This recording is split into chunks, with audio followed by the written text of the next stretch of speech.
All right. Good morning, everybody. Welcome. 10 win. Jello, good to see you. Oh, Jello, thank you for the 3 months. Thank you so much, man. Hold on. Let me see if I can. Wonder if it'll let me. Is that going to work? It does not appear. Howdy, soft solvin cheer. Hey, there we go. The TTS work. Thank you so very much, man. Thank you so very much. Weird that the subscriber message is not showing up in the chat log. Huh. Well, no time to worry about that now. But again, thank you very much. We're here for another episode, session, whatever you want to call it, of Disco Elysium. And if anyone was looking forward to Baldur's Gate, don't worry. As I said, we're on a rotating schedule. That will be tomorrow. And Baldur's Gate will get its chance in the 6-hour slot next week. But for right now, we're continuing on with Harry's investigation. It's almost impossible to get a fire going this near the ocean. I've been playing Psychonauts 2, good stuff. There is something satisfying with playing a platformer. See, I have never felt that way. I am not a big fan of platformers for the most part. Okay, oh right, we need to talk to Gary. Hello, I'm Gary. Very generous of you to help us out, officer. Your voice is aggravating and I've literally only met you. Yellow man. I mean, officer. I'm sorry, what? I'm sorry, what? Would you like to repeat that, Gary? The lieutenant raises his eyebrows slightly and takes out his notebook. Yellow man. Interesting.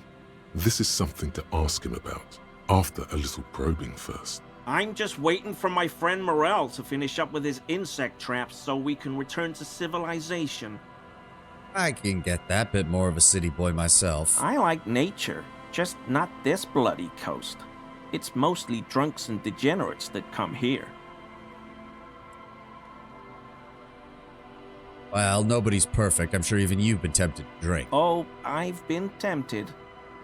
But someone has to stay strong for Revocol. His gaze shifts to a pile of soggy logs at his He feet. pronounces Revocol with a hard K, unlike other people. Serious question time.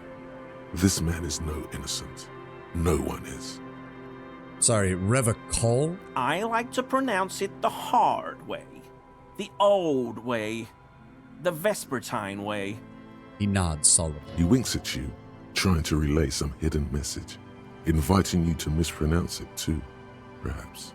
It's a secret rite, a very fringe nationalist handshake, probably. What do you think about the man hanged behind the whirling in rags? Oh, so that's what the RCM in Martinez is about. Great. Great to hear someone's finally taking care of that. So you do know something about it? No. Nothing. He was some kind of mercenary. But everyone here knows that. I'm just glad to hear you're looking into it. That's all. He's not feeling very comfy in his clothes, is he? Strange. Is this your mug, sir? My mug? Why would you think that? His eyes widen at the sight of the mug. He's seen it before, all right? You look like the kind of guy to have a collection of mugs like this. Home in his colonial mug collection. Well, you said yellow man, and that's not something many people go around saying. Really? I hear it all the time. All in jest, of course. No offense meant to anyone. Still seems a little suspicious, Gary. Did I mention that the mug was found at the scene of a lynching? Okay, I admit it. I threw the mug away in the trash container behind the hostel. I know I shouldn't have, and I am very sorry, officer. You're not going to find me, are you? Intense racist statement. No offense, of course. Yeah. No, Gary. I just want information. I don't care where you threw away your trash. I'm sure for some people that's a massive issue, but I just don't care. I need information. Whew. Thank you. You won't regret this. I won't use another man's property to dump my garbage ever again. I don't know what got into me, really. Work has been stressful lately. Damn Koiko's price dumping us out of competition. What did you do, Gary? Nothing. Just answering some questions. Helping out the law. Here we go. Start pumping that sweet info. Alright, how did you get into the trash container given that it's supposed to be locked and only employees of the Whirling are supposed to have access to it? I know a guy who works with the trash collection services, CS Municipal. He gave me a master key for the trash containers of Martinez, And why would you need to get into everyone's trash? so I can use the Whirling's trash compactor to store my own stuff. Garbage disposal is expensive as hell. The damn Hemians run it like a mob. He bows shamefully like a fallen knight. I'm sorry, okay? I thought I could cut costs. I shouldn't have. I shouldn't have disgraced myself. Disgraced? No need for the histrionic, sir. It was, after all, just a trash container. He studies his reaction. Gary doesn't answer. Gary, we're gonna have to ask, did you put the clothes of a murder victim, the man who was hanged behind the Whirling in rags, into the trash container? Officer, please. Let me explain. It's not like that. Please do. I was only cleaning up. I live right across the yard from where he was hanged, and I saw him stripped naked. All the clothes lying around in the yard, smelling. People are animals, you know? Okay, but then what happened? Then I came out to clean up the rags because no one else would. I put them into the Whirling's trash, along with a broken mug, admittedly. He changes his mind mid-sentence. Okay. I was coming to throw the mug away, and, well, I threw the mug there and the clothes too. Right. It was just civic duty. The lieutenant marks drolly. Exactly.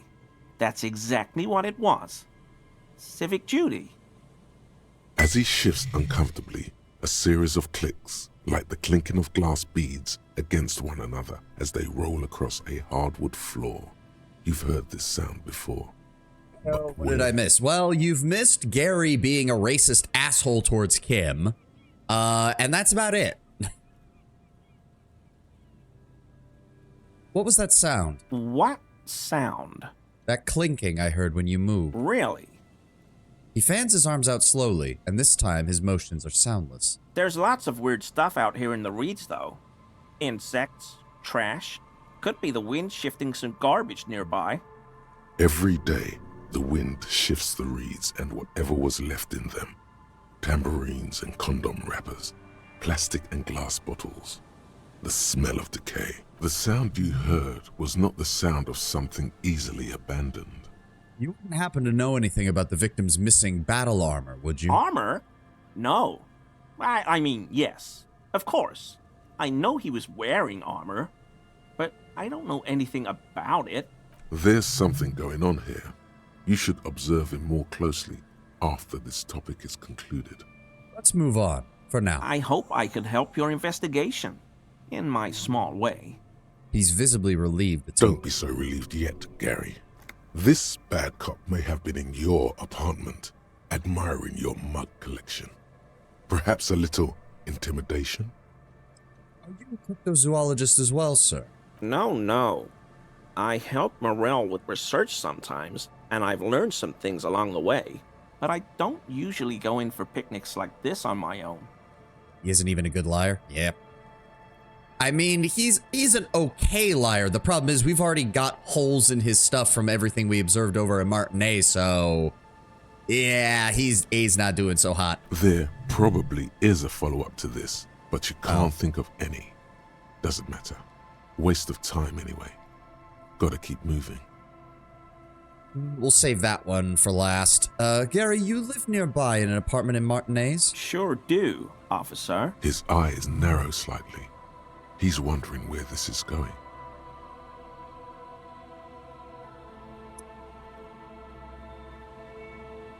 Well, he hasn't been back there yet, so... Are you a fan of Man from Heimdall, by any chance? How? Saw the poster in your apartment. Bit of a Heimdallman fan myself. But why were you in my apartment, officer? Just doing Mr. Clare a small favor. So you work for Everard Clare? Officer, please tell him we're good. No, tell him I'll make it up to him. What have I done? He'll send the muscle after me. I really hate how annoying this guy's voice is. The man looks around whispering. He makes sure no one hears As his he tone. lowers his tone, he hunches his back. Try not to shit yourself, Gary. It's just an open door. Yeah, I know. I don't know what it was, but he doesn't like you. Sounds as if he's about to shit himself. Yeah. Try not to shit yourself, Gary. It's just an open door. What could it be about? I probably talked too loud. In the whirling. About some theories I had. Whatever it is, I'm done with it. I won't do it again. If there's anything I can do to assist you, or the Union, just ask, okay? I'll try to help if I can. This scared him proper. He's positively melting from fear. Has to prop himself up with a lot of anger to keep it together. The weather vane has turned. He cannot be unturned. The lieutenant remarks with a He smirk. clearly liked his squirming. He may even have changed his mind about the whole door-opening operation. Ah, okay, we're gonna hit this then. Why is he shifting around like that? That shirt looks very uncomfortable on him. Look at the buttons, barely keeping that thing together, as if something is ready to rip out from underneath. Something worn underneath it. Yes, like a piece of ceramic armor, for example. One There that we makes go. a clicking sound when the plates meet each other, resembling pearls or marbles, stolen from the corpse in the yard near where he lives. Well, Mr. Gary, I see that you're a connoisseur of high-quality combat gear. I knew you'd figure it out, officer. I'm sorry I didn't tell you at once. He unbuttons his shirt. I was ashamed of what I did. And I didn't want you to know. You see the gleaming white ceramic shine underneath, a thin layer of interlocking plates covering his torso. This shame is surprisingly sincere. Gary, what's going on? Later, Morale. I've got apologizing to do. No, you've got explaining to do.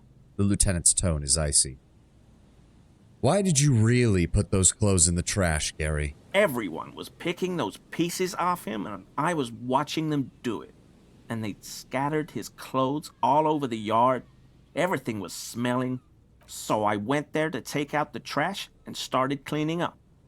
All those rags on the ground, him swinging up there, and I had a lapse of honor, sir. I thought, he's a foreigner. They all say he wasn't from here. Only the cuirass was left. So I stripped it off him. It was early in the morning. No one saw me. I took it with me. It was a mistake. Had I known it'd give you guys trouble, I wouldn't have... Fuck. His lips start quivering. It's okay. It was a loose end, and you are tying it up now.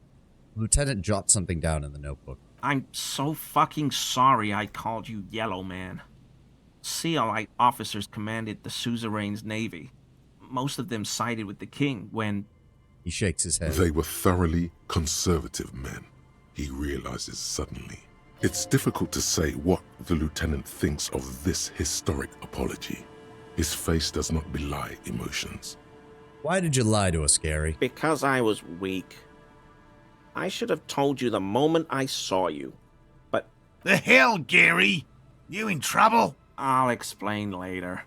He can't even muster up the strength to yell.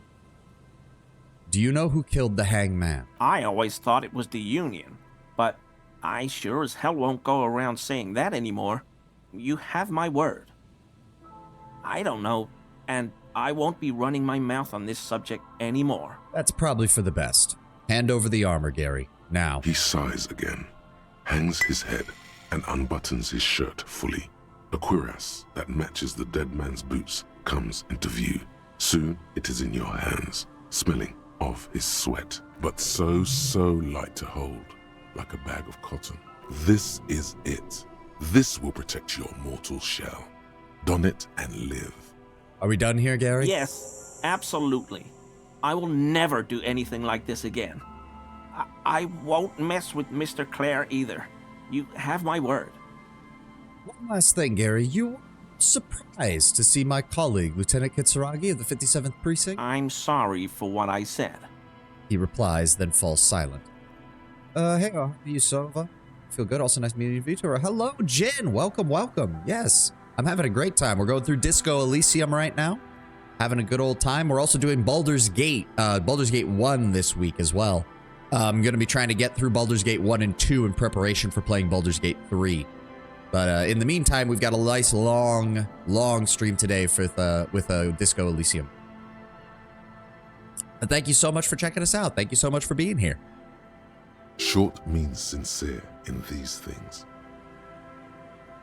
This man is truly sorry for underestimating the honor and military might of the Seolite man. Well, thank you for your cooperation. All right, get the hell out.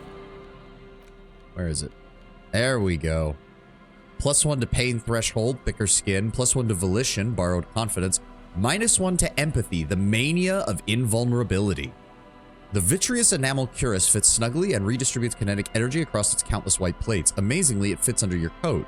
It also makes pretty porcelain sounds when shaken. If you wear that openly, the other soldiers may notice. Yeah, that's what I'm thinking.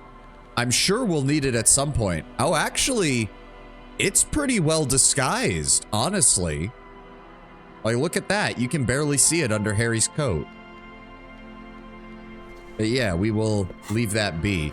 I think we're still working on... Yes, we're almost done with the actual thought that came with the armor. Alright, so I think we got everything from Morel. I don't know if there's anything else. Oh, we can't actually go any further over here. Alright. Alright, well, we did agree... Did we... Right? We agreed to... No, not that. Inspect the traps. Right. Check the trap near the canal you cross. Check the trap near the boathouse. Check the trap Morel just set up in the cryptozoologist camp after they leave. And check the trap in Land's End, far northeast of the Feld building. All right.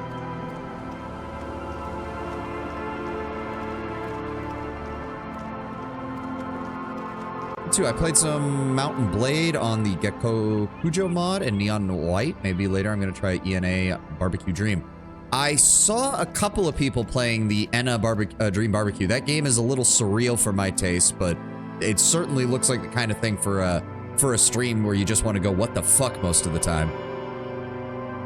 As for the Mountain Blade Warband, it's been a while since I played Warband, quite honestly, and I think the last mod I played was... Oh, I can't even remember. There's no way the perk is in here, officer.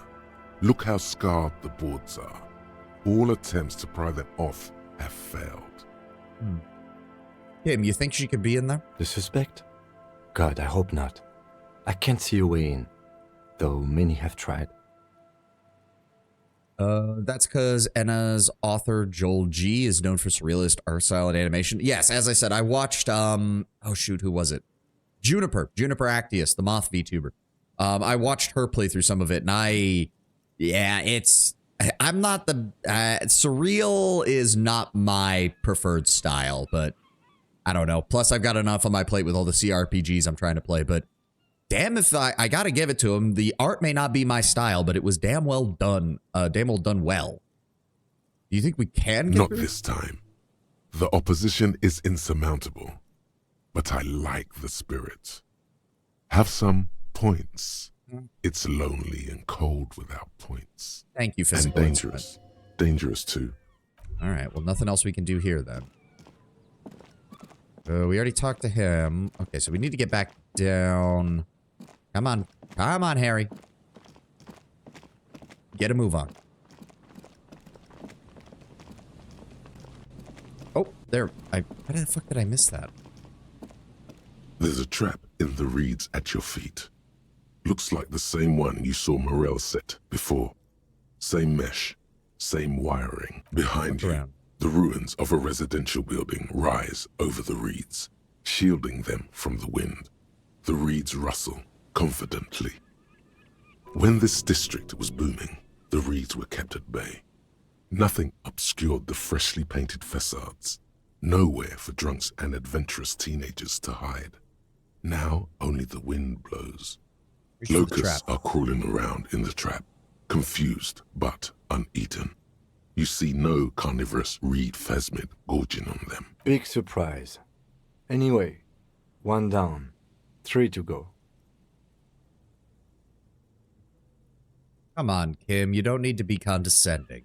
I'm not expecting to find anything, but we are going to give him a hand and get some fresh air while we're out. I meant no offense, just The lieutenant doesn't know how to finish the sentence. He looks at you putting the trap down. It's fine, Kim. I'm not calling you out either. I'm just saying. It's fine. We were gonna be wandering around this area anyways. Why is there's another person up there? What the fuck? Can we get up there? There we go. Hold on. Bars cover these long, dusty windows. Alright, so we've got that. We've got them. We've got some containers. I'll take that. Another power box. It charges nothing now. It's empty. Fence blocks the path. No way on from here. What are... Hold on. Are those like... Is that something that I could, like, pry off? Ah! There we go. Kim, you're blocking the other one. Kim. There we go. There we go. We got some money and we got some healing items. Fuck yeah. Okay, I need to be on the lookout then for those when it... Because I think I've found other things where I was like, huh, I can't open this. Weird. I should have known I could use the pry bar to get them open. What are you looking at and pointing You at? see a once bright mural towering above you. The signage has peeled off over the years, but you can still make out Feld Electrical R&D, a slogan used to intertwine with the loops a long time ago. Now, only a shadow of peeled letters remains. It says, "Tomorrow is just a whisper away." There's a whisper Looks away. like tomorrow never came. The lieutenant raises the collar of his bomber jacket. So how are we doing? Oh, we've got 4. If that's the case... I kind of want to put a point into something. I like having 3 points as a backup in case we run into a check I need to dump points into. But the 4th one, I don't mind if we... Hold on. What are we still working on? Joyce has an esprit de corps check. Mirror, encyclopedia, Tommy Lahoma's conceptualization. We need hers. We need that one. She has both a volition and a drama check. Ooh, I'm thinking then...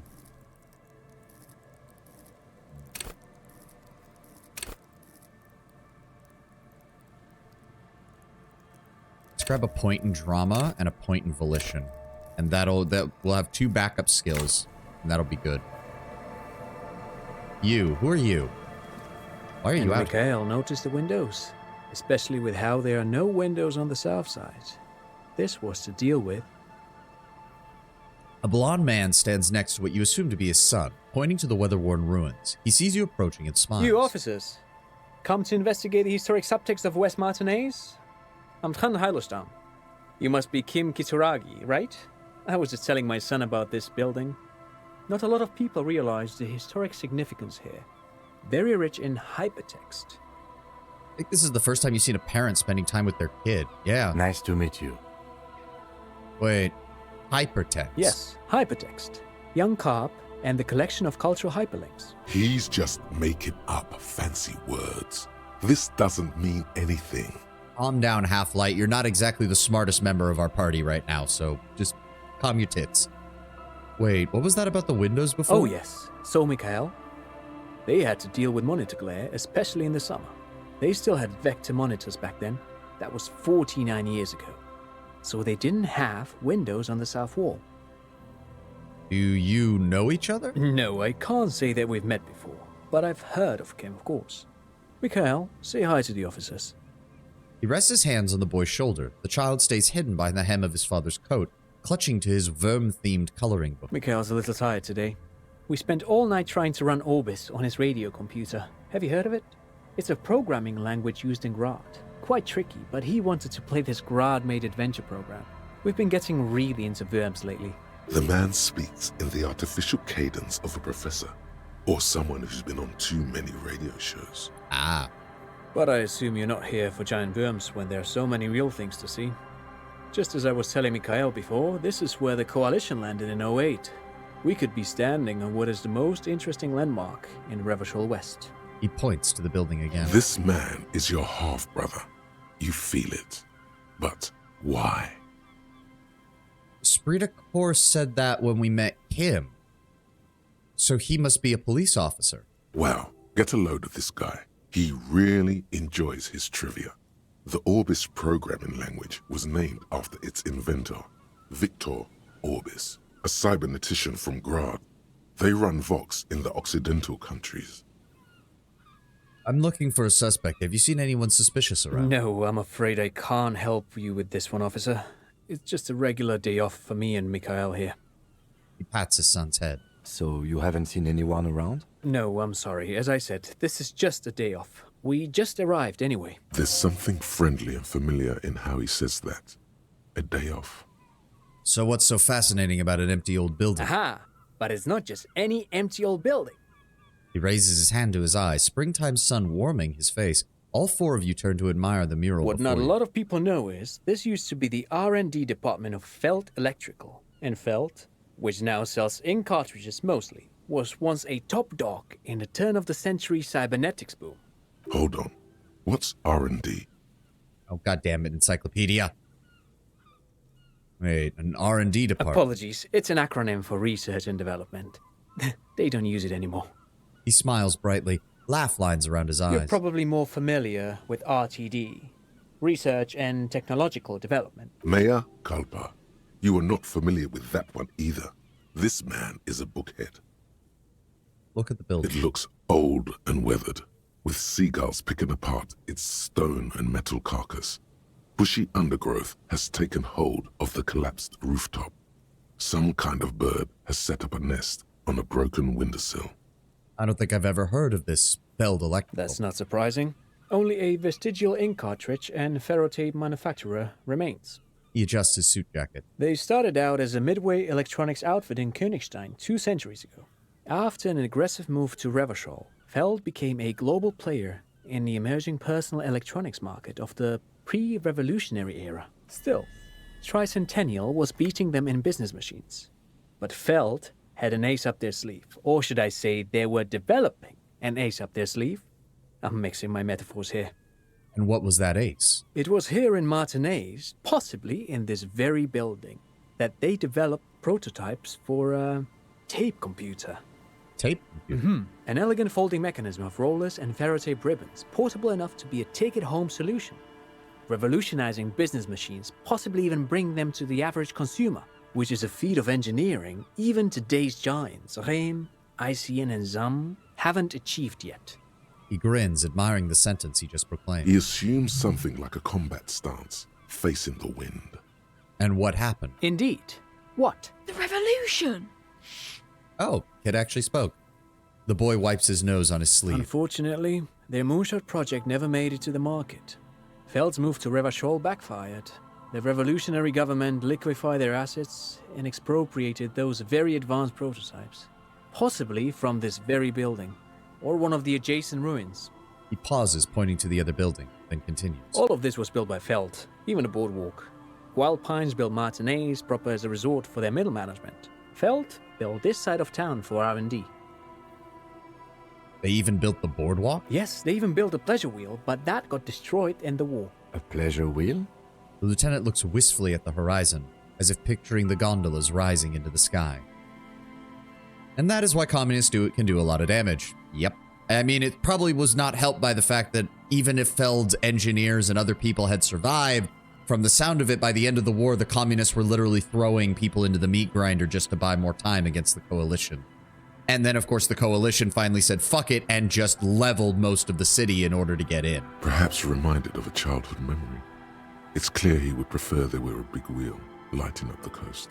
Yes, to lure in their star engineers. This part of Martinez was nothing but reeds before Feld arrived. They had to make the prospect of living here attractive. It was supposed to become a global center for innovation in cybernetics. But history had other plans. You know what happened to the engineers? Oh, I'm afraid it didn't end well for the boys. But this story is a bit too dark for little Mikhail here. Now, if you were to ask about tape computers... He smiles again, as if somehow personally responsible for this bleak turn of events. Wait, is he saying that we should just bypass the excesses of the revolution? Rhetoric, we are not traumatizing a child. Shut up.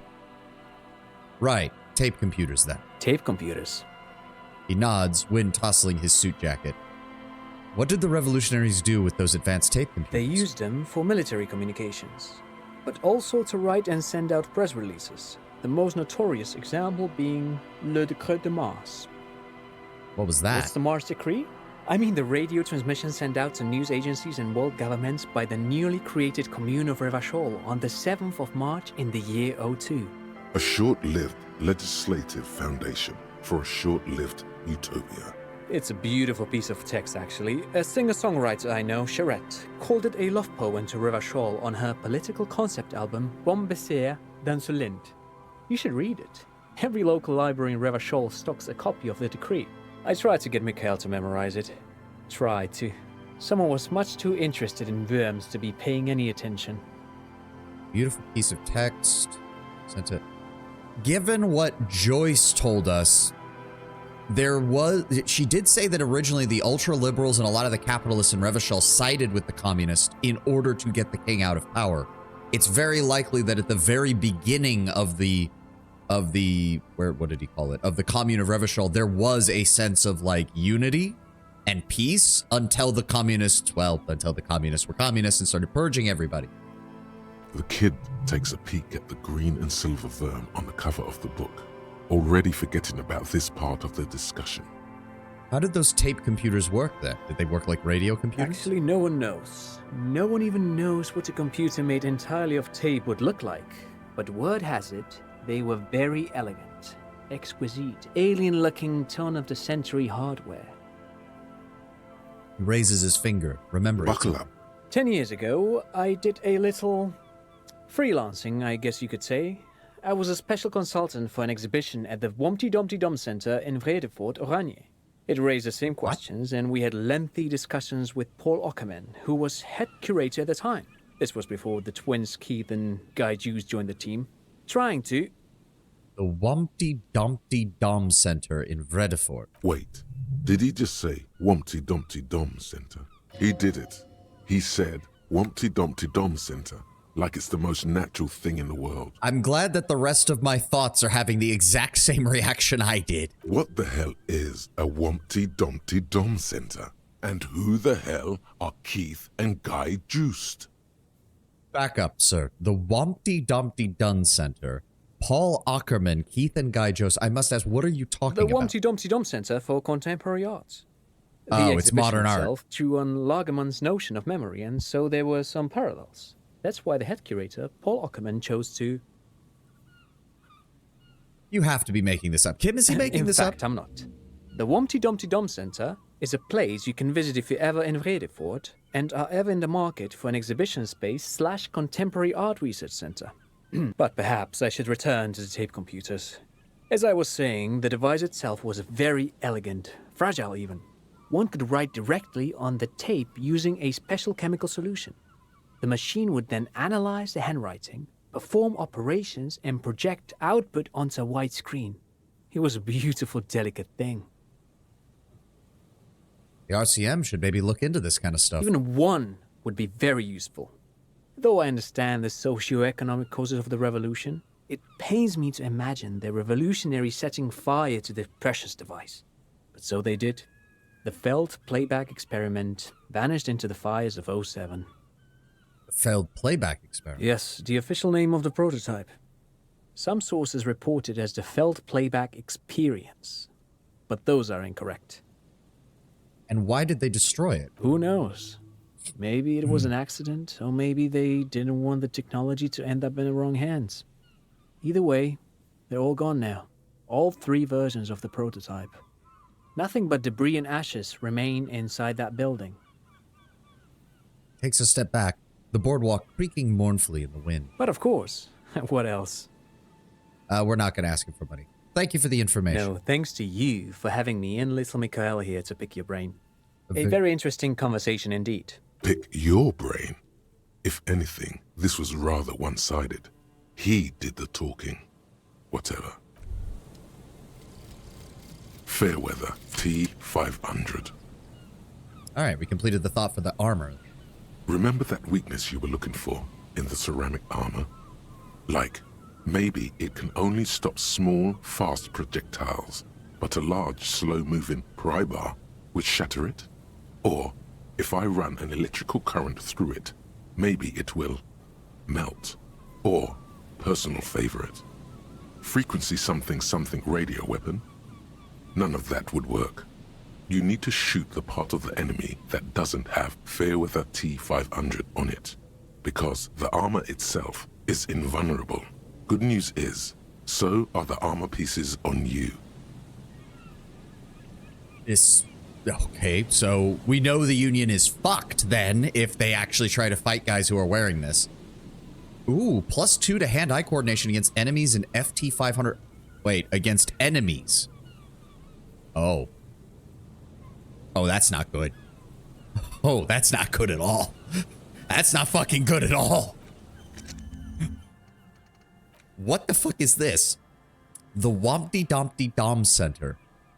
It's Wednesday evening and something heinously exciting is underway. People have gathered beneath the billowing roof of an oddly shaped trophy building, sipping wine and exchanging opinions. 29-year-old Wonder Twins, Guy and Keith Jost, are the stars of the show with their bomber jackets and white sneakers, head curators of the art exhibition.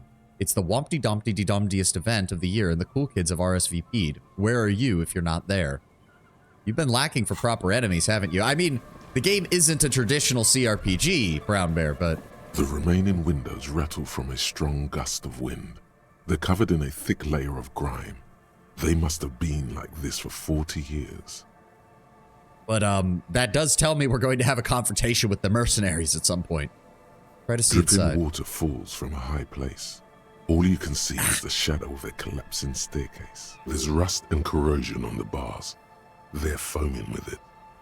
And a small layer of white salt from the sea. Lieutenant, can you make out anything inside? No. I won't even try. You know, He takes his glasses off. I had a partner once. They called him Eyes, because he had to show me things. It's that bad. You can still shoot though, right? Well enough, actually. It's odd how that works. I'm no sharpshooter, but I pass my shooting courses 7 out of 10. His hands lead the way when it comes to that. And his shoulders. It's reflex. There's a slit in the concrete here. A sewer. Oh, wait, what the? Okay, so we can definitely get in there at some point, just not yet. Ah, and this reconnects with the boardwalk up here. Right. I'm wondering if we should go talk to Claget while we have the The chance. light vanishes inside the concrete slit. The structure goes deep under the earth. Kim, any idea what's in No there? idea. Could be connected to one of the buildings around here. Maybe Ruby went down there? We might find her down somewhere. There's an old storm drain system beneath Martinez that's mostly collapsed. Revachol sewage system has been built and rebuilt 4 or 5 times now. In conclusion, she could be under any building. But not in that. I hope not. Yell "Huh!" into the slit. There's no echo. And no answer. What's in Maybe there? it's just a storm drain for the sewer. Relax, it's not yours. You didn't crash every MC in Revachol, hopefully. Oh, because there's another car over here. Reinforcements have arrived. Hey, Kataka, welcome. Good morning. Yes, this leads back to... Thank you, buddy. You haven't missed too much. We've just been investigating some stuff out here on the coast and dealing with Gary the Racist. Wait, is that something I can pick up? No. Okay.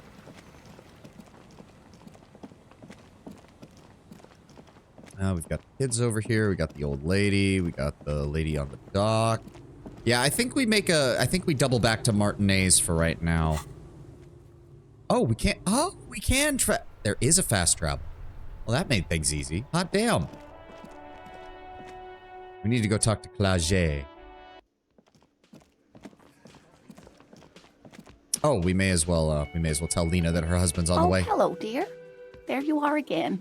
I ran into your husband on the coast. Goodness, how is he? Did he say why he hasn't returned yet? The old woman clasped her hands together over He's her fine, blanket. ma'am. As we had suspected, he couldn't get back earlier because the water lock on the canal was broken. Now he's just finishing up some work. Oh, yes. That's my Morel. He's bound to catch a cold staying out there for so long, but I am so relieved to hear that he's okay. Thank you for putting an old woman's heart at ease. if even a little. You haven't, however. There are dangers out there. Our aging bodies fail. Her heart won't rest until Morel is safely back with her. You never told me that you've seen the phasmid. Oh, you don't want to hear about some old woman's ramblings. No, I want to know. Reflexively, the lieutenant read his familiar notebook. Well, it was summer. I was building a racing track out of sand on the beach near a tall stand of reeds. Quite a tall one. Many times my height, I remember. When, all of a sudden... What's this and how old were you? I'm getting ahead of myself. I was 5.5 in Betancourt in the suburbs. My grandmother had a summer home there. What happened? Strangest moment of my life. I looked up and one of the reeds moved. Not like a plant, but like a living thing. It stood up and looked at me. Its body unfolded like some antique toy. I've never seen anything like it. She had no fear, just surprise. I didn't know this can happen, so I reached my arm and touched the thing. It felt just like a stalk of reed, but it moved, swaying, towering above me. After a while, 20 seconds, a minute maybe, it left, went into the reeds. Did you follow it? I tried, but I was only a child. There was mud and high water. I couldn't see it anymore. I was just standing there knee-deep in mud, looking around me. Where did you go? Don't go. Then what? I ran back home to my grandmother and asked her if reeds could walk, and told her they were looking at me. Of course, she just laughed at me, but I knew what I'd seen. For years, it was a story I told at parties when I wanted to impress boys. That sort of thing. Of course, most people just took it as a strange, amusing anecdote. So did I, honestly. But then I met Morel. We were on our first date when I told him my story. You should have seen his face. He said my descriptions matched the phasmid down to a T. Its white marble limbs, the way it moved. So that's how they met. This is beyond significant for them.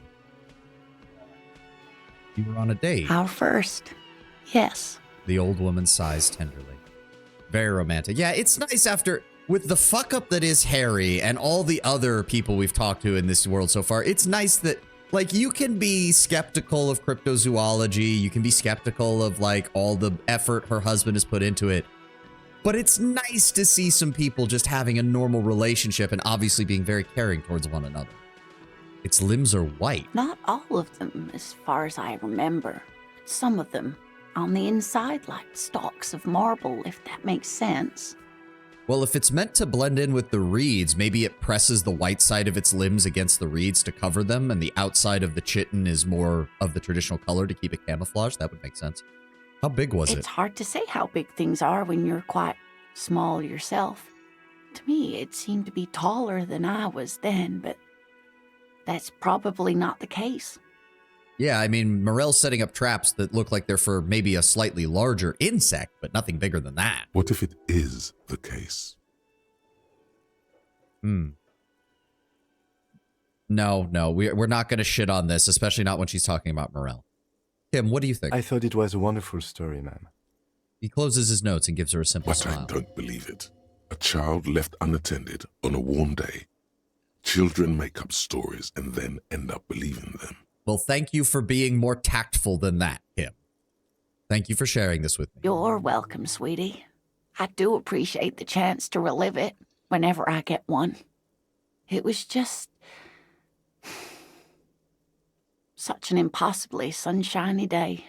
So warm. And she could get up and walk right into the reeds on her own, into the mud, anywhere. It also occurs to me, didn't I? Yeah, I did. The porter reel is just what you needed. The reel's attached to the apparatus with a satisfying click.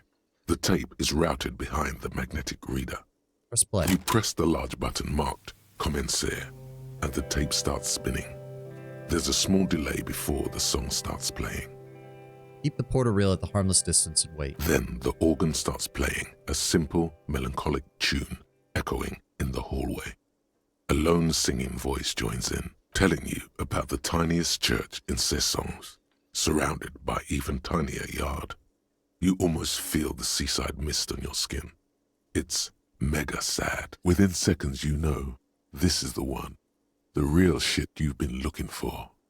The one you trust your room to. This one tells it like it is. This is your tune. A click, then silence for a bit. Then the tape stops spinning. I could sing this for karaoke. I think I could sing. Of course you could sing this. You could take sad to a whole new level with this. And you already know the lyrics since you've listened to it like 1,000,000 times. Yup, they're all here. All 3 verses. Encyclopedia's like, yeah, they're here, all right. Fuck. And the B-side of the tape contains the instrumental version. It's like the world itself is telling you to do it. Only one obstacle stands on your way. Nothing can stop me now. Gart. You have to convince Gart to let you sing karaoke in the whirling. After you've won him over, you can express yourself. Let the pain out. Make everyone understand. The lieutenant watches you pack up the boombox. He doesn't say anything. Because this was one of our first thoughts that Inland Empire had, so I feel like we need to get through it. Hey, was there something you needed? I need to sing karaoke tonight. No, you don't. It's not happening. He tries not to look at you. It's dangerous to acknowledge the karaoke man. This is my way of apologizing for some of the trouble I've caused. Just, please, let me say I'm sorry. By causing more trouble, I think we're good. Come on, man. It's part of a quest of self-discovery. Give me a hand. The Whirling's not a charity or a musical therapy clinic. It's a commercial establishment. You're going to scare away the customers. Why do you even have a PA system if no one's going to use it? It's for no one. It's a prop. I'm not letting anyone use it after the great karaoke catastrophe of 44. What? It's not a prop. It's for your clients, and I know it's used. Okay, yes. It's for some clients. Well, I'm a client. I paid my bills, and I have the right to use the karaoke machine. Ha! Well, we don't have any tapes. They all got stolen. That's all right. I've got my own. The man in the vest and the violet shirt stares at the tape you've just given him. He begins to frown. Hard. This is the look of a man who's defeated. He knows he's out of excuses. Fine. Climb on that stage and do your thing. Just get out of my hair. I'll plug it in for you. Damn this karaoke machine. I'm having it uninstalled, he mumbles to himself. Oh yeah, time to do the damage. Okay, what role is this? This feels right. You belong here. The stage is all set up for your performance. Feels silent. You can hear the pellets creak under your feet. You feel a little dizzy, a little unsteady suddenly. So, are you ready for your thing now? Let me know when I should turn on the karaoke carousel. Okay, hold on. Drama check. That means we get out the shit outfit, the absolute garbage outfit. We're gonna need that. We're gonna need the bow tie. We're gonna need the mesh shirt. That gets us a +3. I thought we had, there we go. Take off the visual calculus glasses because they take away drama. That's a +4. I don't think we had anything else for drama.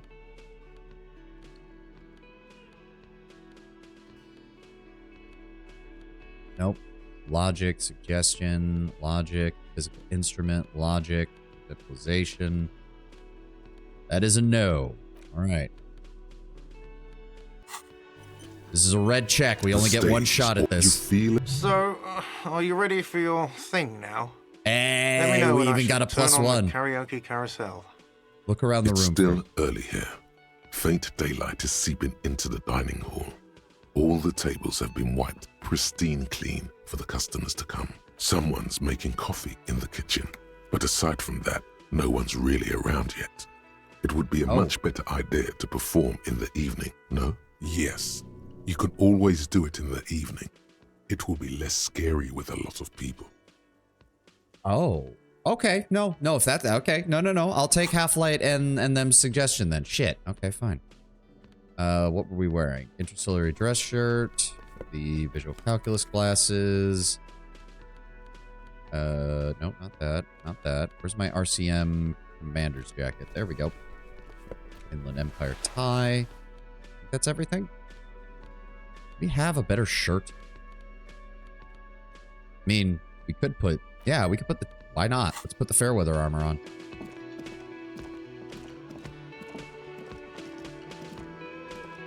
More people, wait. I'm surprised Harry isn't the reason he doesn't want to be used. More like people like Harry. Ah, okay. Took me a second because I forgot. I didn't realize you were responding to what Lord Brownbear said, Tenwin. I was like, that doesn't make any fucking sense. What?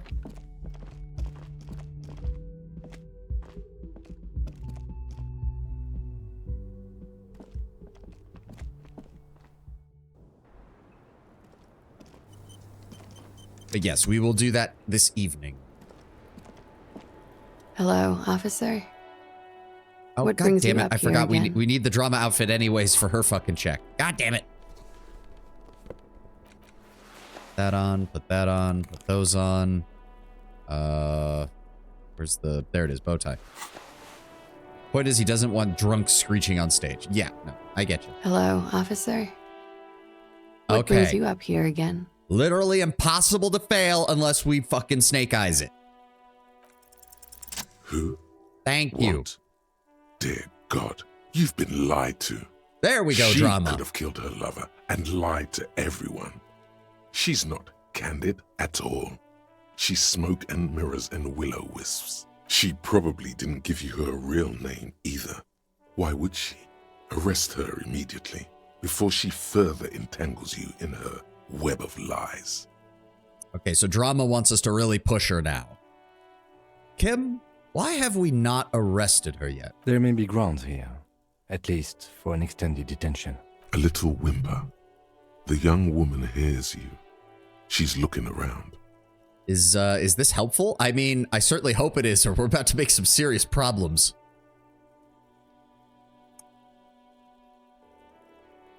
You know, no, we'll start with this one.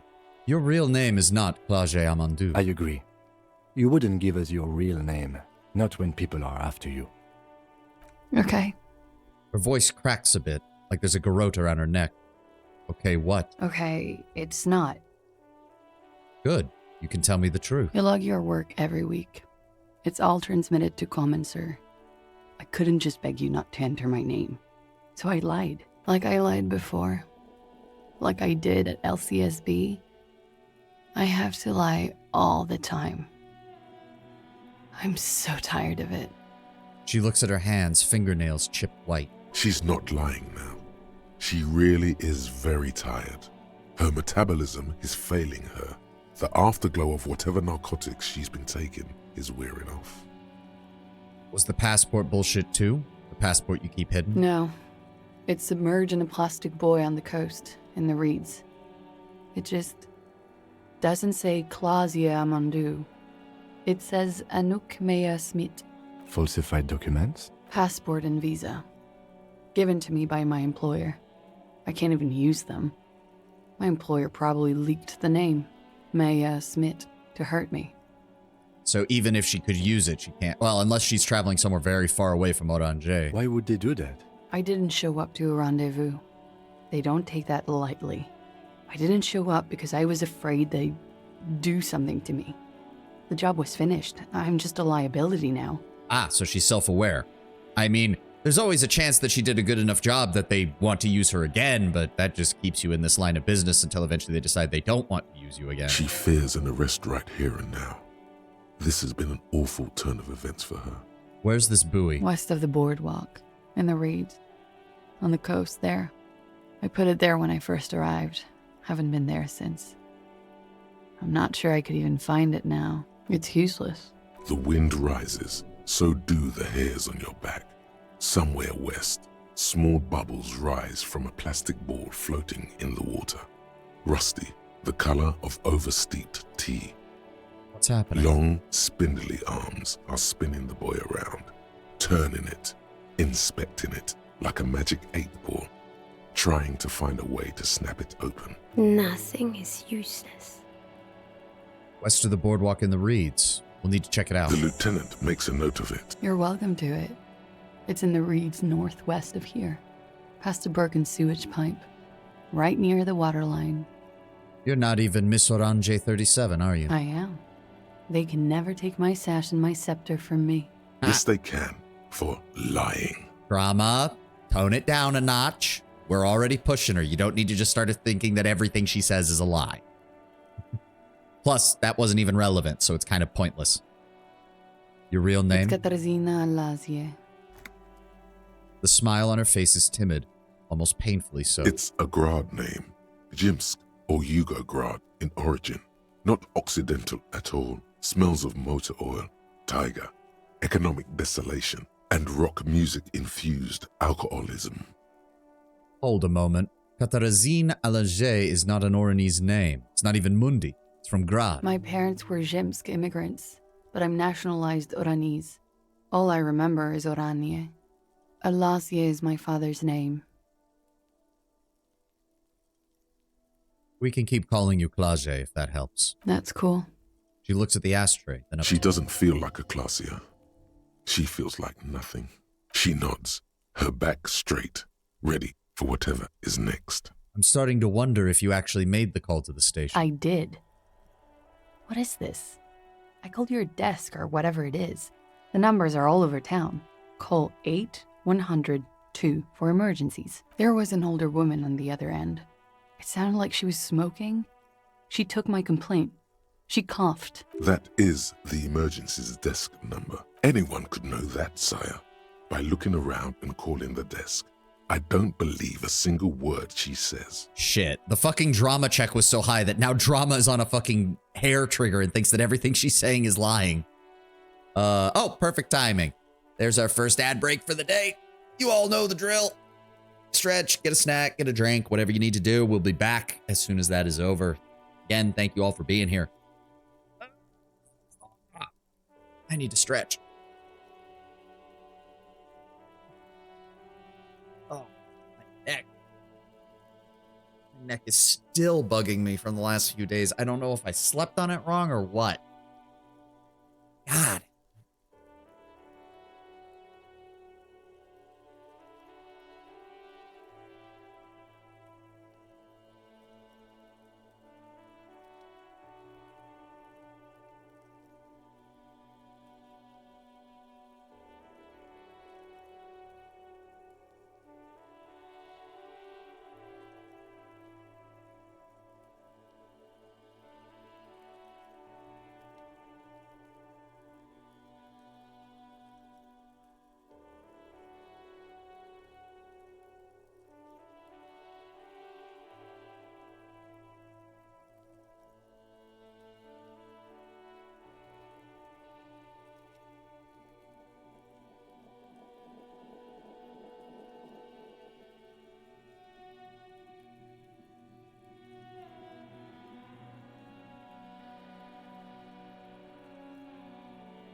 I was about to make a political joke about a situation weighing on every American soldiers, but not the place for it. Thank you, Tenwin.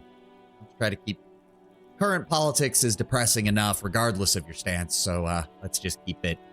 to be fair, we have enough fantasy politics in Disco Elysium for us to make fun of. We don't even need to make fun of the current politics right now. Let's all point and laugh at Gary, shall we?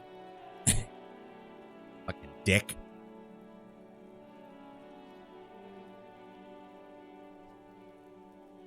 All right, just a few more seconds and we'll be back. One wrong sleep is just sore for days for some reason. I don't even know what I did because it wasn't even a wrong sleep. I just woke up and suddenly, like, my neck is good turning it in most directions. And then if I turn it just right to this side, I can feel it in the back of my neck start to get really tight. And I have no idea what the fuck caused it. None whatsoever. Oh, ad's done. What time did you make the call? Thursday night. It was late, sometime after 12. It checks out. Say nothing. She stands before you, holding her back very straight. This seems like that would be just a step. Maybe it wouldn't be. And what if I said you were under arrest, Miss Claudia? Claudia. She repeats with a pained smile on her face, her back pressed against the It was railing. my first real boyfriend who gave me that name. He never recovered from the shit we went through. Because of me. And who was he? He was a writer. He made Oranís lit. And I destroyed him. She looks you in the eye, mouth I quivering. know I'm shit. I know. But I haven't done anything. At least nothing illegal. She purposefully misrepresented information crucial to the case. Fucking mind games. Enough. That's right, gang. Stern and merciless now. Stern and merciless as we reel her in. Industrial espionage, we uphold the international law here. That's not our concern. We're not playing these mind games with you anymore. Wag your finger, you're coming in. Nope, too direct. You're a suspect in a murder investigation. You're a flight risk, so that's all the reason I need. You misrepresented information about the case. Without the Hardy's confession, we would know nothing. The lieutenant produces a pair of handcuffs. Please no. Her eyes become round with fear, and she tries to back further off. Fragile, unshielded. Her voice is thin and tired. I think I know who did it. Who shot Lely. I can tell you. I can help you. Now remember, the original point of this was to push her, not to actually arrest her. Drama was just being a bitch and we had to wake him up. So I think this is what we want out of this. What do you know? Who shot him? She's silent for a second, as if looking into herself for certainty. Then, in a hushed voice, she says, gearing up for this betrayal is hard for her. Ruby. How? You said there was a secret route there, right? He points to the door that leads to the pinball workshop. She could have come up through there, then taken this shot. Right here, where I stand. It was too dark outside. I wouldn't have seen her. Then slipped back downstairs without anyone noticing. That is possible. Interesting theory. Did she know that door exists? Had you been out there with her? Yes. She's been up here many times. She used to come to drink on the roof when, The young woman falls silent, her mouth moving without a sound. But again, the damage to his head doesn't support that particular theory, at least not for a rifled round, unless she... The only way there's even a chance that she was the one to actually shoot from out here would have been if she was using one monster of a suppressor and something that slowed the bullet down as it was coming out. That might have slowed the bullet down just enough so that it didn't blow out the back of his head. And it would explain why no one heard it. But we'd be talking about, like... We'd be talking about a suppressor that's probably about as big as the fucking rifle in order to make that work. You're thinking about the peephole, the perforation in the pinball workshop. she would have seen us. My bed is right next to... She's forgotten her cigarette in the ashtray. You mean to suggest she made it? No. No. Why would she do that to herself? No, I just remembered you told me about it, and... She's not really sure. It was right above the bed. She could have seen all sorts of things from there. And why do you think it was her? She has this thing for me. Ever since I met her and the boys downstairs. She's been pretty frank about what she wants. What she's saying is... sex. Sex? And more. I made the mistake of confiding in her. I told her I was on the run. She started protecting me. It became an unhealthy relationship. Oh, and you sought something more ephemeral, more purely physical in the mercenary because the only other person who was close wanted something that you couldn't give them, an actual emotional connection. When I started spending time with Lely, she told me to end it. Said there would be shit if I didn't. It was not a good meeting. We stopped talking after that, but... I don't understand. What exactly in your relationship made you think she's romantically interested in you? She said she's in love with me. She even asked me to run away with her when I told her I'm a fugitive. She started developing notions about our relationship. And you led her on? A little.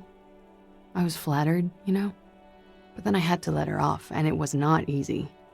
I came to regret being friendly with her. We maybe kissed, nothing more. Sounds like she was fixated on you. This is just an assumption. I know what it sounds like. That's why I didn't want to tell you before. We're talking about Ruby, Tenwin. But she knew what had happened when I came downstairs. Claude thinks Ruby might have actually been the one to shoot Lely, the man she was with. Somehow, she knew Lely was dead. She wasn't surprised at all. When we came up here, she was calm as a stone, too.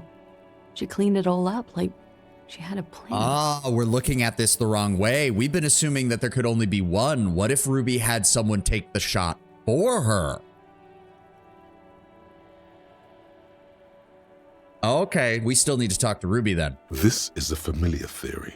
You had it too, remember? Could it be that Ruby was covering up after herself? The lynching? When Ruby said there would be shit happening if you didn't end your relationship with the deceased, did she threaten you? She came over one night, drunk, said she'd turn my life into a living hell. I've been threatened before, so I can tell when someone knows how to do it. And she's a pro. She must be. To keep the Hardys in line. I tried severing ties with her after that. I thought it had worked, but... He looks through the window of her room. Some of that fear is still with her. She exhales sharply. What are you talking about? She's afraid you'll arrest her. Be the lawyer? No. Tenwin, Ruby is the drug runner that the Hardy boys have been working with.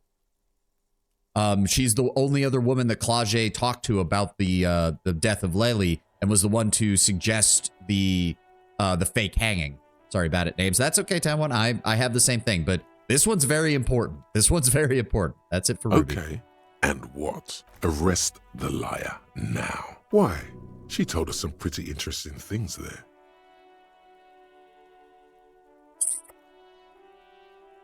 Wait, who? Her. Stop letting her distract you. This is interesting. Volition, what is... If we take her in under her assumed name, then surely we'll be able to keep her from being noticed by the moral intern, right?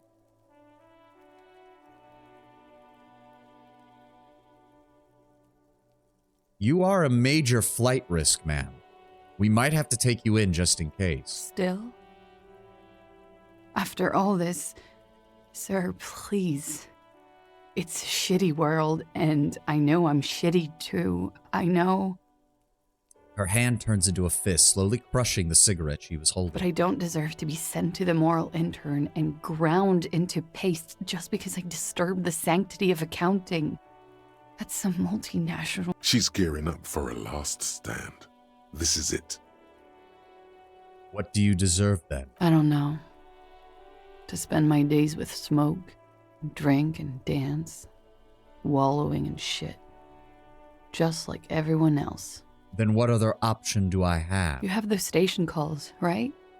Where I have to show up at the station or I'll become a fugitive. You can write me one. You don't have to take me in right now. I promise I won't go out anymore at night. I'll be right here. I know you can do that. Just let me come in on my own. In 2 months, or maybe even 1 month. That's all I need. You do have the form. He looks at your ledger. By God, she's playing him too. Like a fiddle, sire. Who would have known? And what will have changed in a month or two? Everything could change.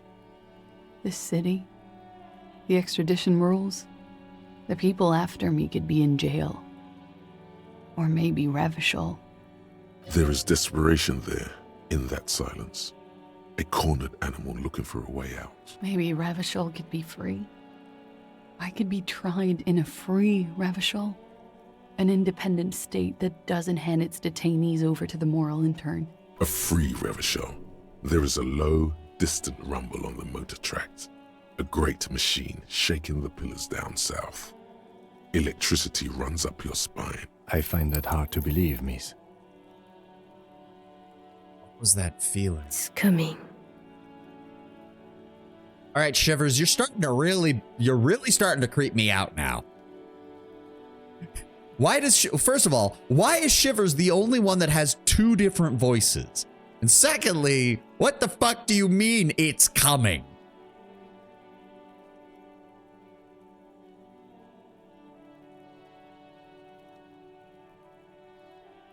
I can't lie that I like the sound of it, though. Revachol. Free. Independent. The world can change. It's changed before. The round, light brown eyes shine with tears. Her political overture has succeeded, we see. Calm down, drama. She looks at you in silence, her face filled with fear, lips parted. Wait. If you arrest her, Kim will have to transport her.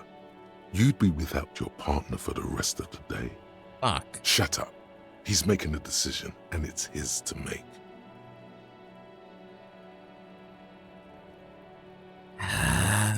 We'll take the compromise. We'll write you a station call under your assumed name. But if you miss it, then there's nothing we can do to help you anymore. I won't. She takes the slip, shaking visibly before collecting herself. This may have been a grave mistake, sire. I promised I will be right here all the time, nights too. I'll help you any way I can in this investigation, and I will be at Station 41 in 6 weeks. I promise. All right. She slowly lights another cigarette and steadies her breath, as if in the presence of some tiger. You are. This is not the end of this. Oh, we bypassed the volition check. Okay, so the volition check must have been something similar where we finally realized how much she was lying to us. That would be my guess. Interesting. This is a white check for Shivers. You may retry it. 17. Hold on. I don't think I have any. I don't have much of anything. We have the patrol jacket, which does give a +1. That gives a +1 with Shivers for that. Composure, savoir-faire, logic. Well, I do want that back on. Electrochemistry, esprit de corps. Put the visual calculus glasses back on. Physical instrument, pain threshold, half-light, logic. Conceptualization, electrochemistry. Okay, so that's all we've got as far as Shivers goes. It is a white check, I'm pretty sure. We are close to that. We have a 7 in Shivers right off the bat. Officer, it's a fine day for questions. Look up at the gray sky. Nothing happens. There is a mass of droplets above the planetary body, colorless, merging into one another. The sky is low and cold. You hear the distant murmur of motor connections somewhere south of here. That is all. So, officer. Do you have anything to say about this? No. Okay.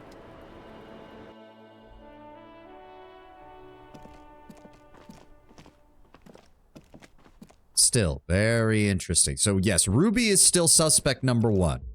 Either she knew about the shooting and committed it herself, or she coordinated with someone to do it, or at the very least, she was well aware of it. Maybe she was watching in the side room when Lely was shot and came down here. It is possible that she was not responsible for it, but that she absolutely knew what had happened before everybody else did. All right, the fuck do we do now? Right. Okay, so we need to go find the buoy. We need to come back here at night and perform... Yeah, get up on the stage in the evening. Send the victim's body processing. Hopefully we can do that tonight.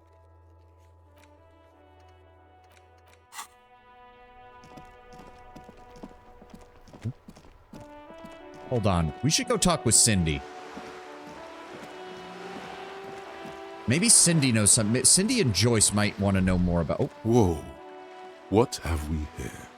A bridge? A bridge with loose nails and rot-infested wood that creaks in the wind. A construction code violation if there ever was one. Oh, so this is the kind of shit we get with high scores. Literally visual calculus just being like, must hyper-analyze bridge. Kim, looks like a construction code violation. True. They never cleaned up the war damage. The rest of Revachol looks better, though. But think of the splinters. The bridge is fine enough. Locals use it all the time, after all. It's nothing to worry about. Shall we? Yep, and just literally wasting a minute or two of the time on the timer. Let's talk to Joyce first. Oh. Oh dear. Seeing a VTuber playing Elden Ring for the first time and the way she reacts to Ronnie. I mean, most people like Ronnie. The fuck? Went to the village on the coast, officer. See you there. Okay, so Joyce transferred over to the other side. Okay, I guess we'll talk to her later then. The way she reacts to Ronnie. Is she simping for Ronnie, or is she just confused by blue-skinned woman with 4 arms? Oi, Cindy. Hello again, officers. Have you come to admire my mural? Oh. I mean, it's 18. Do we even have... I'm not even sure we have enough gear to get that. Conceptualization.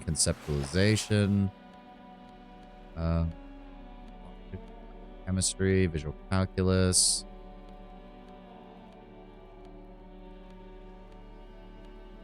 Encyclopedia. Logic.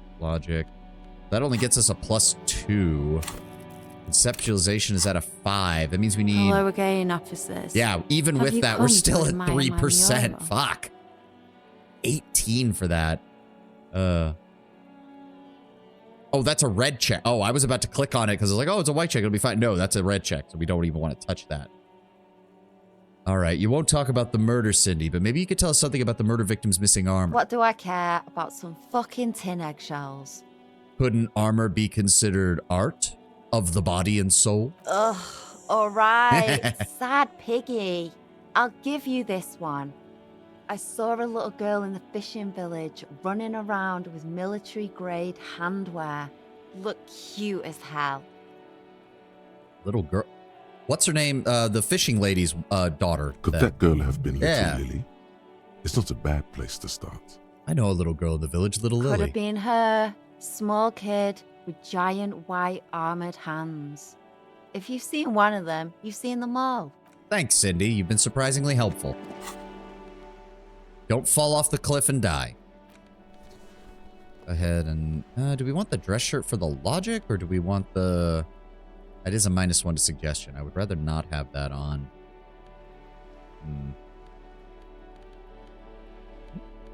We had other shirts. I guess not. Oh, well. +1 to composure, esprit de corps visual calculus, +1 to encyclopedia. Alright, good. Okay, what else have we got? That's at 2200. Inspect the traps. The buoy, the armored gloves. Talk more about Ruby in the village. Determine where the shot came from. Boardwalk Island and Land's End. Escalage. Right, we do need to talk to her as well once we send Kim home. Wow, it occurred to me. We're actually... This is, I think, actually the lowest our tasks have been in a while. And they're actually pretty well spread out. We will still not be finding booze and drinking it because we will not be drinking. Absolutely not. What else have we got? Those are all... I don't think we need that one. Wash bin? There's a wash bin over there? What the hell? Godly shivers check. God damn. There's a physical instrument barbell check in there as well. Smoker on the balcony. Composure legendary. Alright, alright. Wait a second. Why were we able to... Hold on. Why were we able to fast travel before and now I can't? What the fuck? One of those checks you need to build up bonuses on? Maybe. It is conceptualization, and conceptualization is all about, what did it say? Art in the world. So it might just be that we haven't gotten other conceptualization checks that would give us bonuses in that. Oh. The musty smell of a potato cellar in spring emanates from the air vent. All right. Renee, do Vigilance officer, what can this old carabiner do for you? Through the bowl and to see replace the bowl, knew about Renee's ground situation. No, nothing we can do there. I don't want to spend points on composure. Composure is actually pretty good. Those dipshits are still looking at Kim's car. Don't touch it. Don't you dare. But seriously. Okay, what the fuck? Okay, so we can travel... Not to the church. Travel to the fisherman's shack. There we go. Oh, right. The daughter. Here. Sons. The daughter's inside. Hello, mister. Have you seen someone named Ruby by any chance, Lily? Ruby. Ruby. Suddenly the girl gets all serious and leans in as if she's about to tell you a secret. My mom tells me I'm a big girl, but she doesn't know that I can't say Earl. Or sometimes I can, but then Uller. Kids. Lieutenant shakes his head. That's fine, Lily. I heard there was a girl here with armored gloves. Was that you? Oh, I had gloves. Very big ones. Heavy, too. Where did you get these gloves? Found them when Lemmy and I were playing hide and seek. In an empty house. Where no one lives. I think someone hid them there. She doesn't want you to think she stole them. And where did you put the gloves, Lily? I hid them. The twins were going to take them. They're stupid. He lifts her stuffed toy up and looks into its remaining eye, as though searching for confirmation. We're going to need those gloves. It's for important police business. He enunciates the last two words carefully. Oh. She doesn't seem to understand, but the lieutenant's tone has conveyed to her the important part. They're in my sandcastle. Behind our house. Under the sand. You can break the castle. It's not very good. Thank Bye! you. It's so nice to run into kids that aren't total asshats, isn't it? There we go. Weather has not been kind to Lily's little sandcastle. The once mighty towers are quickly eroding away. You can see something shining back to you from what must have been a vast underground catacomb network. Broken. The little castle? The reigning lord must have come upon some really tough times to let it sleep in such decrepitude. Reach in and pull out the The walls and floors give way to the giant's greed, collapse and present you with a pair of ceramic gauntlets. Congratulations. That's the gauntlets down then. We're doing good on the armor collection front. Oh. No downsides, and they're just better than the gardening gloves. Nice! Clenching and unclenching your fist has never been so fun. The tiny ceramic plates make a lovely clinking sound when your fingers move. The gloves are a bit sandy, but the grip is phenomenal. +2 to interfacing strength in digits. Ooh. Fancy. We'll be keeping those on.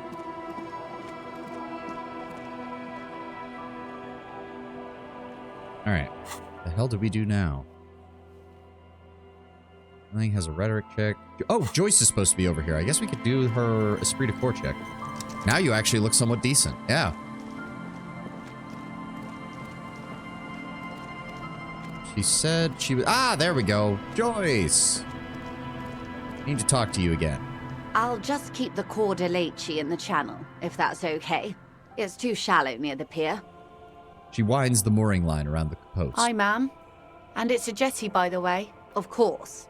Jetty. I prefer a good jetty to a pier any day. Jetty. Hello, ma'am. Hello, detectives. She fastens the end of the line around the post and straightens her back. Good to see you here. I only just arrived myself. What brings you here, madame? Nothing, really. I've had my eye on this jetty for weeks now, so I decided to investigate it personally. This cluster of buildings isn't on any of the official maps, as far as I can tell. That. And she's also keeping an eye on you. Have you been spying on us, ma'am? Spying has such a negative connotation.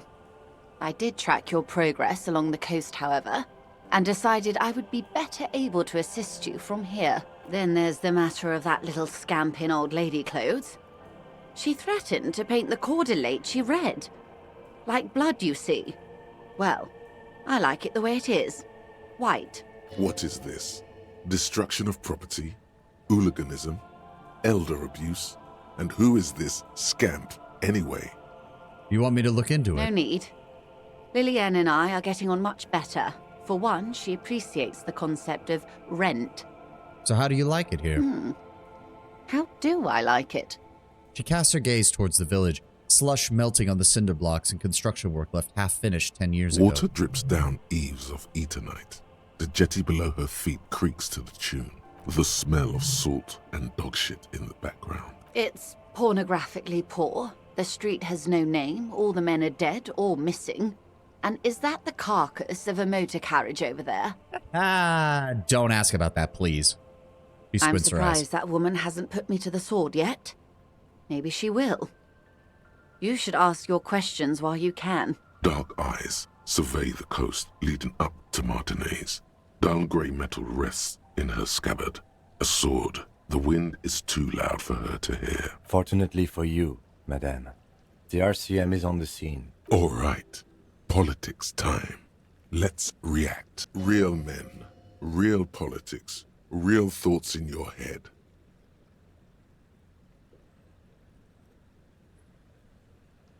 Try not to be scared, Joyce. This is just how a good chunk of the real city looks. Oh, I'm not frightened, officer. I'd never...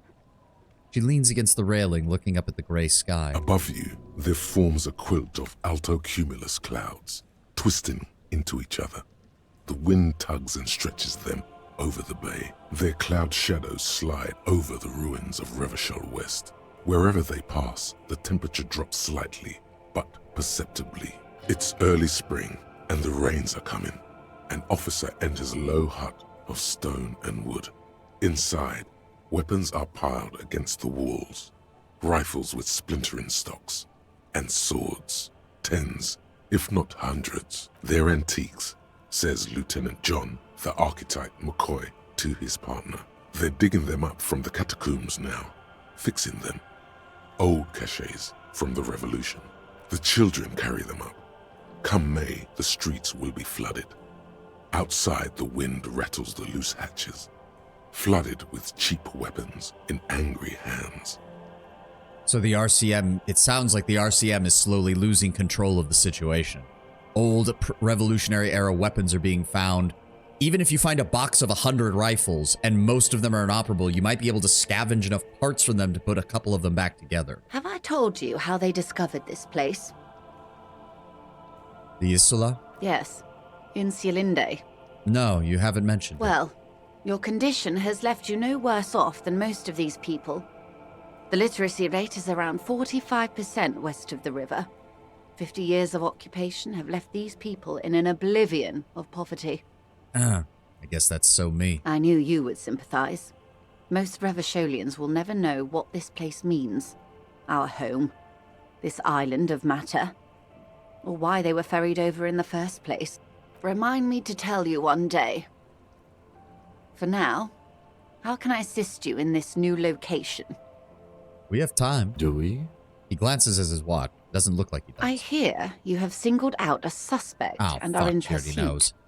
This is cause for cautious optimism.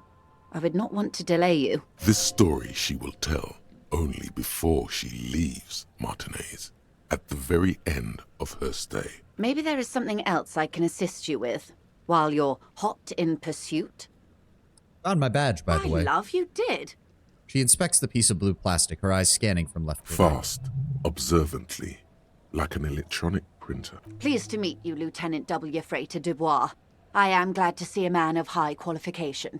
The situation is precarious. What can I help you with, Lieutenant Freighter?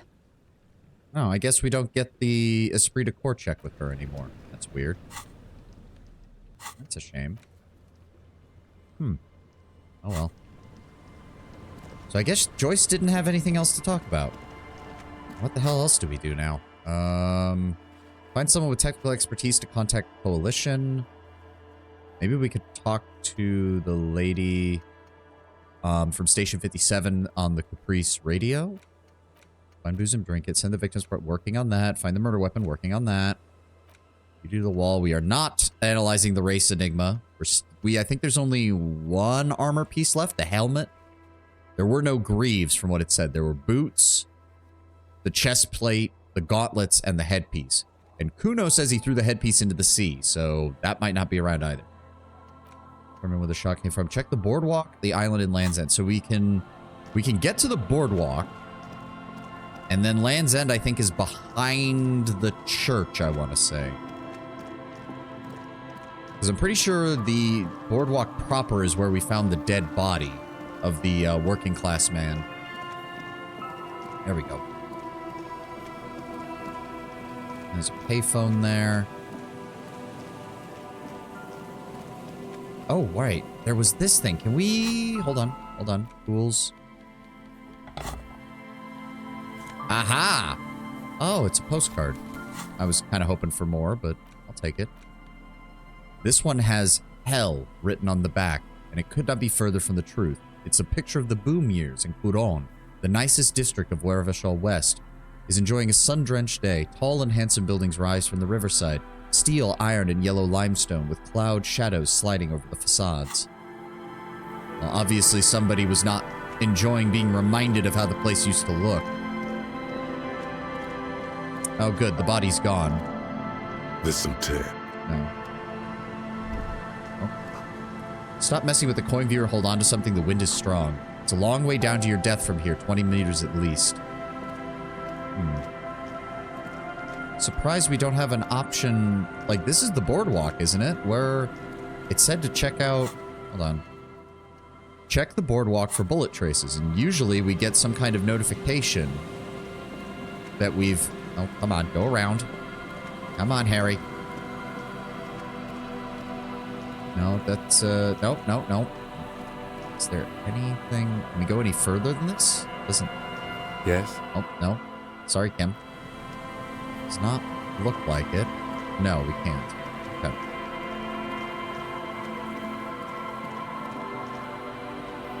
There's... Looks like there's some stuff behind it. Wait a second. Where are we going? I have no idea what I clicked on, and now I'm afraid to click off of it. Harry, where are you going? Oh god, this must be what Kim always feels like. Harry? Harry, where are you going? Oh god. Okay, he went underneath it. Okay, okay. Whew. It's like, what the fuck is going on here? Oh, money. Take it. Oh. Rusty gears used to turn the whole machine. The building before you housed the engine. Must have been a big one. Chain trails off into the ocean. Who knows where? An old door, worn by elements, guards the depot. The wind has blown a sand dune in front of it. The door hasn't been opened in a long while. You see a handle. What is this thing anyway? It's military. A service depot of some sort. Service for what? The washerwoman mentioned a depot up the coast. She said it was for moving ammo and cargo across the bay. This might be it. It may have been used to serve as an aerostatic battleship in the atmosphere, or a fortification, like a sea fort in the bay. Would this structure have been used to take the shot? From here to the whirling? I can't see how. The church is in the way. Fair. Well, we're obviously not gonna... That was a red check for interfacing that needs a 20 in order to fucking go. Holy crap. This barrel has recently been discarded. It smells of oil, fuel oil. Alright. Oh. Hey! White polo shirt, plus 1 rhetoric, minus 1 empathy, and some pocket change. Shirt looks worn and smells a bit. You can't help but wonder who would leave it stuffed in a tear container. What kind of man would even wear a polo shirt? This might be one of life's mysteries that will never be solved. What's polo anyway? No, really. What the hell is polo? I do love the descriptions. How tall is the church building? Fairly tall. We're going to be going back over there in a bit. Oh. Boardwalk rises to your south and casts its long shadow over you. Hey, it's one of Morel's traps. Let's go ahead and check that. A familiar apparatus lies among the reeds. Another one of Morel's traps, weighed down by stones to keep it in place. The reeds sway in the coastal breeze. They seem to be waiting for something. The wind picks up here, near the cape's end, surrounding the narrow strip of land from 3 cardinal directions. It's cold for this time of year. Reach into the trap. This trap is also full of panicked locusts. No sign of any cryptozoological beast inside. Another empty trap. Are you enjoying the cardio, Lieutenant? I'm quite enjoying it myself. Always up for a good jog. Otherwise, would I still be on this case with you? He smiles and raises his collar. It's windy. Aw. I like it when Harry and Kim have little, true buddy cop moments. I like that. What the hell is out here? Cigarette butts cleaned away under a rock. Brand Tio Mortiri. Someone made a campfire here a while ago. Maybe Morel and Gary when they were still setting up their traps earlier. Rusted broken control box for the radio relay tower. Ladder's too rusty to climb. The sea air is eating away at it. The relay tower coordinates boat traffic in the bay. Barely. Hey! Oh, +2 shivers. Scented scarf. A light springtime scarf smells like men's cologne mixed with cheap laundry detergent. Someone must have left it behind, maybe from a date. Wear it if you want to delude yourself that spring has arrived. +1 to shivers for springtime cold. -2 to physical instrument from allergies. Ugh. Ouch. I mean, so if we need to make a shivers check, that's good, but goddamn. Don't wear that if you're even thinking about doing a physical instrument check. Tiny islets are there off in the distance where the posts trail towards. Okay. So there was definitely more. Take a mental note. Tio Matiri seems important somehow. Okay, so someone was smoking out here. We just don't know why. And it's obvious there used to be more infrastructure in this region if there was a military depot connected to this place.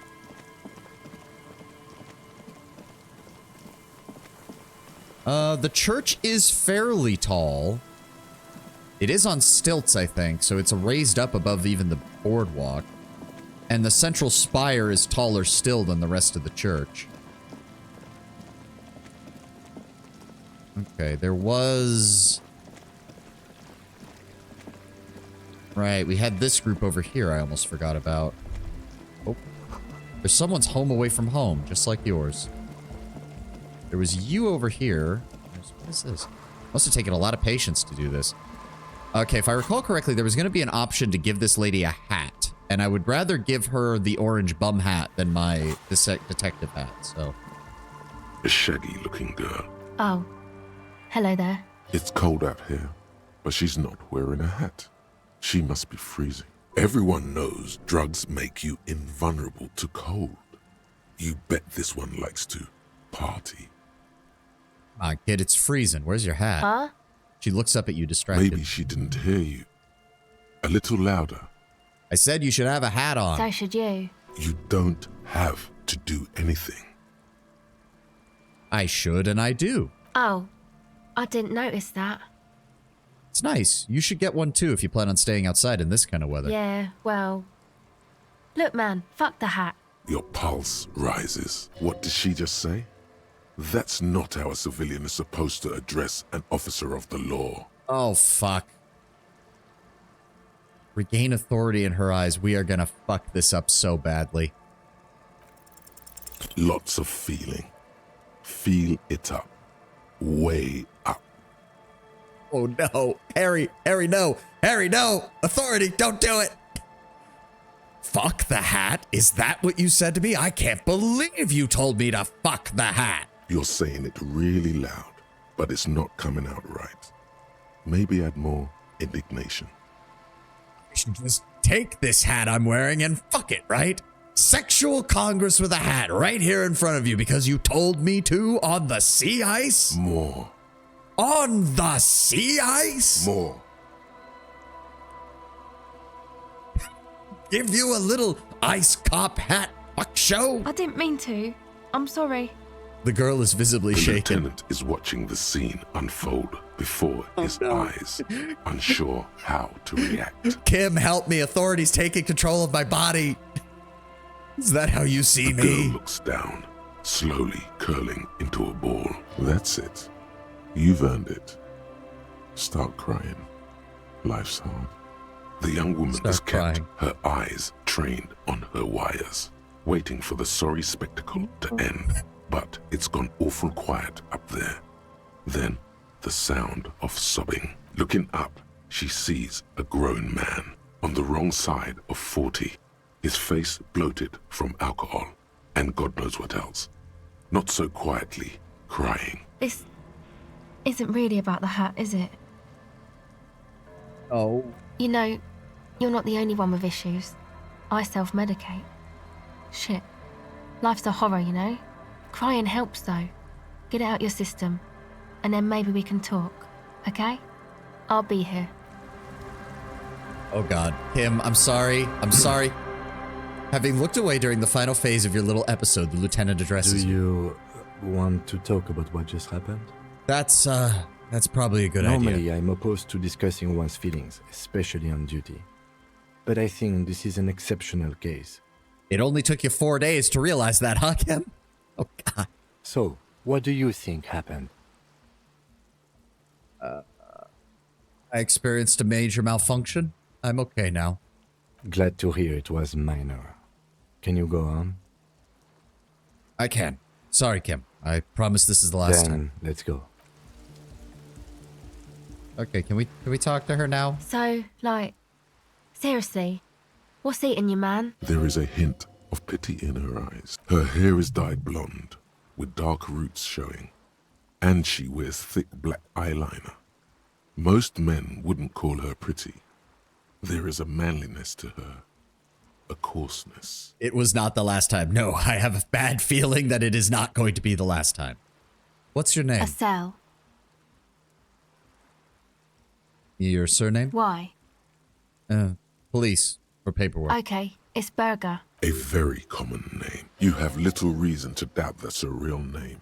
But she's not all that surprised by this cop show questioning, is she? Have you seen a red-haired woman around here? No. Just no? It's pretty desolate here. I only hear the dogs bark at night and see the shadows move down the coast. Can we talk for a minute? I was wondering when you would come around. What's up? I guess there is something that's been making my life hell. What is it? No, I don't want to talk politics with the fucking teenager. Oh, dear Lord. And I don't have a backing. I can't back out of this for some reason. God damn it. I guess people just keep putting selfish interests ahead of the greater good. I mean, it's better than the other three. Good Lord. The plight of the working class, the plight of the entrepreneurial class, foreigners. Oh, God. Yeah. Oh, really? Okay, that healed my morale at least. Yeah, I mean, no one understands that sometimes you got to make sacrifices for the sake of progress, and it's all very distressing. The thing that's got you crying in front of strangers is the slow pace of social progress. Honestly, it probably isn't. No, it sounds like you just got chick issues. Now that you mention it, I found these letters I thrown in the trash, and they might have something to do with it. Why'd you think that? Jinemon VT is now aboard. Jinemon, thank you for the follow, my man. Hope to see you here again. Thank you very much. Thank you very much. I always get awkward when people follow and subscribe. I always feel like I don't know what to say. Ooh, to hell with this. Questions, I had them, you have answers. They were written in a woman's hand, and oh boy, did reading them make me feel not good. There you have it then, chick trouble. Not political after all. Who was she? I don't remember. Really? You seem to be pretty upset about this chica. Are you sure you don't remember anything about her? I remember how she smells. That's all. Wow, man. That's some pretty strange shit. Are you sure the letters were for you? Yeah, I have to be sure. Why would I have reacted so strongly otherwise? How come you don't remember, though? Is it like some selective memory thing? I think it's more about me getting so unbelievably drunk I completely erased all memory of this world. Yeah, Or it might be that. This one time I did so much booze that I forgot too. Yeah, sure. I've got a feeling you weren't doing It's booze. obvious she's done more than booze. Or it might just be some psych bullshit, you know? Königstein wank. What is Königstein You know, the psych thing they've got going on there. Rich people like it. People in Königstein are mostly rich. Well, thanks for the bullshit psych thing, then. You're welcome. Might be for the best to keep that shit forgotten, though. Just my opinion. If it itches, don't scratch. Yes, but it itches really, really bad. What's that device you have there? This is a portable recording device. It's for field recording. Low quality, but still. And the wires? Actually, just one wire. I picked on it till the braiding came loose. The wire leads to a contact microphone. And what's a contact microphone? Contact mic records sounds from inside things, like this ice. Nice. You could maybe bug someone with it. Wiretapping. How does that thing work? The mic? I don't exactly know. Somehow it doesn't pick up vibrations from the air. The book said it only picks up structure-borne sound, if you like technobabble. And where'd you get the mic from? Same place I got the recorder from, the Palaceum. What's the Palaceum? Oh man, you haven't been to the Palaceum? It's the coolest place in this whole drug-addled shithole. It's a music club and a synthesizer workshop on Boogie Street in Jamrock. Musicians live there, like real musicians. I once saw Arno van Eyck. Thinking about it really cheers her up. It's a long way from here, though. Sounds interesting. Who's this Arno guy? Oh yeah, guess you wouldn't know Van Eyck. Or really be a Palaceum going kind of person. Hey, I get down. I don't know what that means. I grind. I don't know what that means either. Oh god. Harry's trying to use lingo from his childhood, and the new kids don't know what the fuck he's talking about. In the form of a rec tape player and a completely... no, I do. I have concrete evidence that I rock in the form of a rec tape player in a completely trashed hostel room. That's cool. She breathes on her fingers. She doesn't know what to say. Oh, you're right. Time has Sucks, deserted man. me. Was there something else? This About the woman has contact single-handedly mic, dealt more damage to us than most of the other checks in the game. We've lost 2 morale points to her already. Fucking Harry's just like, oh god, I'm old. Oh god, I'm old. I had some non-mic questions. What are you doing out here then? Recording, I guess. And what are you recording I exactly? think I'm recording cracks in the ice. But there's no way to tell. Not without headphones. I think I just recorded your footsteps too. Not sure how that will sound. She scratches her forehead. What happened to the old headphones? What happened to the headphones? My boyfriend sold them. For... I don't know, man. Things. Just stuff you need for life. Everything checks out, sire. Well, that tells us she's lying. And what are these recordings for? The cracks and the footsteps? The musicians in the Palaceum used them for making music. They looped the stuff, cutting the tapes together. They make music out of cracks in the ice and keys jangling. Crazy sounds like that. It's hard to explain. Anyway, I thought I'd make some too. It's supposed to be, like, a music place anyway. She rubs her shoulders and looks around. I don't really know what I'm doing. They use synthesizers too. I don't have a synthesizer. She looks at the recording device. The thing she thought would fill her hours with joy and escape. It's turning out to be an empty fantasy. She feels childish. Very useless all of a sudden. The sharp drop in endorphins is almost visible. Like a warm blanket has fallen off her shoulders. The wave of chill. The quivering jaw. Indications of a drug high. Take this, you're cold. No, man, fuck that, I'm cool. I'm sorry I said that. I'm sorry about the fuck. It's okay. Lieutenant backs up, but he throws you a glance. Yeah, we'll give her the hobo hat. Here, you need this more than I do. Thanks. That's fine. You said it's supposed to be a music place. What is? That? The boys think it could be a place, like the Palaceum or something. Stupid. It's really not going to be a Palaceum, that's for sure. She nods towards the church. And who are these boys? The boys? Yeah. Andre and the guys. They're inside, in the tent. And why is that? And why are you freezing out here while they're inside? They got too much stuff crammed in there. No room. Like what? Music stuff, mostly. Like this tape recorder, but bigger. And there's piles of it. Why not just leave some of it outside so you don't have to freeze? That stuff is more expensive than I am. More expensive than any of us, really. Doesn't matter. I can take the cold. Go ahead. Some other questions. Okay. This is a white check. You seem surprisingly comfortable with being questioned. Why is that? Well, it's just questioning, right? You're just questioning me. That's what cops do. You've been questioned before. Once or twice, yeah. I'm sorry I haven't had the Revachol experience they get east of the river. What's east of the river? Rich people. Rich people are east of the river.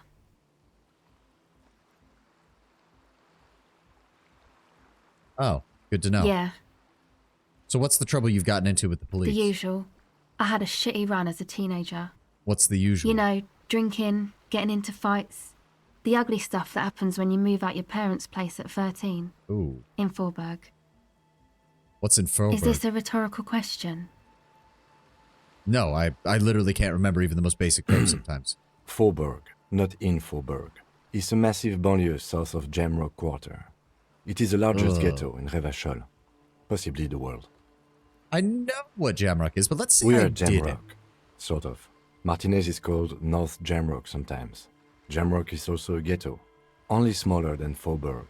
And why'd you have to move out when you were so young? My dad was a drunk.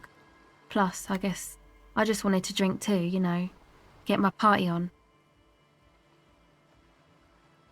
I mean, I get that. I'm a major party animal myself. All right.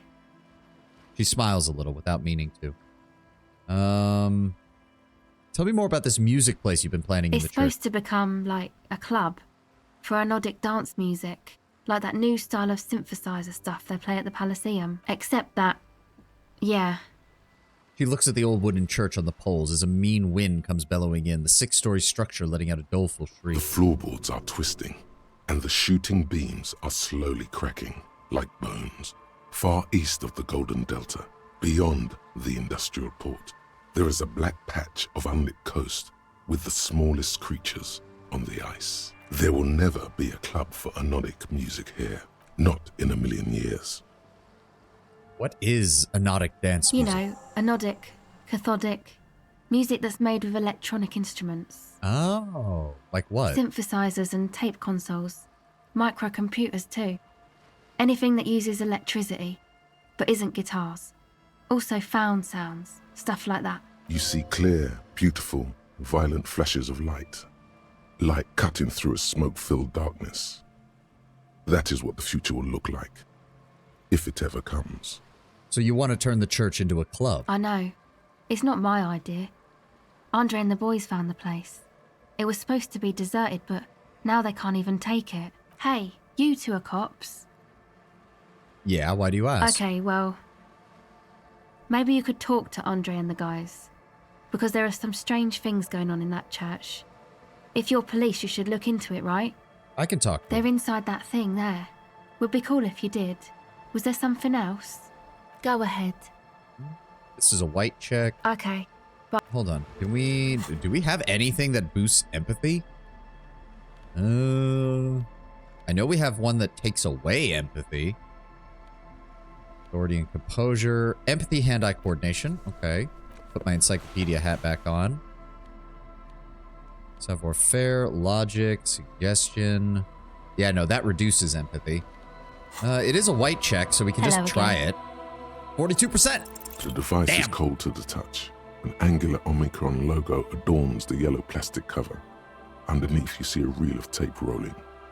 You put the device back on the ice. Damn it. I was really hoping we'd get that. The tent is just tarpaulin fabric covering a pile of stuff. The flap is open. Inside, 3 young men are listening to some new form of music. It's like nothing you've ever heard. One of them looks at you. Come on, get in and close the flap behind you. The warm stuff's getting out. It's safe to assume this is their leader, or at least he thinks he is. Squeeze Sorry, we barely have room for one. He points his thumb at the You lieutenant. go ahead. I'm too old for this. I'm actually not, he thinks. I just dislike delinquents. Yes, we're aware, Kim. I know. You spent a lot of time working with juveniles when you were starting off as a cop. I'm sure you will feel right at home.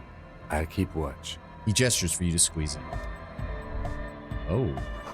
Smells like sweat laundry detergent plus a trace of ether. Capri Lange, engine starting fluid. A speaker, the big kind they use for live music. Canisters filled with what appears to be water, the label says distilled. A pile of nasal sprays, brand name Nosafed Ultra. You see a youngish man bleaching the tips of his hair with a toothbrush. He puts the toothbrush down and extends his hand in greeting. Why does this look like Rick Sanchez? It's like a young Rick Sanchez. Like, ignore the blonde hair on the actual model. Look at the picture. What is this music? Some kind of, like, techno-electronic? Hello, I'm Andre. It's a pleasure to meet you. Shake his hand. His grip is strong, sweaty, and warm. He's trying to project and inspire confidence. This is my posse, Noid. The young man with earrings looks at you suspiciously. Well, hello, David Bowie wannabe. And Egghead. Egg! Okay. The tape player high above his head continues to blast what is probably hypnotic music.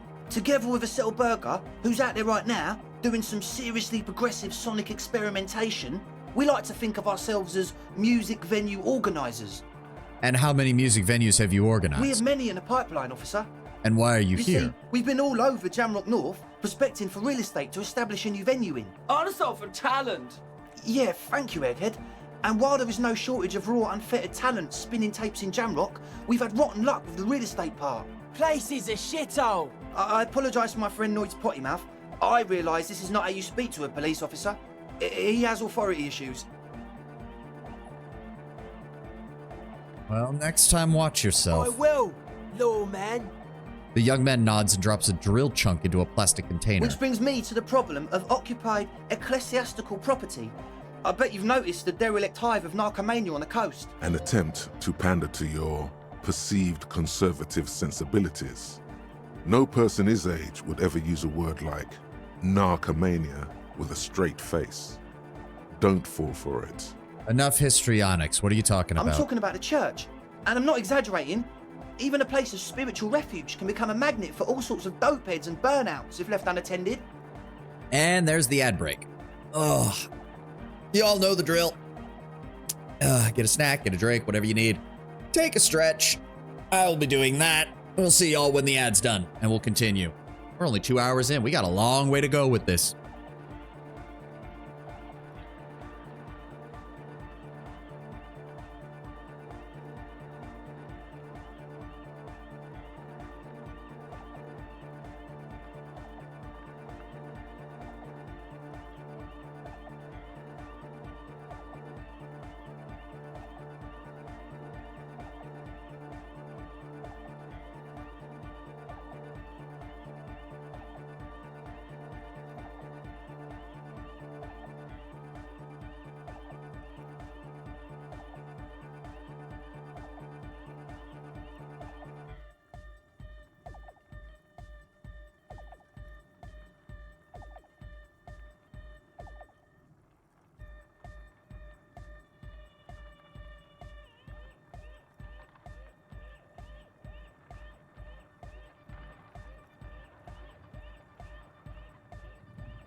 Madness-inducing. I take it you're not a fan of the music, Tenwin.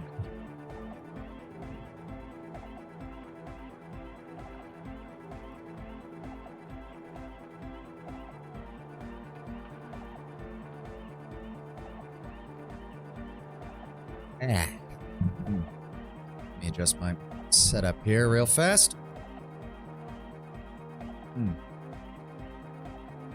Well, we're going to be in this conversation with these guys for a while, I think, so I'm sorry if you're not a fan of the music, Tenwin.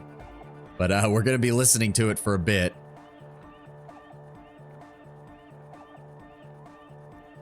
Come on, ad. Finish up. I just want to keep playing. I just want to keep playing. Finish up the ad, Twitch, please, so we can get on with this go.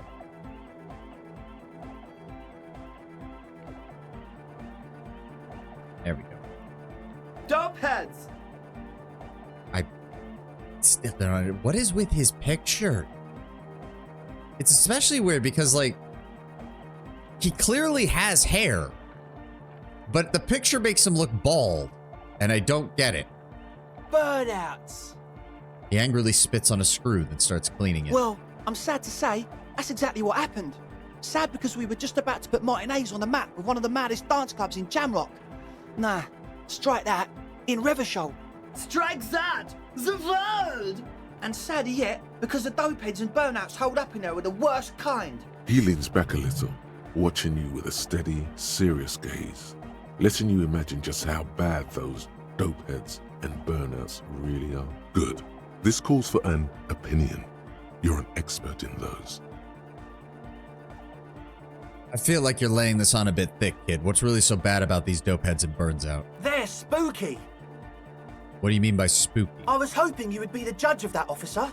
All I can say is, their spookiness is the kind that keeps us from restoring this church into a community centre and a place of spiritual refuge. Also, they don't eat or clean the building. Shit's gonna collapse. People just want to spin tapes without them spooking it up. Place has bad signs. No one can dance like that. Thank you, Egghead. So you're gonna look into it, right? It should be a police matter. Getting them out. Whatever spooky stuff they're doing, I'm sure it's not what the Ecclesiastes meant their property for. I can look into it. Tell me more. All right, man. Help the ravers start a nightclub. He clasps his hands enthusiastically. Andre's obviously very happy you took him seriously. The whole tent is. The boys exchanged giddy looks. So what exactly is the status of the church? I haven't been inside the building. I asked Noid to install a measure against more drifters wandering in. A padlock. It's a temporary fix. Just something to contain the situation. I had to do it in a hurry. Not my best work, but it should hold for a while. And do you have the key? Of course. Noid, give the officer the key. All right. The speed freak dips into his belt pack and produces a yellow key, but then makes a sudden cool and fuse move, tossing it to you in your general direction. Oh boy, be a cool cop. Catch the key as it flies towards you. You sense the There we trajectory go. of the little piece of metal and plastic. The object makes a small ringing sound as it approaches. Just the tiniest chime to your left. Sounds like the boss music in a very mediocre 90s platformer. Yeah, I can see that. Ka-ching! The key hits your palm. The speed freaks nod to you approvingly. Thanks. The speed freak nods to you, a respectful nod. You proved something here. And how long have those people been locked in there? Not long. Like a week, maybe? Wait, you locked people in there. Are you sure they haven't starved to I'm super death? sure they're alive. I mean, come on. I'm at least 90%, maybe 85% sure they're still alive. Somewhere in the ruinous past that led you here, there was something called exams. You may have learned the term involuntary manslaughter there. Andre, are you aware of what the term involuntary manslaughter means? Yes, I do. I listen to Channel 8 all the time. I know about crime stuff, and I assure you, officer, this is not what's happening here. I'm at least 80% sure they're alive. I mean, come on.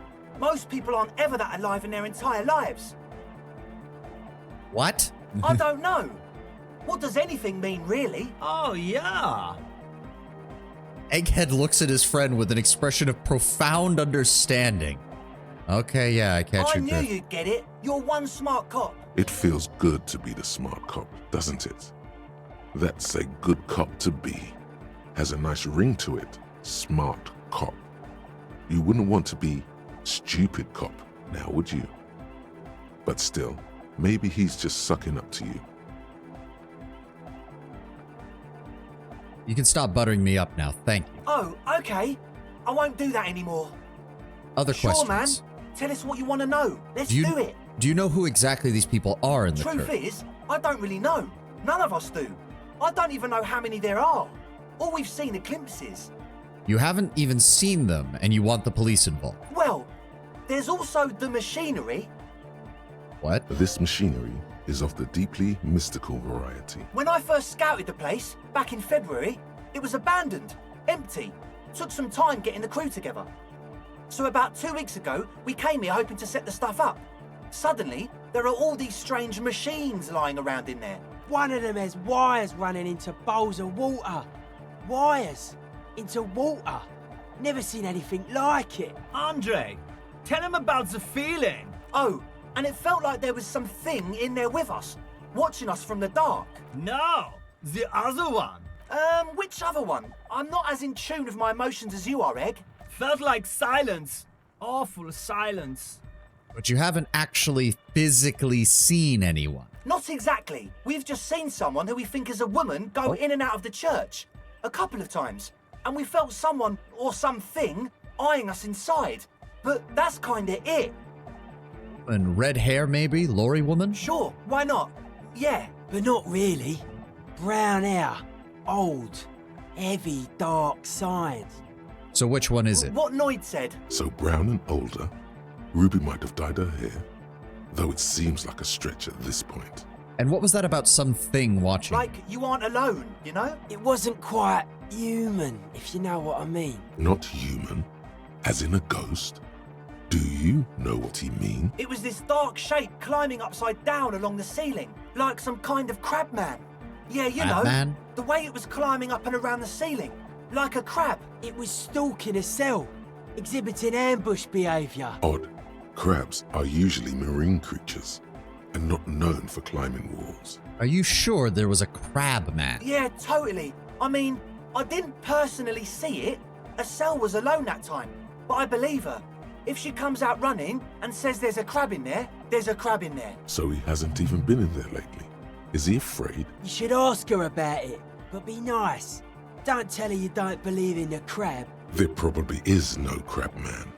Don't let them draw you in with this nonsense. Logic, you're probably right, but at the same time, if the suspect, if the person we're questioning thinks something happened, actively calling their account into question doesn't usually help. Can you tell me more about this You machinery? should talk to Noid about that. I just got a distinct burnout and dopehead sign from them. Probably jacked up to some snuff station too. Probably, very likely. With a small surge of PEA, alertness fills you, as if to say, this is a dark corner. Look behind it. Jacked up to a snuff It station? means like one of those rich boy private radio stations, where you can listen to people getting killed on, then jerk off to it. Sick shit. Must be. Even Kuno knew that. Not that we would know anything about that. Noid just likes to relay stuff. We're getting derailed here. In short, you can tell to Noid about the machines. He'll tell you more. How can you be sure they're burnouts and dopeheads if you haven't even seen them? Well, honestly, I can't. But I am. This is a below-feeble attempt at avoidance. Basically, he is attempting to weaponize idiocy. Wow, you can't, but you do. I should add weaponized idiocy to my own repertoire. Hey now, I'm 70% sure they're substance abusers. Don't let all that technology fool you. Where do you think the drugs come from? All right, let's keep talking about Sure. something else. What? You mentioned ecclesiases own the church. Who are the ecclesiases? Oh yeah, that's a Meteoran name for the founding party. Thought it'd be cool to use it. If you don't know what the founding party is, there might be a way to mask it with minor demagoguery. Humor me, Andre. What's the founding party? Come Do to you even think know? of it, I've never really looked them up, you know. I can't give you a precise definition, but they're a very powerful religious organization. And? And they have roots in ancient mass society. And they're the custodians of the Pericarnassian church. Plus, they anoint the innocents. They, like, made the innocentic system, no? Andre, in your opinion, would an ancient religious organization who anoints the innocents want a club for anoditic music in one of their old churches? Totally. There is not a trace of doubt in this man's voice. The Pericarnassian church is about love. And Nordic music is about love. I got love for my Pericarnassian posse. Love is the relay out of death. We dance. He violently shakes the tape player as if to see if he can break Love it. is hardcore. Unity. Unity. Make some noise for my Insulindian posse. He turns the volume up on his music, then looks at you with a knowing nod, as if it's obvious you will now break into dance. You feel it. the anodes and the cathodes coursing through you, your big toe starts tapping along to the base, as if testing the waters. No words. Enjoy the beat. Feels good. I guess love can be pretty hardcore. Oh yeah, it can. He's coming around. You're getting it. Alright, I understand it was lame of me to suggest otherwise. I guess your music is about love, and so is the Paracanassian Church. Yeah! Yakokata! The place to be! He seems ecstatic that you share his vision of Pericarnassianism. Do it for the masses. Do it for the crew. His friend forms a fist with a screwdriver still in his hand, approvingly I so. didn't want to say it, but it was pretty lame of you to imply otherwise. Anyway, you got more questions? Hippies, I think I'm losing IQ points. See, but this is the kind of dumb I can laugh at. At least this isn't like depressing dumb and horrible. The one with the large head is still looking at you, nodding his head, waiting for your body to start moving. You feel like you could go for a little disco when, or if they get this club going. You've got it in you. All right, let's talk about all this equipment you've got here. What? You've got distilled water by the gallon full. Yeah. Good to have, bitch to carry. When I first scouted the place, I did some reconnaissance. I'm not sure the church even has running water. And it's distilled, too. Oh, it's the one they sell at the fuel station. It also reeks of sweat in here. It does, doesn't it? Told you we have a smell problem. He picks up a piece of telephone cord and inspects it. I also smell ether. Why? Ether? I don't smell ether. Do you, Noid? No.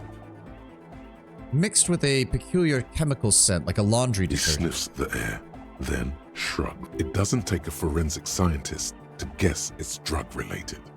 They look and act like the kind of guys who've done their fair share. Unlike the girl outside, however, the boy's breathing is regular.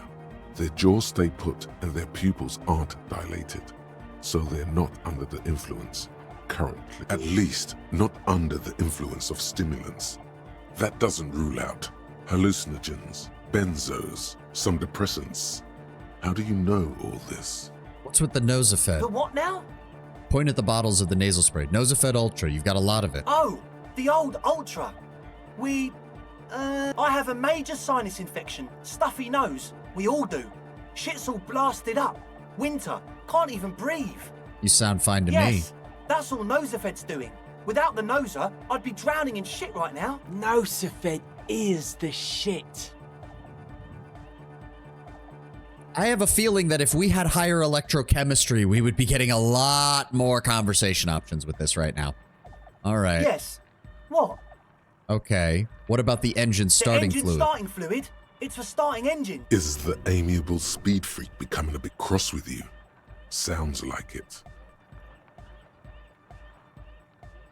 Relax. How's that extra high ether content working out for you? Does it do the trick? I guess it does.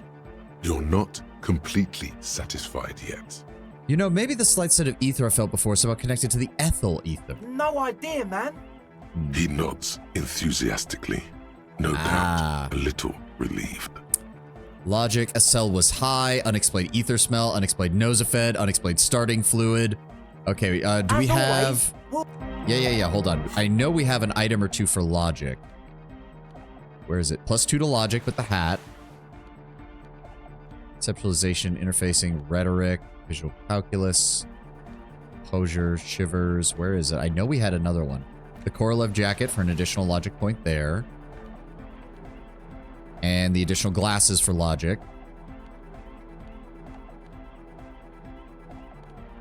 No. The hat we have now is better than the racist cone hat. Please no. I don't think we have anything else. No. All right.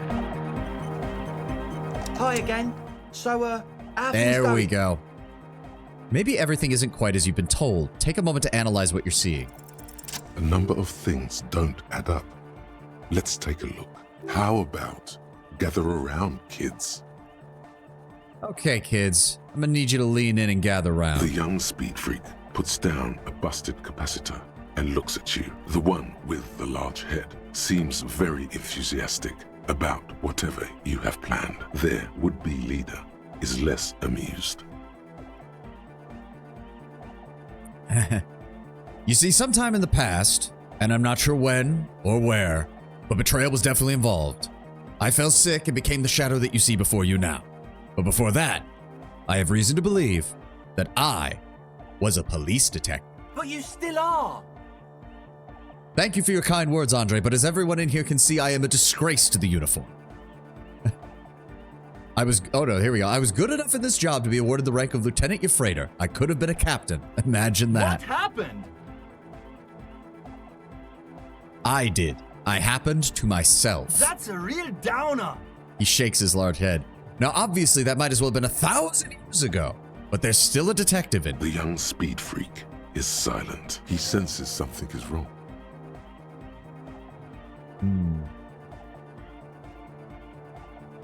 Your girl is sell out there as high as a kite. Must have been hard for you boys to keep sober for this meeting. We don't need drugs to be hardcore. Shut the fuck up, Egg. Maybe not today, Egg, but you need drugs to get through the days when you're not expecting me. Climb down from the equestrian monument, cop man. Consciousness is new to the universe. We all have our ways to ease the shock. So does Estelle need the drugs more than you? We know she has a problem, man. We're working on it. She didn't exactly have a smooth adolescence. Underneath, he is furious she ruined it for them. This means trouble for their female friend. Bottom line is, I know. What exactly is it you know? This isn't the makings of a club. This is a tent full of laboratory equipment for the manufacturing of drugs. I have no idea how you arrived at that conclusion, but it's wrong. Look, we even have speakers. One speaker. They have one speaker. Where's his friend? Did he lose his friend? You have no headphones. Wouldn't Estelle need her...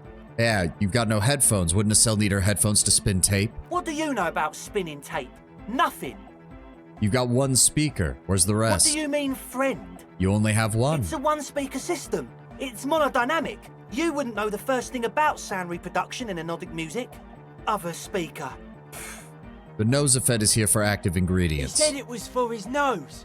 What more do you want? Distilled water, cornerstone of a clean lab. And of all cellular-based life. What's your point, Lawbringer? And the ethyl ether from Caproulange, a solvent, good for getting acting agent out of a solution. Make up your mind. First it's the sweat, then it's the ether. There's no need for me to keep going with this, is there? No shit. In short, you tried to use a police detective to help you set up a drug lab. That's... Come on, that's... Preposterous? I meant to say, not true. So what are we gonna do with you? What do you mean, do? There's resignation in his voice. He's almost ready to drop the act. It wouldn't take a lot of pushing. The optimal way to go about this would be indifference.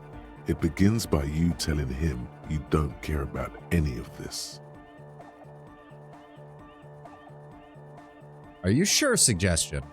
There's resignation in his voice. He's almost ready to drop the act. It wouldn't take a lot of pushing. The optimal way to go about this would be indifference. It begins by you telling him you don't care about any of this. We do this lawman style. First you tell me everything, then I pass judgment. So that's going against both of them, which I don't think is a good idea. Thank God authority didn't perk up during this. You tell me what's really going on and we'll work from there. I can be lenient. I don't really care. I just wanted to crack the case. Do what you want and I'll do what I want. That is the interesting thing. If I recall from some of our other conversations, the consumption of recreational drugs is perfectly legal in Revachol. Though I imagine it might be like a prohibition case, like in the US in the 1920s, where people forget consuming alcohol was perfectly fine. You just weren't allowed to make or sell it in any way.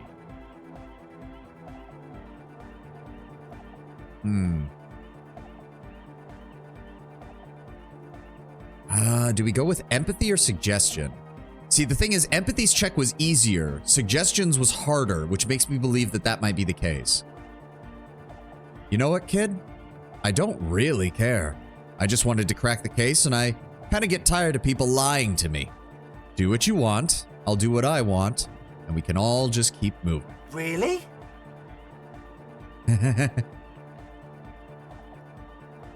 Wait, the optimal way begins by you telling him you don't care about any of this. Really? Was that supposed to be the lead into that? Really? I need to ask you about something else. You wanted to just ask me about something else. Or you can tell me what the plan for the church really was. Ah, there we go. He thinks for a moment, then opens his mouth, but closes it again. then finally raises his hands. Things are just way too hard for an entrepreneur in this city. It's not like we're not going to turn the church into the wickedest club in East Revachol. Because we are! We totally are! We just got to turn it into a speed lab first. Martinez doesn't seem inclined to help you because they think you're out to get them for the illegal shit that's normally normal for them. Yeah. Well, to be fair, we have talked to Titus, and I think from what Titus has said, they would be very annoyed if someone set up a drug lab near Martinez, because that's one of the things they did work to get out of here. They don't mind trafficking the raw ingredients, but they don't have that shit sold or made here. So Titus would be pissed as hell to find out this was going on. Especially since he's currently stuck in the whirling because Everard doesn't want him actually out on the streets right now. You know, to get our foot in the door. And why did you need me? Like I told you, spooky arseholes moved in while I was getting all this stuff together. A month ago, the place was empty, and now it's all spooked up. They're not really spooky, are they? No, man. They're spooky, all right. It's just that they would also probably call the police if we started cooking speed in there. But the sign was way off too. I couldn't feel the love at all. So, what now? This is it. Judgment time. Yeah, fuck it. Come on, guys, just do this clean. If you're really here for the music, just don't build a speed lab. Just make your club for music and go from there. Yeah! Okay, so Egghead is obviously the music aficionado of the group if he doesn't give a shit about the drugs. Young man, this man's drug is music. The young man's smile widens to inhuman proportions. His teeth beam in the floodlight. I knew it. The would-be leader drops his spiked head between his knees. It's impossible now. No, Andre, it's harder now. This hard cop has come to show us how much the fish is, and the fish is always so much more. We all know there was never going to be a club for Nordic music with the Speed Lab. Now it has a fighting chance.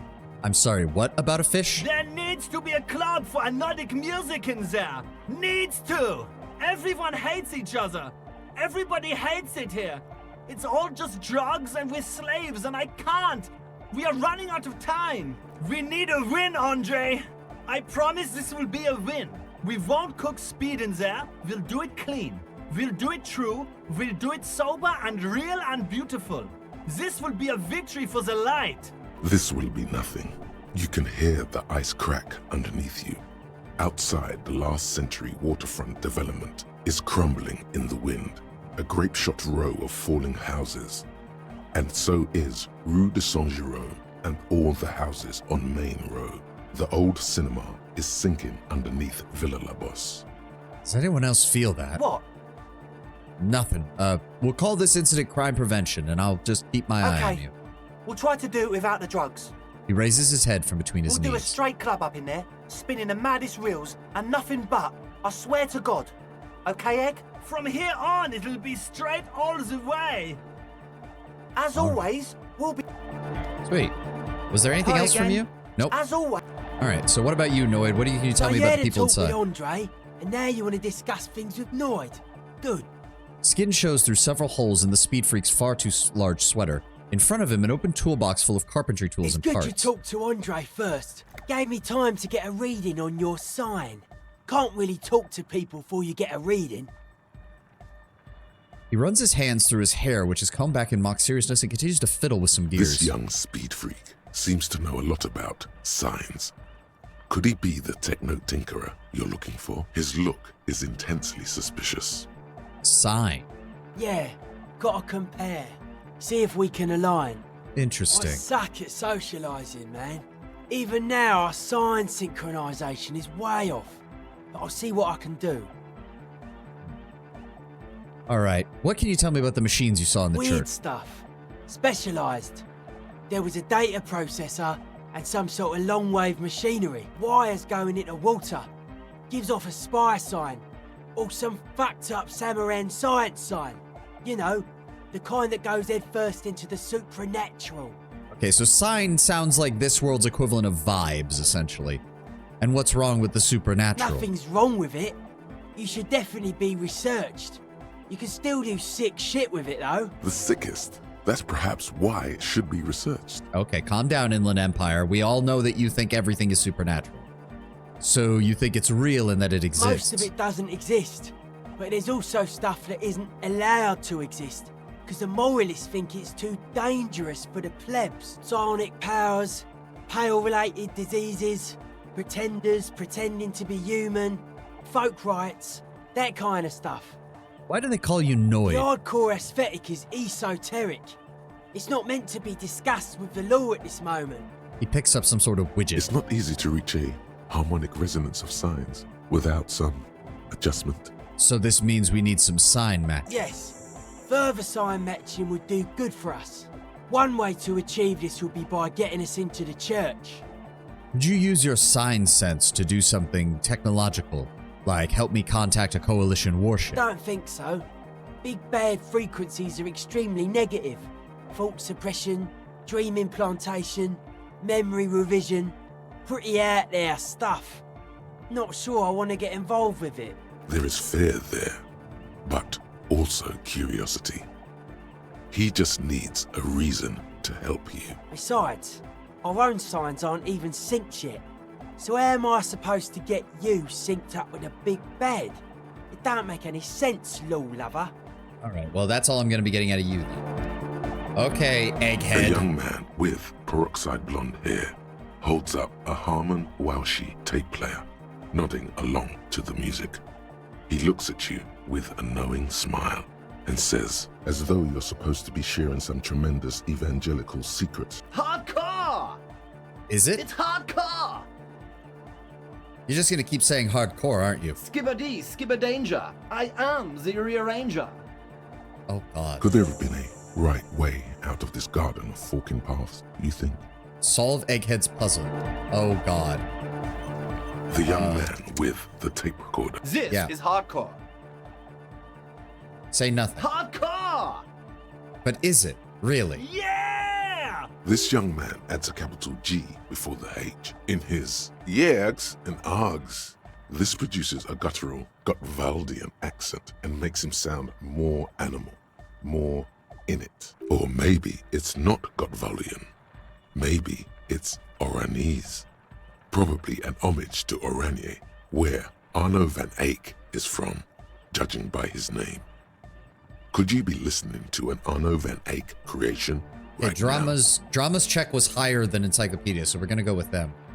Yeah. The Y to the E to the A to the A to the A to the A to the A to the G to the H to the exclamation mark. Yeah! He missed one A.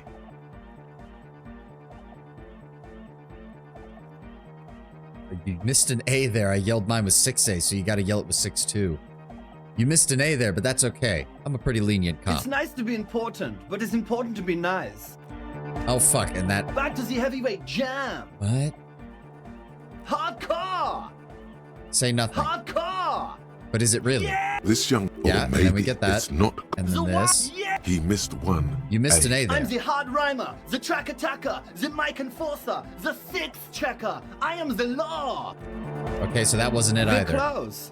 True, hard, full, car. Say nothing. Hardcore! But is it? This young... You know about him? Oh, okay, so we went with the encyclopedia check. I actually didn't mean to do that, but... He moves his mouth, but doesn't... but sound doesn't come out. His eyes are on the size of saucers. Looks like you've rendered him speechless. You know Van Eyck?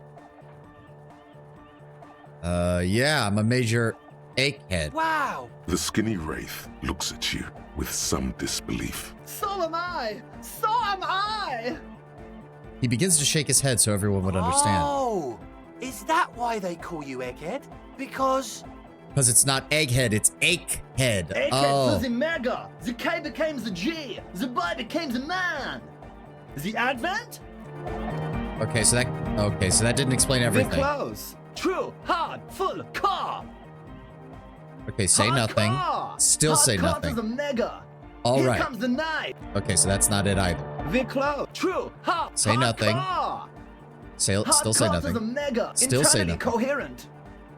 Still say nothing. Car. All right. Yeah. Still say He furrows nothing. his brow as his very large head traces the sublime invisible movement of the music in the very real air of the stuffy tent. Hardcore! Ah! He lets out an agonized roar over the feeblish, obviously not too hardcore beat below. No, but seriously, I'm a little worried it isn't. The question is, what is the question? Just answer the question. But there was no question. Oh, fuck you. The cloud. True, hard. Say nothing. Still say nothing. Mega. Say nothing. Coherent. Still say nothing. All right. He furrows. Yep. Hardcore. Ah. No, but seriously, I'm a little worried. What is the question? But that would have been good if I'd asked you a question, but I didn't. Now it's just but idiotic. There was a question? Oh, fuck you. The close. True, hard. Say nothing. Still say nothing. Say nothing. Coherent. Still say nothing. All right. He furrows. Hardcore. Ah. So hardcore. Is it though? I was just thinking that. One mind, one spirit. Oh my God. There's no other world. There's no other life. The close. True, hard, full, hardcore. Say nothing. Still say nothing. Say Internally nothing. coherent. All core. All right. Yeah. He Say furrows. nothing. So Is hardcore. It is. What is it? I mean, really. The question is, what is the question? No, but seriously, I'm a bit worried it isn't. He frowns, then starts bobbing his head back and forth once more. Okay, I guess we solved it. The skin on your back is crawling. For a second, you can't even hear the music anymore. There is a hawthorn tree on Rue de Saint-Ghislain, right next to the canal. Don't be alarmed. Everything is okay. He isn't actually worried. Everything is still super hardcore. What he probably means is, it could be even more so. You said you were worried. What do you think's wrong with the music? There's nothing wrong with it. I'm still in love with the hardcore. He turns pensive all of a sudden. Sometimes I just feel like anodic music is in its infancy, you know? For example, take this Arno van Eyck jam I've been pumping for the last month, and will continue pumping for the rest of 51. Isn't something holding it back from being hyper? He thinks for a moment, and then his expression clears. It's like it's only ultra. I think it's super hardcore, but you're right. It's not hyper hardcore. Yeah, it's only ultra hardcore. It is, isn't it? I knew it. But how could it become harder core?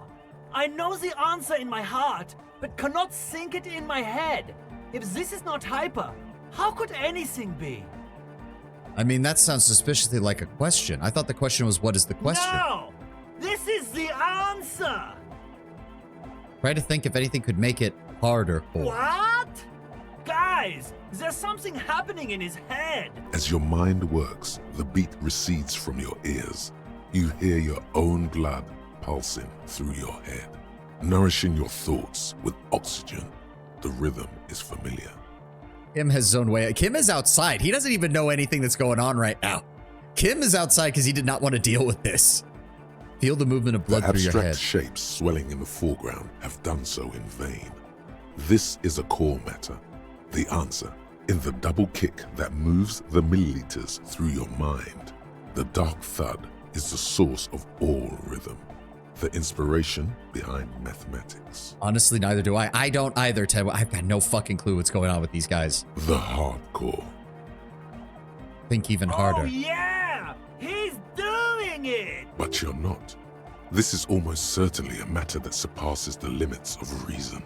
My imagination fails me. No, so does mine. He laughs and shakes his head. But there's head. something else that hasn't failed you. Wait, I'm the police. Uh-huh. Oh, I thought this would actually give us something. Oh, it's more likely to hinder us. I need something else, something extra. Yeah. Oh, interesting. This is a white hit. Are you a thought No reader? nation, but transnation. No war, but class war. Does that mean you're a thought Don't reader? be a lunatic. Of course he isn't. Jermaine here just yells random things. Odds are, sooner or later one of them will come off as thought reading. Yeah! Reversion imperative! Unless you were thinking Reversion imperative right now. Anyway, I've had a similar thing happen with eggs yelling. I know what you mean. But I was thinking Revachol imperative. That's fucked up, man. Lying like that. And a cop too. So wait, are you a communist? He's not a communist. It's just something he likes to yell. He picked it up from a tape jockey at the Palaceum. She was a communist, though. Yeah! With a rebel yell! I mean, it's good you're not a communist. Maybe you should try being an ultra-liberal. Best not to be a communist. Having extreme views on science is detrimental to understanding it all. Given his obsession with ultra and shit, maybe we I can could use... be an ultra! If you want that, do you want me to be an ultra? Please don't turn him into an ultra-liberal. Oh, jeez. Please don't do that. There's enough exploitation in the world. Yeah, don't be an ultra-liberal. That path is too hardcore. You guessed that Egghead won't become an ultra-liberal after all. I don't understand what's happening. Yeah, best not to be a communist. Having extreme views on issues is detrimental to understanding. Oh, sure! I can do that! If you want that, I can avoid taking a stand. Please don't turn him into a moralist. I don't even know what to say to that. Andre has totally lost control of this. Andre thought he was gonna run us in circles and keep their lab going, and we have been tearing this man's entire fucking universe apart.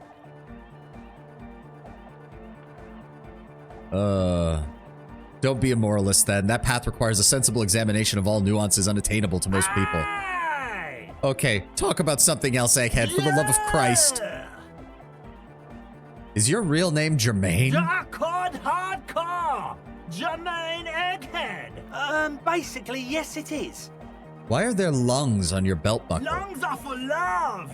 Why are lungs for love? When Dolores Day was anointed innocence, her lungs started glowing through her body.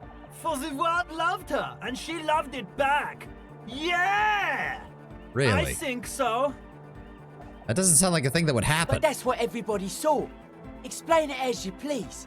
But it doesn't really do to just deny it ever happened.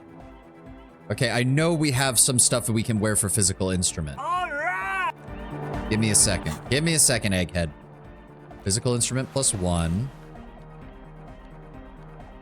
Not that. That's half-light. Pain threshold. Physical instrument. No, wait, that's... Ooh, this one should cover it. I mean, it doesn't have any malices, so we'll just keep that on. It gives the exact same bonus. Electrochemistry, savoir-faire, composure, authority, esprit de corps. Really, do I not have anything else? I don't. Damn. That's really the only item I have? Do I have something taking away from it? No, I don't. Oh. I thought for sure I had more items that I could... Good morning! Yeah! Come on, 72% chance. You know it in there your we lungs where go. the pressure should vibrate. In your heart that's alone. And in your solar plexus where the hits should land. So does every chordate animal. It needs more bass. What? The young man makes a sudden move, like he's about to turn the volume down, but that would be ridiculous. A melody. A good melody is what makes a song stick, so you can't get it out of your head. Wow, okay. We should start with the melody. But where would we get that stuff from? I don't know. I thought you would know. I'm sorry. I don't know anything about Nordic music. I'm just the party boy. I get the people going and say it's hardcore. He feels ashamed. He can't be of more service to the future of dance music. Okay, I'll look into it. In an official capacity, it's up to the police to make these beats go harder. The young man falls silent with appreciation.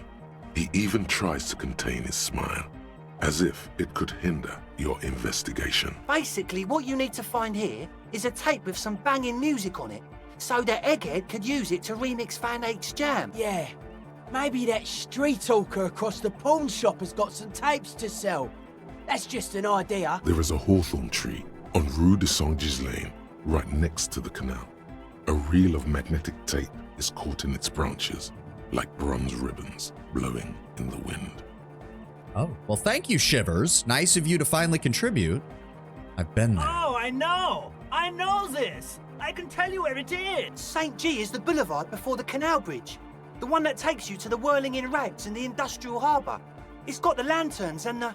I knew that. I could have said that. And the mosaic sidewalk. But it's all blocked with that stupid traffic jam right now. Anyway. Feels Does cold. it? Shake it off. Anyway, that's all yours to figure out, Copman. Copman! No, the tape we have right now is 1, a sad song, and 2, we need it for the karaoke, so we're not even going to suggest that. Okay. Do you have anything else? So, No. as always... And you don't have anything else either? No. All right. We can leave now. Kim is probably thinking we're absolutely fucking insane right now. Good. We've got 3 points stacked back up. We're almost leveled up again. The shaggy-haired girl. So you talked to my associates, right? Are you going to help us? Yeah, With I'll help you. Great. Let us know if there's any progress, will ya? We've been waiting for weeks here. I'd like to know more about your My associates. I haven't got much to say about them. Oh, come on. You must know something about them. Of course I do. I just don't tell people about my friends and who they are and so on. I don't provide information on them. I swear half of this cast is the most annoyingly written characters in CRPG history. I mean, honestly, I like those 3. I remember talking to them somewhat the first time I came through this area. I actually think they're insanely well written. You have Andre the leader, who is obviously, he just oozes. I come from, like, my family is middle to middle upper class, but I want to be involved in, like, the drug trade and everything, and, like, not gang stuff. He doesn't strike me as like a murderous person, but he's the kind of guy who has an absolute anti-authority streak to him. But he's smart enough to know how to talk. Like, all of his initial conversations before we broke down his lies were all just constant, like, trying to butter us up, trying to flatter us, trying to make us sound like, oh yeah, we have no problem with the police, that kind of thing. Well written, yes. Making me want to pump them into the water, absolutely. Even that I don't give the vibe. I think they're very well done. And Egghead's just stupid and insane, and for some reason I like it. Noid's the only one who's kind of annoying, but that's just because he's just kind of standard delinquent. To the cops. What about you? Maybe you could tell me something about Me? yourself. I'm a silver bird. I don't know what that means. Don't know what makes you think it'll be any different later, but... Get Estelle to talk about her associates. We probably need this empathy check in order to do that. The others told me that you went into the church. What did you see in there? Oh, that. You're not going to believe me. There's no point in me telling you. She's less prone to blurt it out, Crabman, than the others. We'll see. Come on, tell me. Okay. I went in and I saw a woman next to one of those machines there. Noid calls it a mainframe. I joke about the conversation, but it is very much sticking with me. Yeah, I know. I mean, they're very memorable characters. Pretty much everything in here has been good. And Egghead is just... I love the fact that they just went, he's a guy who just is crazy. But in like a harmless way. She was dressed like someone who's been raised by their grandmother. You know, strange old clothes. Had this absent expression, didn't say anything, just stood still. Go on. And then, you know, right behind her, a man crawled down the wall. Upside down like a crab. Down the church wall. I think the woman didn't even know he was there. He was completely silent. He stopped right before he got to the floor. Then just hung there like that, looking at me. Right at me. I fucking turned around and walked out. End of story. Like a crab, you say? And what did this crab man look like? It was too dark. I couldn't tell exactly. Come on. She obviously could. She already went into detail. Come on. Don't bullshit me on that. What did he look like? He looked like a banger, okay? He was Oh. all muscular and stuff. Had a mesh tank top. I know it sounds ridiculous, but that only made it scarier in a way. A crab and a banger? Yes, a banger. As in a mess gang member. I know what it sounds like, but that's what I saw. No. I believe you. Why? Hey, strange shit happens. Okay then. They certainly do around me. Oh, I was hoping that would give us a bonus to the empathy check with her. All right, your associates tried to use me to set up a drug lab. I'm guessing you knew about that. I did, and I'm sorry. For what it's worth. Which isn't much. This is why I didn't go into the tent. Typical delinquency. You don't get to choose your posse, they choose you. Mine are idiots, but they're mine. I tried to talk Andre out of it. I even tried not to lie to you. Indeed. She merely tried to omit the truth instead. Instead, you opted to admit the truth. To a lot of people, it's the same thing. I know. But I knew you'd see through their plan too. I'm not an idiot. I should have been able to control them. And I will in the future. I promise. May I ask? What did you tell them? They can do whatever they want once they get the dance club set up. Just no drug labs. Thank you. I'll get them under wraps, I promise. Really? That didn't give me a bonus on the empathy check either. Fuck. All right, all right. Oh, God. All right, what else do we need to do? So, get a cell to open up about her associates. Make Von Eyck's jam harder core, which Shivers told us there was a tape on the other side. Sync signs with Noid, who said he can't do that until they get him into the church. Help the Ravers set up the nightclub. The buoy, right, and the traps. There's one in the camp and one by the canal. We'll hold off on investigating the church just yet. It is also getting a bit later in the day. We need to be prepared for when it gets close to nighttime. Hello? Can we cross the water, please? There we go. Doesn't look like there's anything else over here. We're back over to the village. Running, running, running. Morel's other trap was by the canal lock, he said. Where is it at? Where is it at? There it is. This trap's not too hard to spot, once you know what to look for. Keeping it hidden has not been a priority for the cryptozoologist. Look around. The reeds bend forlornly toward the sand. You see slabs of concrete north. In the east, the city center hums to you.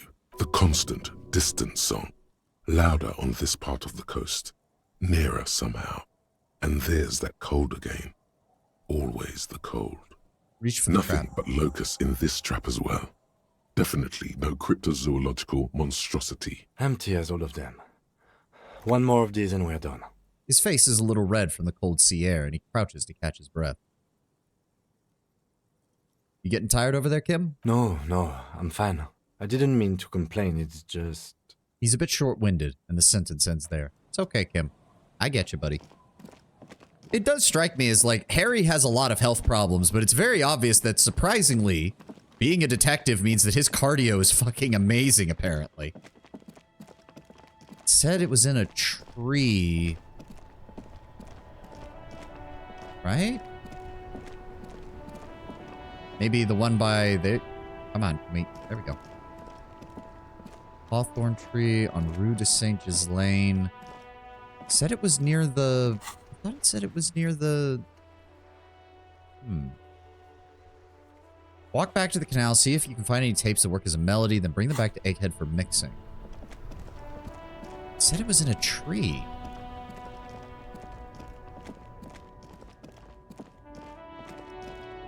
Oh, wait.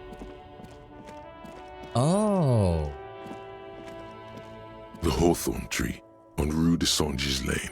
Bronze-colored ribbons of magnetic tape are caught in its branches, fluttering in the breeze. Just like promised, you've stood here for what seems like eons, guzzling the sickly fumes of lorries and carriages. Good old tree. Patting the tree reveals a small sticker which has almost been worn to oblivion. It reads, RCM Emergencies Desk, number 8102. Underneath a slogan, Mankind, be vigilant. You tree-hugging pansy. Oh, shut up, physical The instrument. bronze ribbon twists around and within the branches in an intricately natural pattern. But there's something. What do we got, visual calculus? There's a twisted logic in this mess. You see the ends of the ribbon, the way it flows, how it twists and turns. It's all starting to make sense. It'll be easier to remove now. Nice. Let's get it. Like an immaculate What labyrinth. the fuck? The magnetic tape twists and turns around the branch. You just can't get it loose. All you've done is make your fingers bleed from the thorns. A 92 fucking % chance. What the fuck? I even have items that boost my physical. Oh my god. I should have saved. I should have put the items on. Because you can't do it with just an item. It's not going to count as a plus what. Oh, you fucker. Bullshit. God damn it. Put the... Okay, can we get our regular shit back on, I guess? Fucking hell. I am now very annoyed. Put the armor? Yeah, put the armor back on for now. Son of a...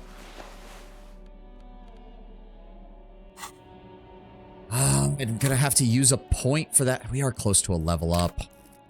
Fuck! Give me the fucking thing. You should not have had that problem. Between that and this, we... The God gnarled damn it. hawthorn tree on Rue de Saint-Gilles Lane. A wintry breeze blows by, making the magnetic tape flutter.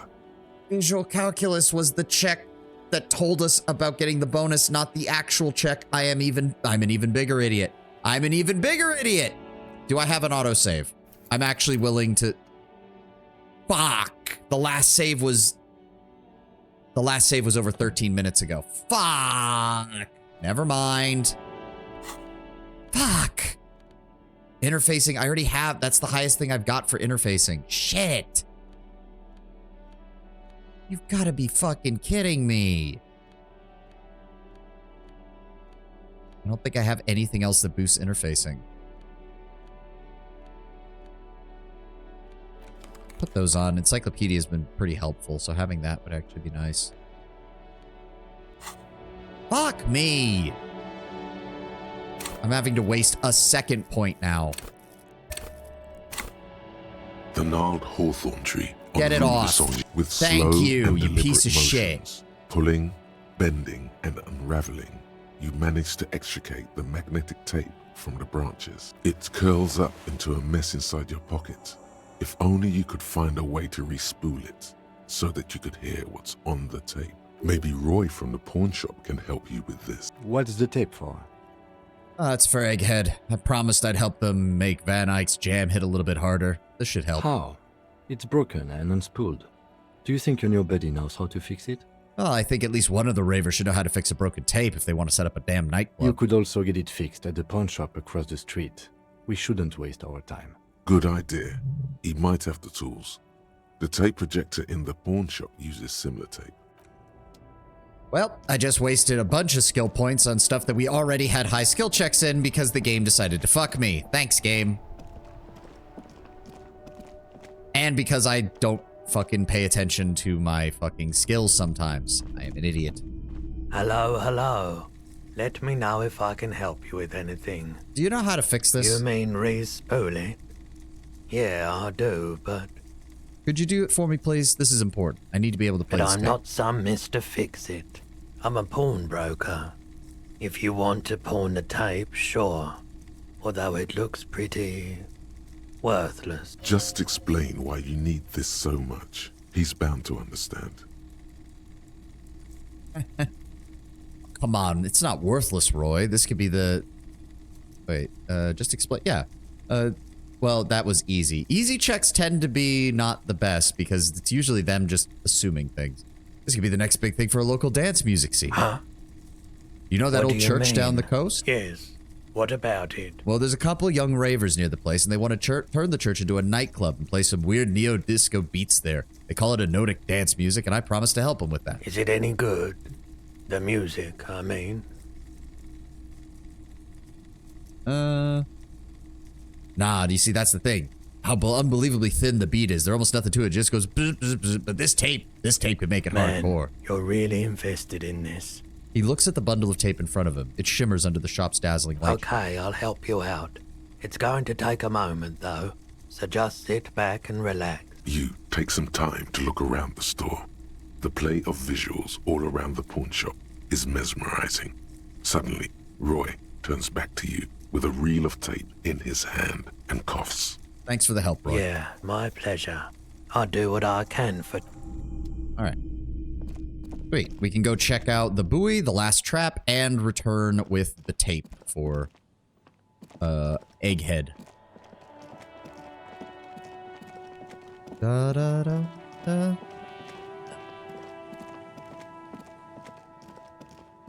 I do gotta give props to the sound design and music team who worked on this game, because pretty much all the tracks have been just lovely. We've been up here? Wait a second.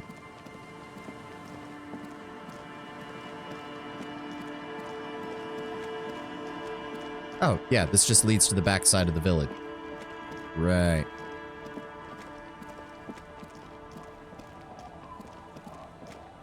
Running, running, running. See, Kim, you can do it. It's not that bad. Just need to go up here. Oh, Nope, go around.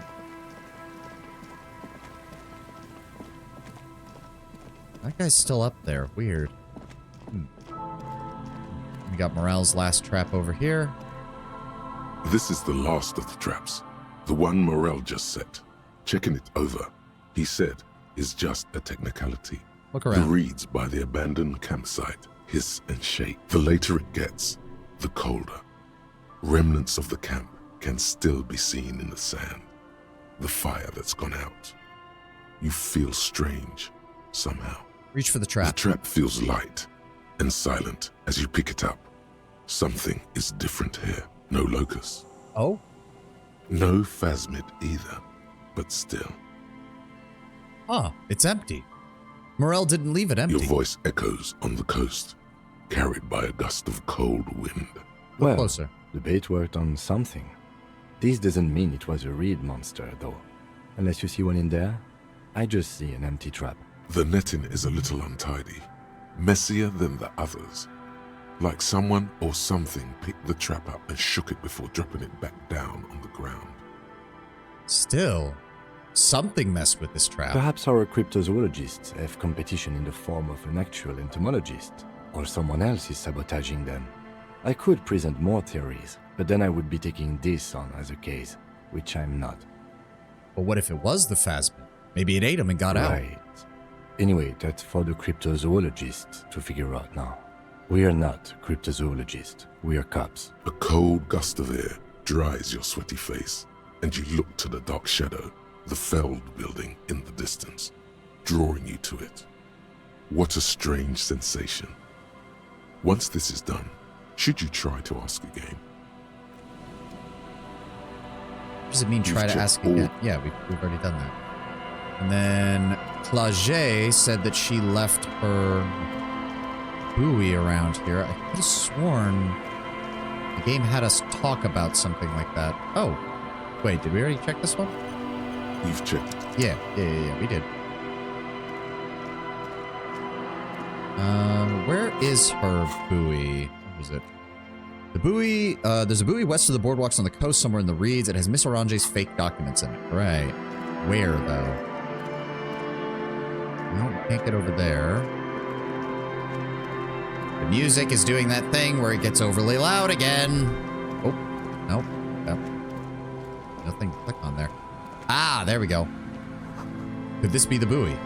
Oh, and... A metal and plastic contraption there's the bumps ad. up and down amidst the trembling reeds. At first, it just looks like trash. But if you look closer... Yo. Felt good. Something popped. Oh. In all seriousness, though, Tenwin, Lord Brownberry, are you guys enjoying Disco Elysium? I hope you are. I really do. I know it's not action-packed like a lot of the games we've been playing so far, but I've been enjoying the story and the universe that they've given us here.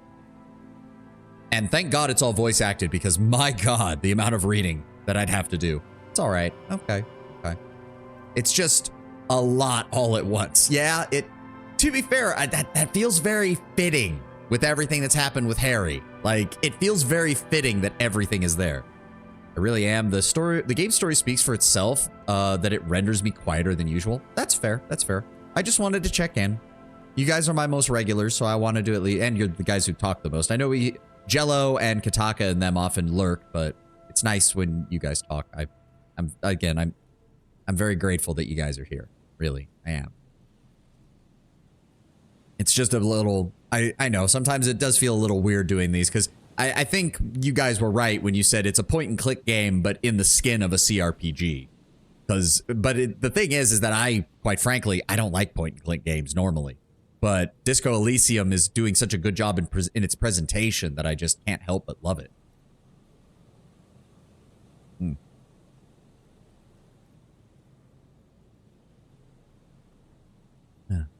I'm just glad everybody's having a good time. Thank you for being here. I just wish I hadn't wasted all those points just now, though. We had to put another point to interfacing, another point to visual calculus.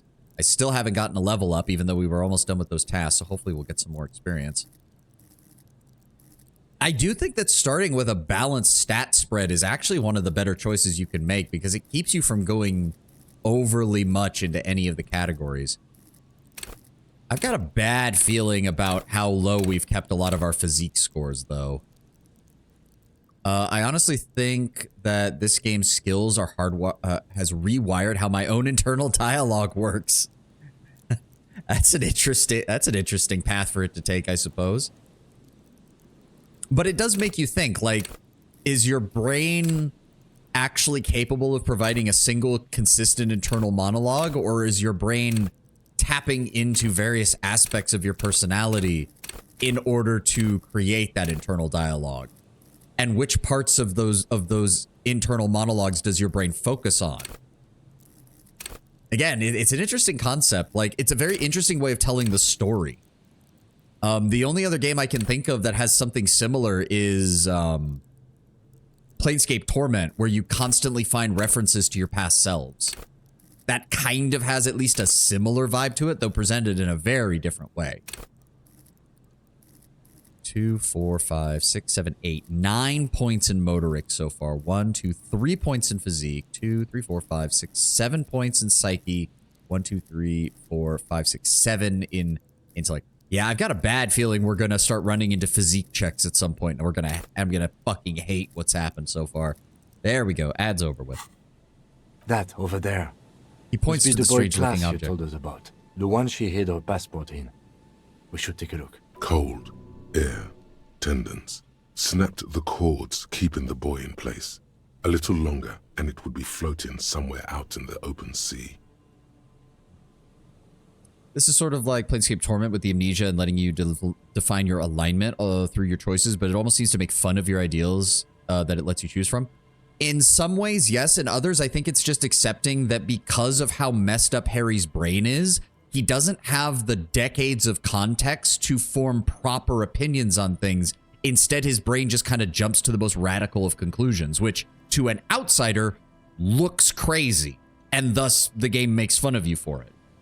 What? Moves across the water, leaving no traces. You're cold again, as always. But who or what is this? Splendor. AKA like a teenager. A little bit, yeah, Tenwin. I felt really strange just now. No further response. All these concentrations on the contraption. We're lucky it's still here. A little longer, it would have floated away. Let's see what's inside. Pick it up. The boy is not tied to anything. The cords dangling from the bottom really have been torn or cut. You lift it out of the water easily, noticing how light it is. Examine. The number 11 has been written on the yellow plastic. It hasn't been in the water for very long, but it's already discolored and slimy with silt. A latch holds it close, but only just barely. The brittle metal of the latch has cracked. Simple construction. Very unsafe. Shaking it might not be a good idea. Sniff. It smells like you would expect it to smell. A concentrated version of the coast. Salt, industrial slop, and decay. The water this side of the peninsula is cleaner. Actually, smells a little salty. A shot glass's worth of seawater pours out. Oh, Some that's not algae, good. And nothing else. Well done. No documents. Who do you think took them? I have no idea. I mean, it's not the worst. We know what was in the buoy. Or think we do. This is a small loose end, either way. Not important, I hope. Could this be related to the cryptozoologists and their little expedition? Maybe they found it? It was already floating, and it did say it was cut. In my experience, cryptids are generally uninterested in travel documentation. We should go. I was more referring to Gary and his bad penchant for fucking up our crime scenes out of nowhere. You could ask the miss what she thinks. Later, if you have the time. Though you doubt she'll tell you much at this point. Alright, let the empty buoy be. Damn. Alright, let's get back over to Egghead and hopefully wrap this up. At least now I have a second point available. That's good. Didn't it say to go up to the Feld building again?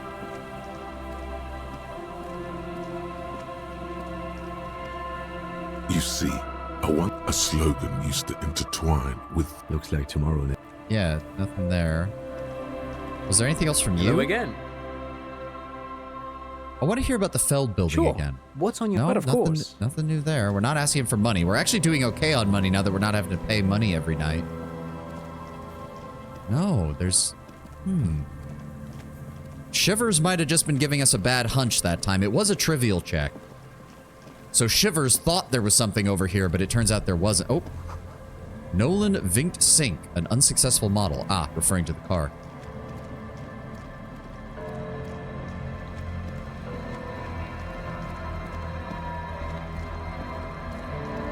Alright, let's go inside. The Egghead. large-headed youth has closed his eyes, lost in the music. Sensing you, he opens them. Good morning! Yeah! Pump it up! Pump it up! Pump it up! He shouts, apparently unaware of the time of day. Yeah, about to say it's 4 in the afternoon. Found this reel of tape. Maybe you can use it to hard up Ike's jam. Yeah! Remix time! His voice Tape booms goes through... here! Into deck B! His voice booms through the church. Okay, so I think that might have been a misread. So obviously at some point they move into the church, I guess. Tape goes here into deck B. He clicks a switch. The tape starts spinning. On his ear, he listens to the audio through his headphones and shouts. Wow! Did you get this from Arno himself? What do you mean? Listen, I'm just going to show it to you. Ready? Ready. Oh God, what is he?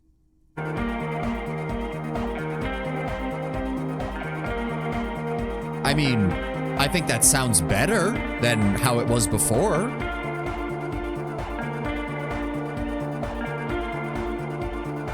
Wow! Here's that!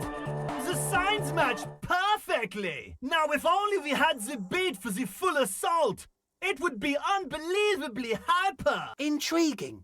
The way I see it, Van Eyck based his remix on some famous original piece, like a folk song, something local. Seems you found an initial part with the main melody. I think it's just happenstance. Chaos in action. Contingencies of our limited existence. That and Egghead's fantastic talent. Noid's right.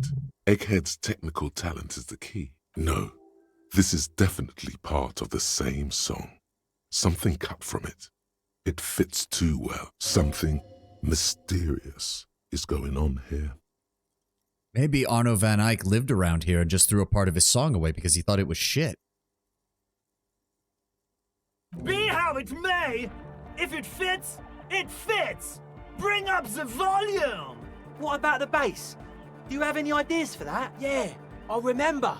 You said it needs more bass. You can't just leave it without a bass track. I mean, nothing springs to mind right now, but I'll see if I can find some kind of solution down the line. Yo, the warrior! The warrior of dance music! Don't be too hard on yourself if you don't figure it out. I think the jam's already pretty ultra. But it could be hyper hardcore! What the hell did we pick up? Arno van Eyck, +1 to interfacing. Interesting. The question won't leave you. Why did the melody line from a broken and discarded tape fit perfectly into the song played by some speed freaks in a frozen tent? Is it a coincidence? The hand of the man machine himself in his attempts to craft a perfect song? Maybe Egghead is actually Arno van Eyck in disguise. Egg? Egg? I don't know. And I don't really know if I want to think about it, but it is a short one. Unfortunately, oh, we only have one slot left, and it takes... We have to spend a skill point in order to forget one of the other ones. Oh.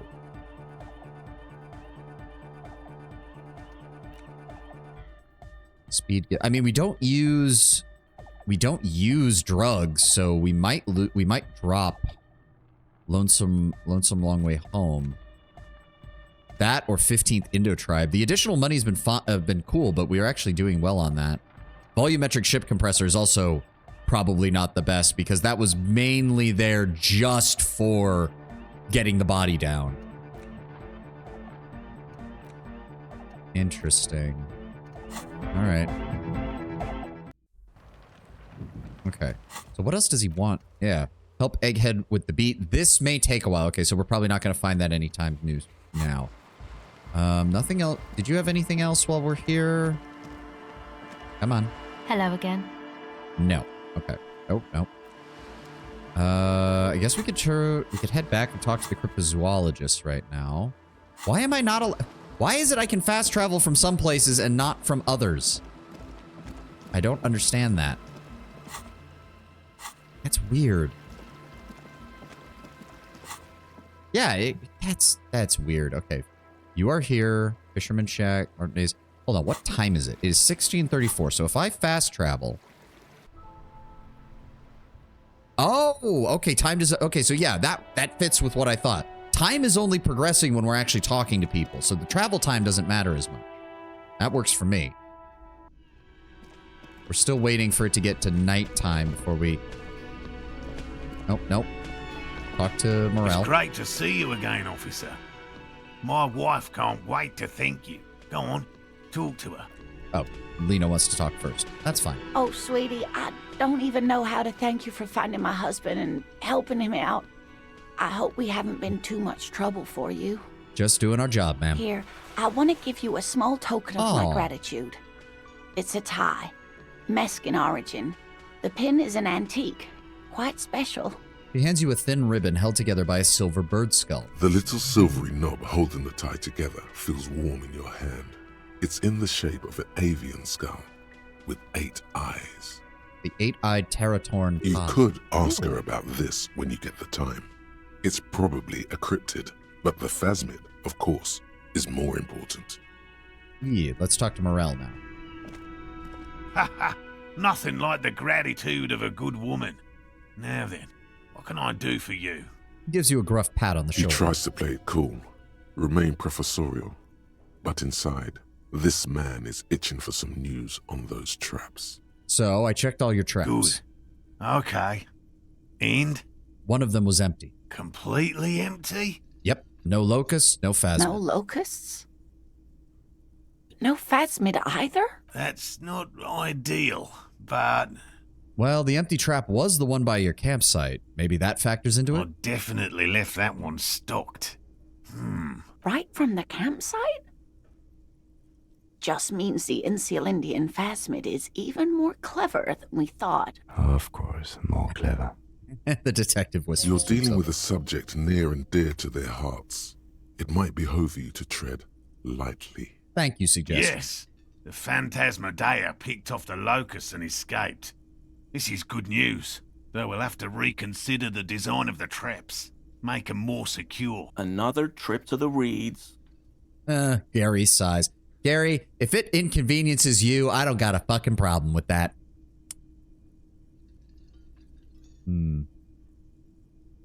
Yeah, I'm sure that's exactly what it is, Morel. Very deft hunter, your phasmid. Of course.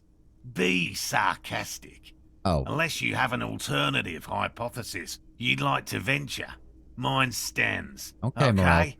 To be fair, I guess Morel is very much used to people just pissing all over his occupation. Actually, no. There Excuse we me go. for getting emotional. This is a big deal for us. You've helped us twice now, and brought some great news too. My gratitude, and the gratitude of the Société Cryptozoologique de Ravachol, is yours. Heartfelt gratitude. But does it feel like closure? What really happened? Thank you, it's an honor.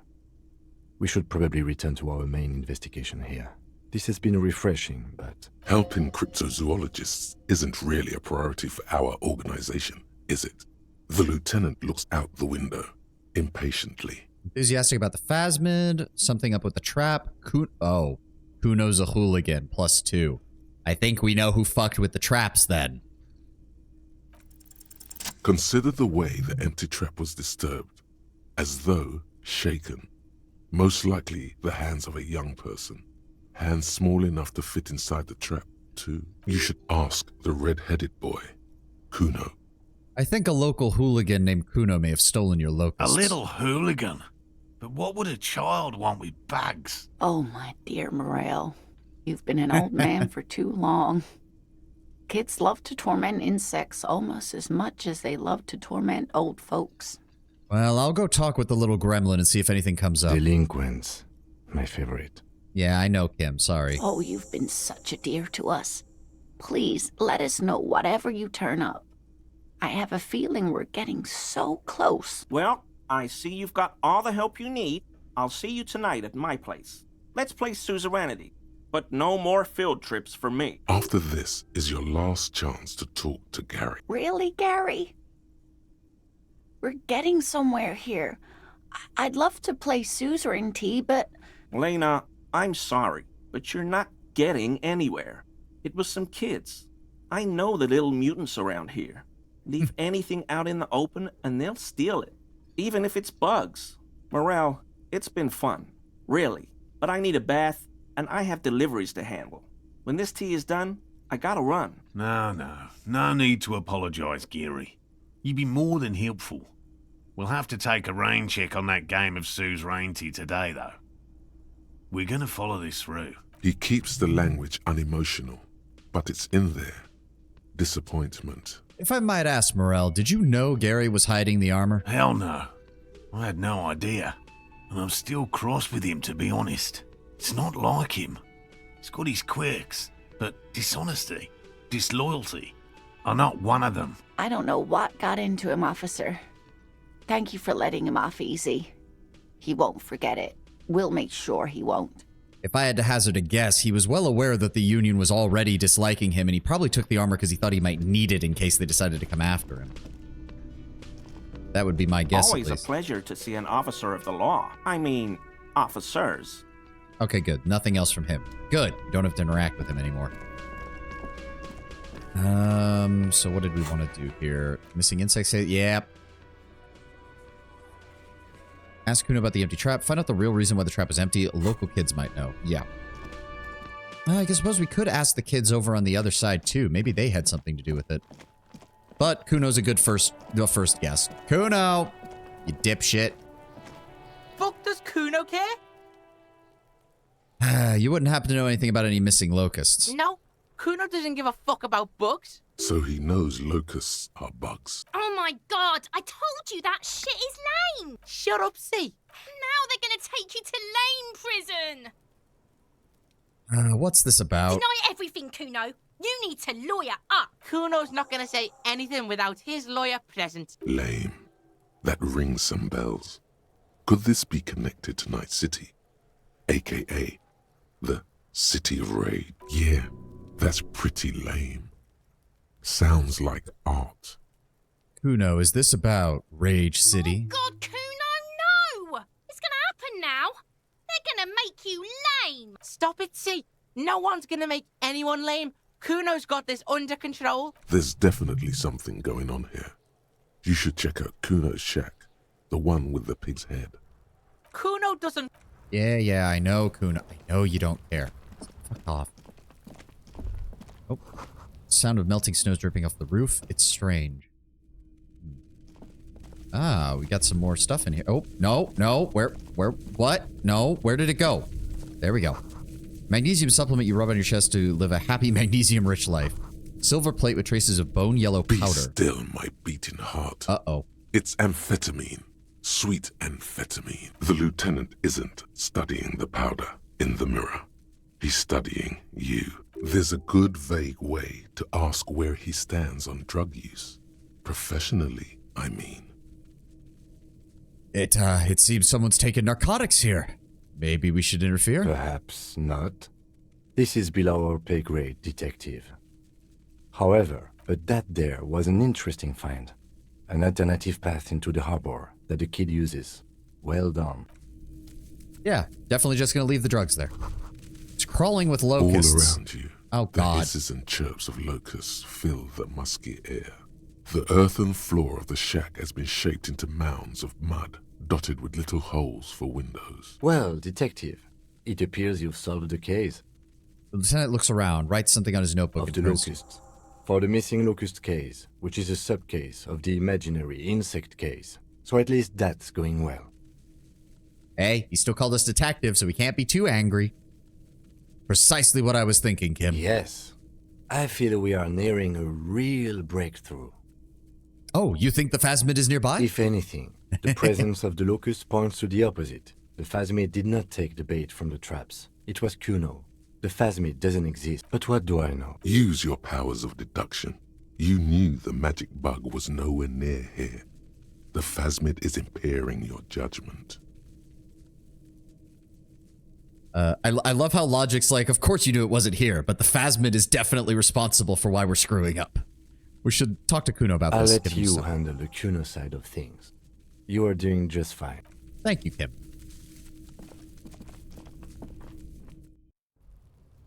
Why would Kuno want a bunch of locusts, though? Nope. Talk to Kuno. There we go. Fuck does Kuno care? All right, look, I know you took the locusts from the traps that the cryptozoologist set Yeah. up. Kuno took the bugs. So what? You're slowly meeting your gaze with sullen So defiance. it wasn't the phasmid. A wave of disappointment washes over you. I was kind of hoping it would be the reed phasmid that ate the locusts, not you, Yeah, Kuno. well, Kuno's all you got, bitch. So, you say you don't give a fuck about bugs, and then you go and build a whole bug town in your little shack. It's not Bugtown. It's the city of locusts. Locusts aren't just bug shit. They come out of the sky like a fucking shadow. Shit descends. Stop! She wails from behind the fence and buries her face in her hands. Locusts coming down like a shadow. This must be the night city he mentioned when you asked him where he's been. So that in there, the shack, Night City. Yeah, Locust City. City of rage. City of lights. The girl forces herself to watch again, the corners of her eyes twitching from discomfort. The lameness is causing her physical pain. The damage may be permanent. Oh, it pisses off Kuno S? Well, then fuck, I'm leaning right into it. City of Rage sounds like a cool place, Kuno. Kuno, the pig wants to help you. Oh, that's how lame it is. Please just don't say you're an artist. Maybe I am an artist. You hear that, everyone? I'm a fucking artist now. Did he just say I? Kuno usually calls Kuno, Kuno. Hold on, you just said I. Kuno made Kuno. Kuno says whatever the fuck he wants. There are no rules here, pig. I fucking say I when I wanna, and Kuno when I wanna. Kuno's free. Kuno's free to fucking die, bitch. This is what he sometimes does when things get tense. That's great, Kuno. It's cool to make them. Oh my god, Kuno! He's gonna make you totally lame in like 3 seconds. Don't let him, Kuno. Yo, fuck you, see? Kuno can be what Kuno wants to be. Kuno's his own man. Kuno's free. He tears at the buttons of his shirt trying to rip them, but they don't give way. Kuno made himself into Kuno. Kuno can make himself into anything. Kuno can make himself into a pig if he wants. Kuno can make himself into a Kuno doesn't give a shit. Don't make yourself into a pig, Kuno. You'll have to take me away. A leaden silence fills the yard. You hear snow melting, dripping from the eaves. Someone closing a window. So that's what this is about.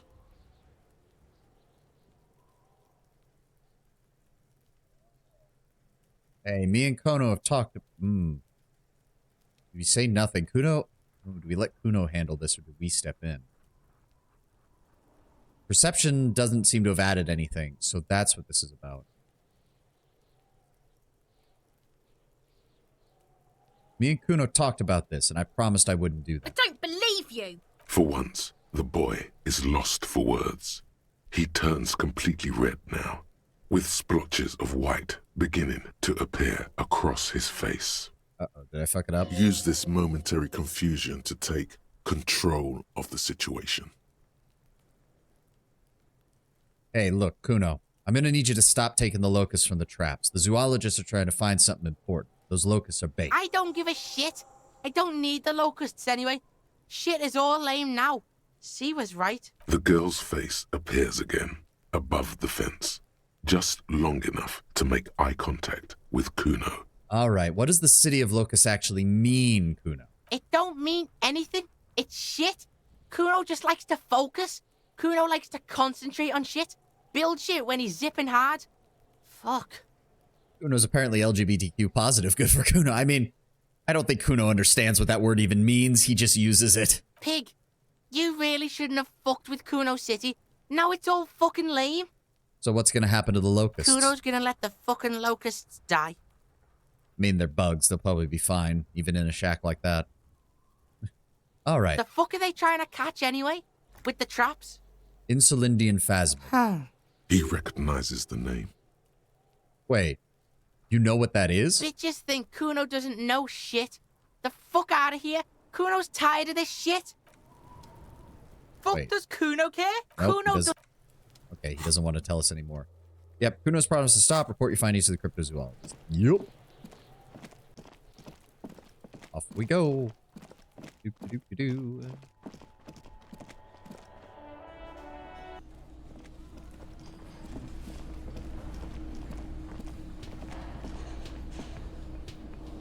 Well, my friend. Hello, officer.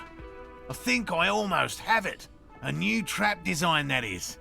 I know you're skeptical, but I have a good feeling about this. Well, I had a chat with Kuno. He promised to stop stealing the locusts. So he was just a child. Thank you for telling us, sweetie. This is good news, right? It means we can try again. She acts chipper, but something's changed in her tone.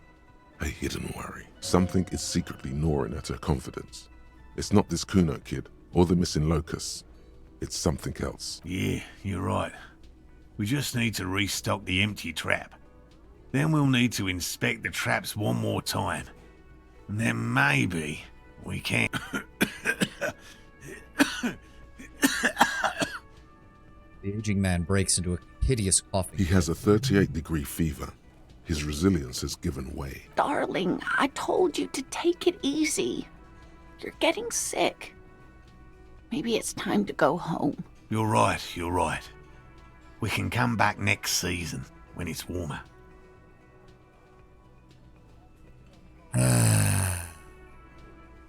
I can restock the traps for you. You can? Fine. It's better than having these people get pneumonia on the coast.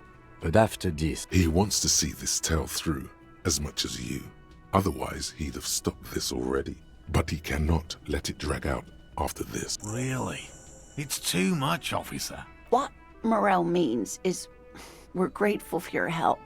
Here's a fresh batch of locusts. They should slide right down the funnel. And thank you again.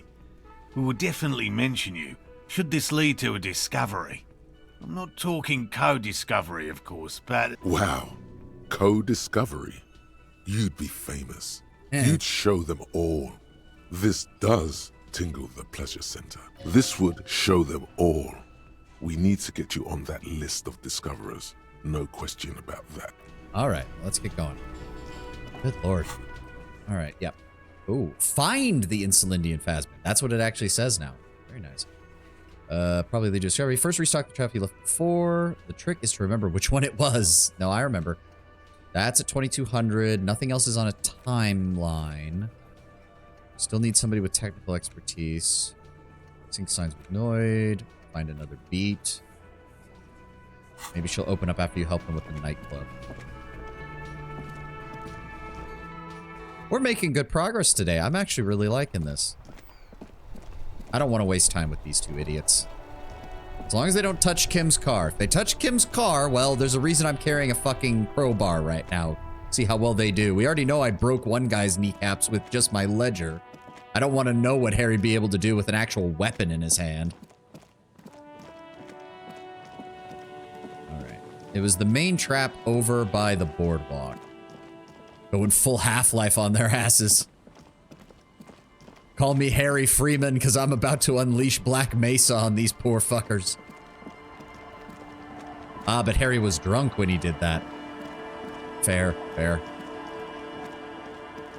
I don't think it said anything about talking to the kids over here anymore, but maybe they know something about the the trap? scruffy-haired little boy kicks a stone while the other watches him do it. Is Lillian there, your sister? Yes. Yes? Yes. That's it. It doesn't look like he knows what that means. Oh, God. Have you seen any bad people? What bad people? I don't think questioning 4-year-olds without their parents present is gonna crack the case. Then we're definitely doing it. Good Lord, authority, shut up.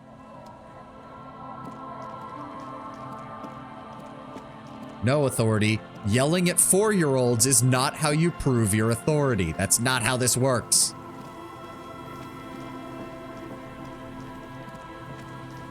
That guy's still up there with his kid. It's this one. The trap stands empty near the reeds. No insect sounds or movement around. Only the reeds' apprehensive hissing. The locusts, dazed from being transported, slowly begin to acclimate to their new surroundings. They're not really going to get the chance to get comfortable here. Good, now that's done. When do you think we will return to our impending apocalypse of a murder investigation? Don't answer that. It was a rhetorical question. He doesn't want to. But if there is one more cryptozoological runaround, he must force the investigation back on track. This better be it. Fair enough. I'm just trying to help Kim. Plus, we found other things while we were out here. And then he wanted us to check the traps again, right? Yeah.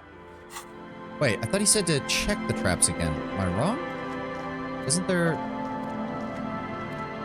All the traps are... Wait, what? What did that All say? the traps are stopped now. And still no sight of the...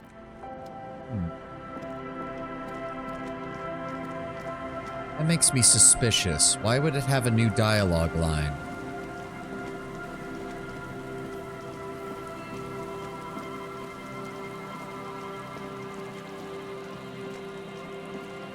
What was the other trap? One was at Land's End. One was all the way... Oh. I almost clicked off the screen. I don't know why it always brings up my controller stuff when I do that, but... Why is it... There we go. That's gone now.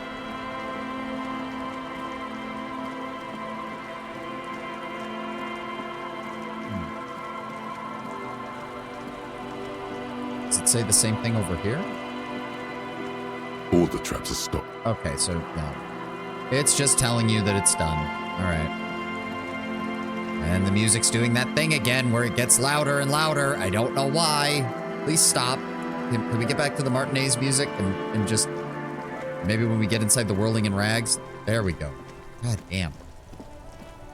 Thank you. Bring up the Martinez music.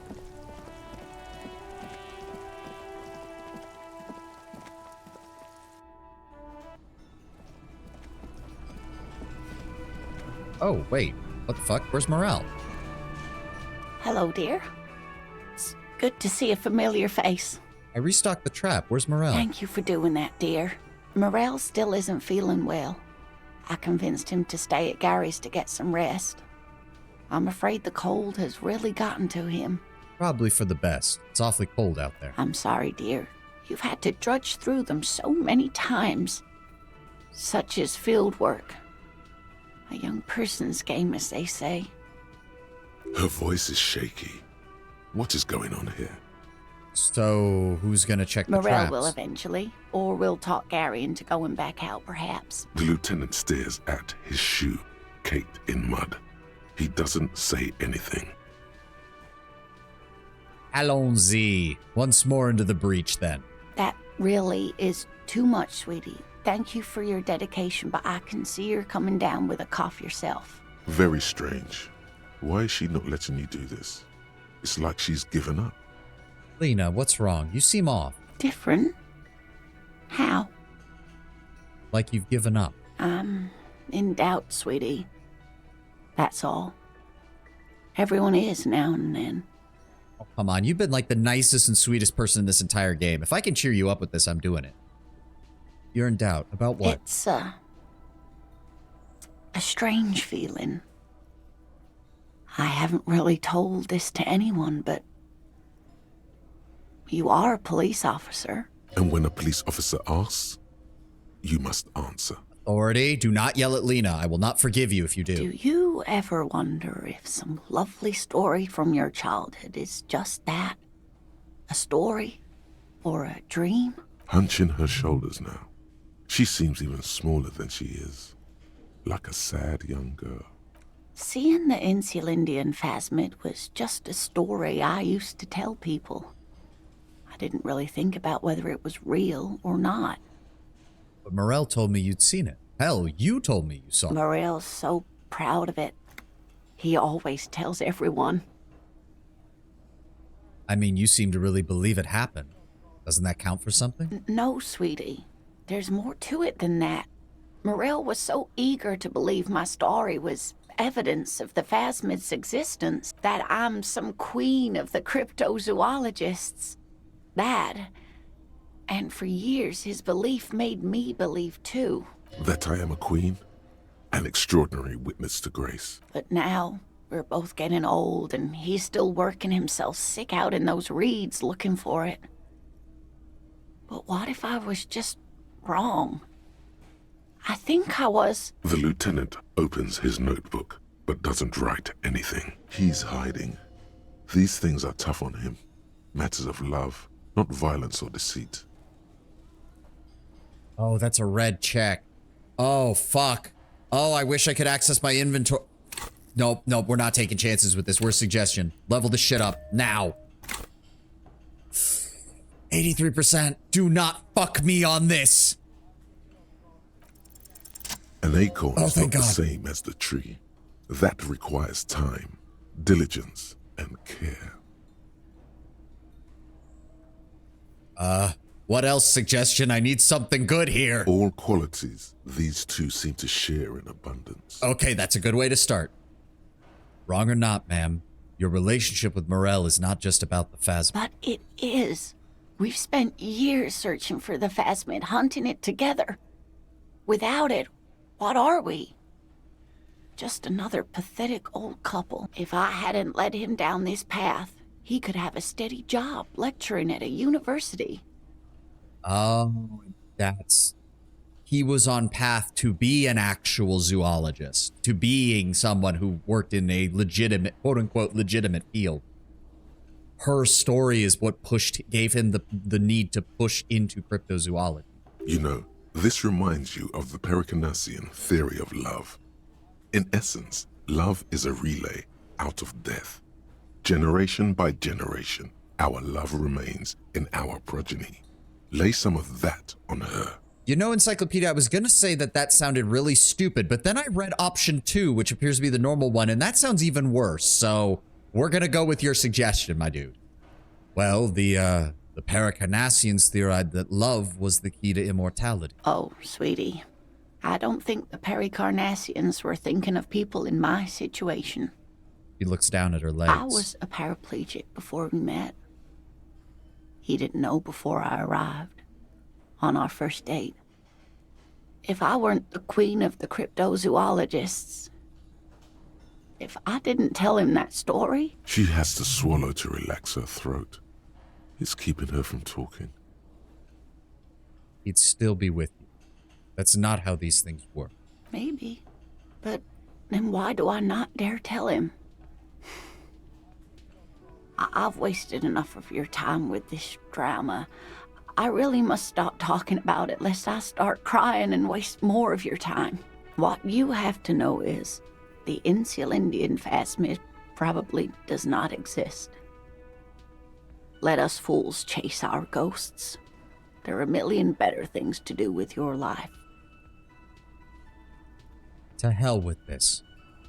I still believe you saw the phasmid ring. A true believer. Sometimes I still see it too. The real memory of it, how it was there. Not the memory of the memory, but it's so hard to tell the two apart. Rising, unfolding from the reeds on a hot summer's day, like a benevolent god. Either way, I should go. Poor Morel is running a fever, and I need to get him home to Jamrock before we overstay our welcome with Gary. You sure you don't need help getting there? Oh no, thank you, but I can get there on my own. This old thing is gas-powered. And then a taxi home. It's not so bad. All right. I'll check the traps one more time. Really? Yes. Oh, sweetie. Please don't get stuck on a dream. Take it from me and Morel. No one can stop you from finding the phasmid. Fuck yes. Do you have an address, in case there's news? Okay. It's 1113 Tabernacle Road. Jamrock, but...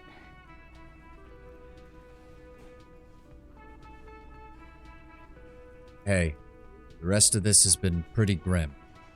Thanks for bringing some light here, lady. You're welcome, sweetie. I'm glad it helped you, even though it turned out to be a... Don't say it. A waste of time. Shut up, rhetoric. A dream. Thank you, Inland Empire. A fool's hope. Say her lips moving in silence. Like that, She drives off. The gas engine putters quietly as she gets to the doors, then pushes them open. Outside, it's raining. We should go to... Somewhere out there, a kilometer to the southeast, a gust of wind shakes the felled building, rattling dusty windows, beckoning with strange coldness. To ask the wind once more. Lena's too sweet. She is. And I think there's a reason Kim didn't interject with any of that. Like, he might have his doubts about the whole cryptozoologist thing and whatnot, but Lena did not need to hear that while she was having doubts about quite literally her marriage and her entire life. Thank you, Kim, for not saying anything stupid. And thank you, Harry, for not saying anything stupid either.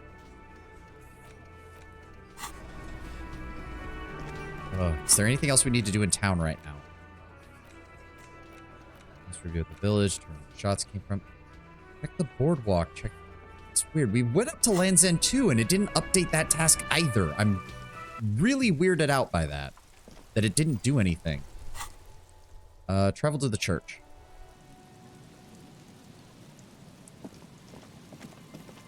Hold on. I want to check out the... It should have updated when we went up to Land's End, but it didn't. This task is starting to annoy me. I don't get... Yeah, check the boardwalk, check the island, check Land's End for bullet traces. We checked out this place, but it didn't have any, like, sign that there was something here. You do still have a case, Sylvania. I know. We're working on it. Everything will lead Just to it. Dead and dying locusts, and the slow swaying of surrounding reed.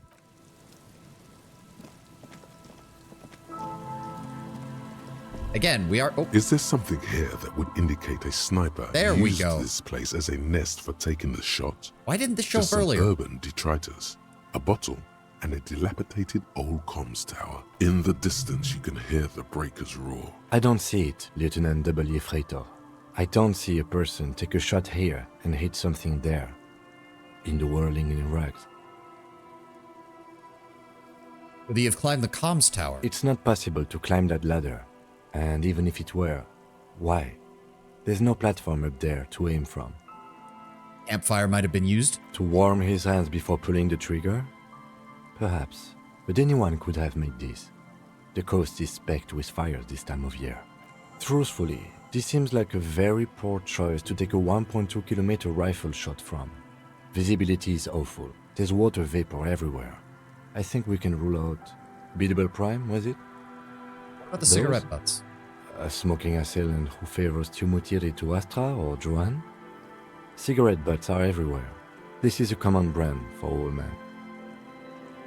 Man. Renee? Tumutiri was a Revacholian colony on Ilmaran. The Suzerainty's population was mostly Ilmaran Areopagites, up to 97%. The region was known for its tobacco export, hence the name. Tell me more. Oh, you do? The Yes. butts you saw had a silhouette of a boy wearing a coffee hat, a tobacco picker. This boy is the Tumutiri brand logo. Contemporary Revacholians prefer Juan, a local blend from the southern islands, or Astra, a legendary cigarette from Grad. Tumutiri is favored by older men who like its old-fashioned paper filter tips, insane amount of tar, and the sweet smells of colonialism and halva. To the whirling Then, rags. 1.2 kilometers over the wave-crossed bay, through heavy, dark grey curtains of rain, you see the smallest rectangle, barely visible, a glowing light on the third floor of the whirling in rags.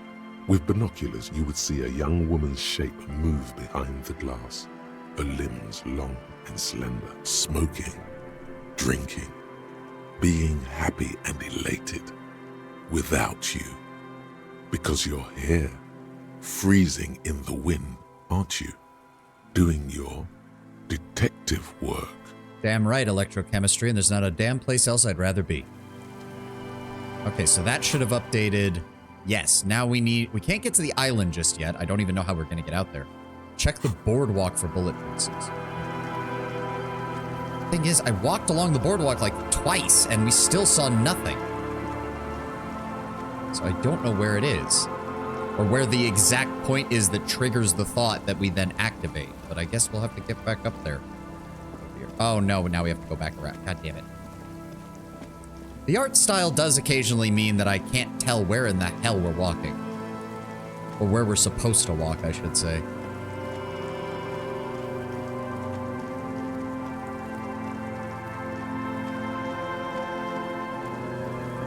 Or no, wait. Boardwalk. So wait, hold on. Maybe they mean more down this way, away from where the fishing pier part is? That's the only thing I can think of.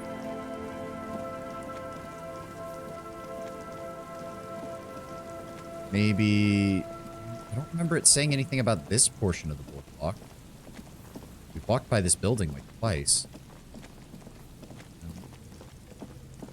This connects back up towards this area. But again, there was no like trigger of the event anywhere here. Remember there being, at least. This also doesn't seem like it would have a line of sight to the whirling. No. So it must mean the southern portion of the boardwalk. That's the only part that it could be talking about. All right, we need to get down there then.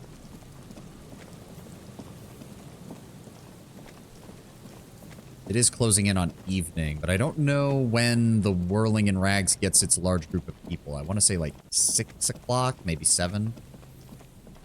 No, nothing over here. We keep getting these Shivers notifications about the Feld building, but then nothing happens in the Feld building. It has me very concerned that we're missing something here. Maybe it's something to do with when we finally get inside the building. No, I need you to get up on the... Oh, dear. Okay, where are you going, Harry? I told you to get up on the boardwalk. Where are you going? Oh, wait, we should definitely check. A few locusts trudge along the wall of the trap. The rest are piled in a heap in the corner, dead. No phasmid anywhere.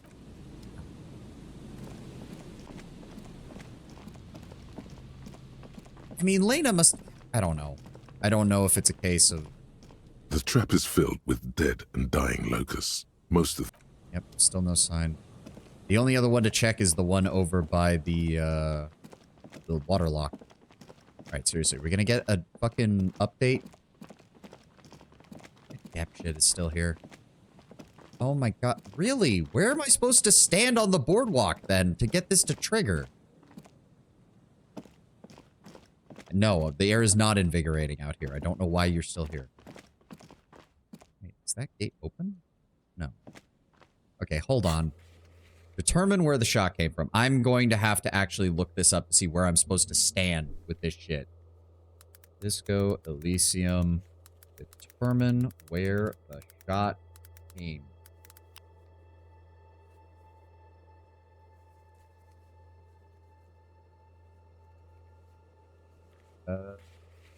It's not saying. It's not actually.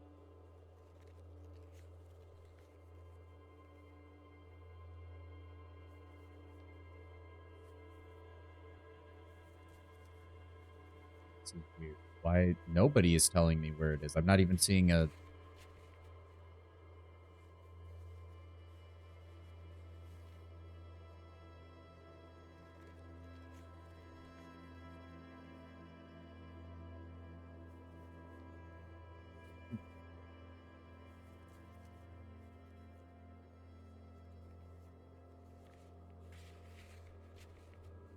No idea. There's actually nobody talking about it. What the fuck? And we can't get to the island. Okay, then I guess we're... Maybe this is something we're just gonna have to wait on. Maybe we just haven't found it yet. Does this have any update, or is it still just the visual? A row of ghostly shades facing a crumbling wall, with another 7 shades standing 10 meters from them. A cold sea behind this building. The other one, once filled... Keeps telling me to go to the... It keeps telling me to go to the Feld building, but then we have no way of getting in the Feld building. We must be missing something. How much time have you spent on cryptids? Enough. I have spent enough, but I don't know what the hell's going on. Removes the blind playthrough. No, I literally... I just wanted to see if somebody would give me locations, and even the wiki does not list the locations, so I think it must be something actually quest related. I don't know what it is, but it's something. Ugh, can't get past that, can't get past that. We get no update regarding this place. Yeah, I mean, I guess.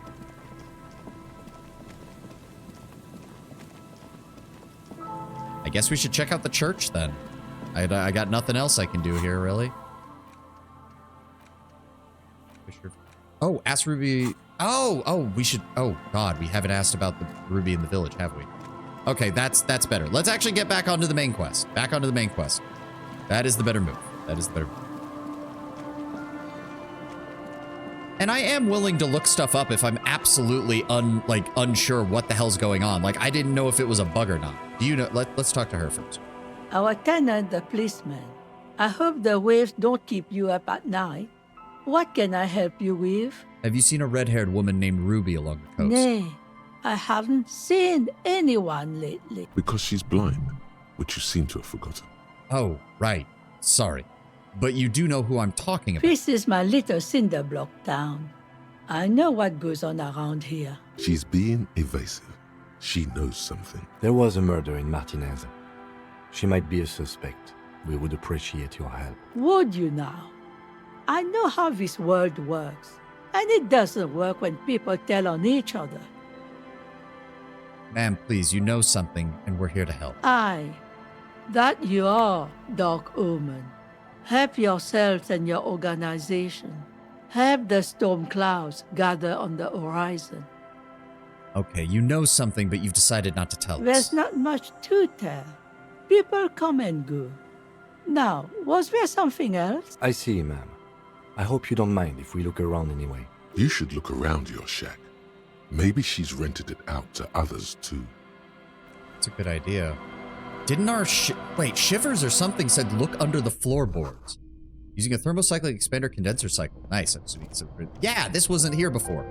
As you look at the floorboards in this corner of the shack, it's clear one of them isn't quite level with the others. The edge of a floorboard next to it looks scratched. Move the board aside. Hollow space underneath the floorboards is dark and damp. You can barely make out the mixture of sand and sawdust below. What's in Nothing here? particular catches your eye. Looks like more reeds. There might be something hidden inside the sand, though. Something bad. Someone's night thoughts. A last resort. A bad idea. Well, too bad, Inland Empire. We're going to have to do it. Stick our hand in. You stick your hand in and start combing through the sand. Dry, not like outside. Fine dust. And then something hard wrapped in paper. A small cylindrical object. You pull it out. A bullet. Oh. A 9mm bullet, to be exact. Fit for all muzzle loaders of that caliber. Yeah, but the bullet isn't for a breech loader, which we determined the murder weapon. The floorboard isn't interested. Maybe the washerwoman is. You have enough to confront her with. It's extra ammunition. She's locked and loaded, ready to fight some cops. I mean, the old woman isn't, but Ruby might be.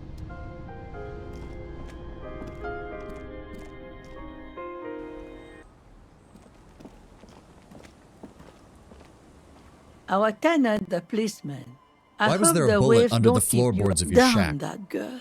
And without anger, a long and harsh life has taught her not to buckle under pressure. A bullet?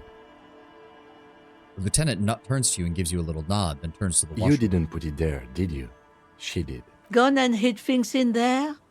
She's usually a good tenant, and not a stupid one either. You rented the room to her? Yes. I let my room to that Ruby girl. She speaks slowly, wringing out a rag after a long silence, her hands moving into the water bucket, water sloshing over the As edge. I've done before when she's been in trouble or just looking for solitude. I've made it clear. We welcome all kinds of people here. When was this? She came last Friday, left on Monday in a hurry. What has she gotten herself into, that girl? That's for the police to find out. Right then. Please answer each question to the best of your ability. I'm sure we have a few. You said she left on Monday. Yes, early with the dogs, around 8 o'clock, I think. Is the room exactly as she left? I cleaned it, like I always do. Was there anything else? No. The truth, sire. Okay. What's this lady like? She's good company.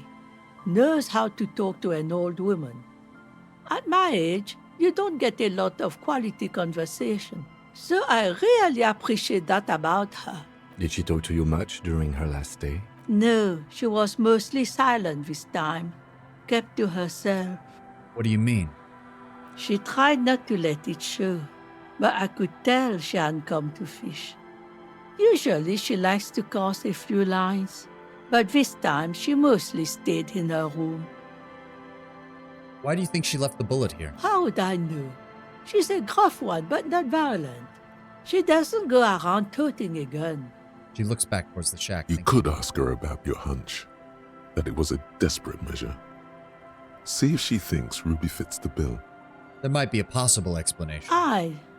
Do tell. It's an exit plan. Exit from what? The world. The lieutenant stops writing for a moment. He looks at you, then at the old woman. No, she's a fighter. She tilts her head to the side, looking up at you, deep in thought. She really believes that.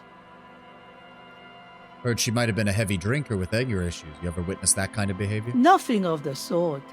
Sure, she was no stranger to the bottle. She fit in that way. But I only knew her to have a beer on the beach while watching the sunset. She isn't what you'd call a drunk. Even offered me some from time to time. Said it was part of the communal life. But I never saw her lose control of herself the way some people do. Oh, fair enough. Yeah, I'm sure tales of my exploits have already spread. Did you have any technical equipment with her? Radio stuff? Not that I knew of, though she was into nice music. She once showed me a few mixtape milieu she'd made.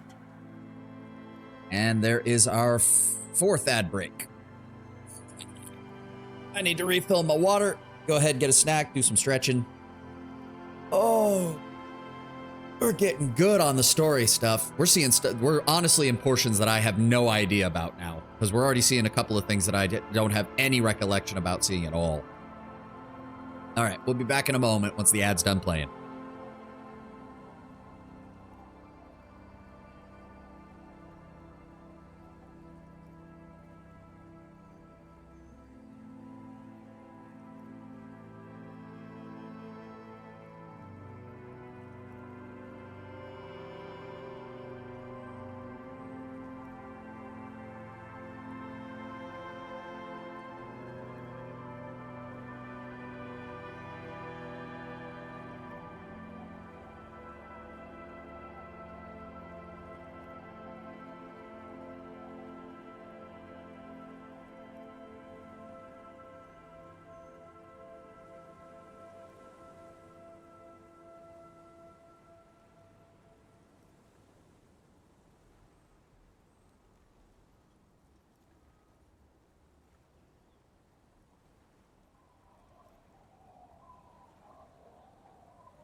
There we go. Get readjusted. There we go. A few more seconds. What else do we have? Yep, ask for a bullet in the old woman's shack. 2,200 hours for that one. Yeah, look at this. We've actually been... Look at that. Well, where's the rest of armor. We completed that. Nice. There we go. Okay. Not that I know of. She brushes her forehead with the back of her hand, water dripping onto the ground. Although I guess she was pretty handy with the mechanical and technical stuff. Even fixed the heater in the shack. You should be thankful for that. Where did she go? I don't know. Further up the coast. She tried to leave quietly, but the hinges on that door screeched like a cat in heat. Woke me up. I heard her rushing in those heavy boots, heading up north. It's a peninsula. She might be trapped. You'll never find her, you know. She knows the coast like the back of her hand. You only just arrived. I wouldn't worry about that, ma'am. We are persistent. Further up the coast we go, then. Are you sure you would rather stay here? Get a nice cozy fire going in the heater? Seems like a better idea to me. The Feld electric mural. You feel like you should go look at it again. Step closer this time. What more do you want? Yes. No, we already One asked thing, everything. officer. If you do find her, please go easy on her. She's a good girl. Whatever she's gotten herself mixed up in. That's why Shivers kept talking about the Feld building. Alright, let's get the hell up there. Go, go, go.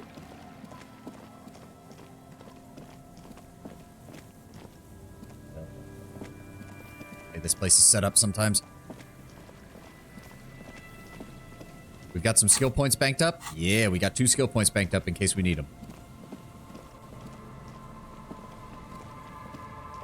You see, once a slogan used to intertwine above the mural, a collapsed roof, broken windows set in walls that are cracking and will soon also fall, and the coastal breeze rustling and sighing in the remains of the edifice. Feld Electrical, you only know them as a small company that makes ink cartridges.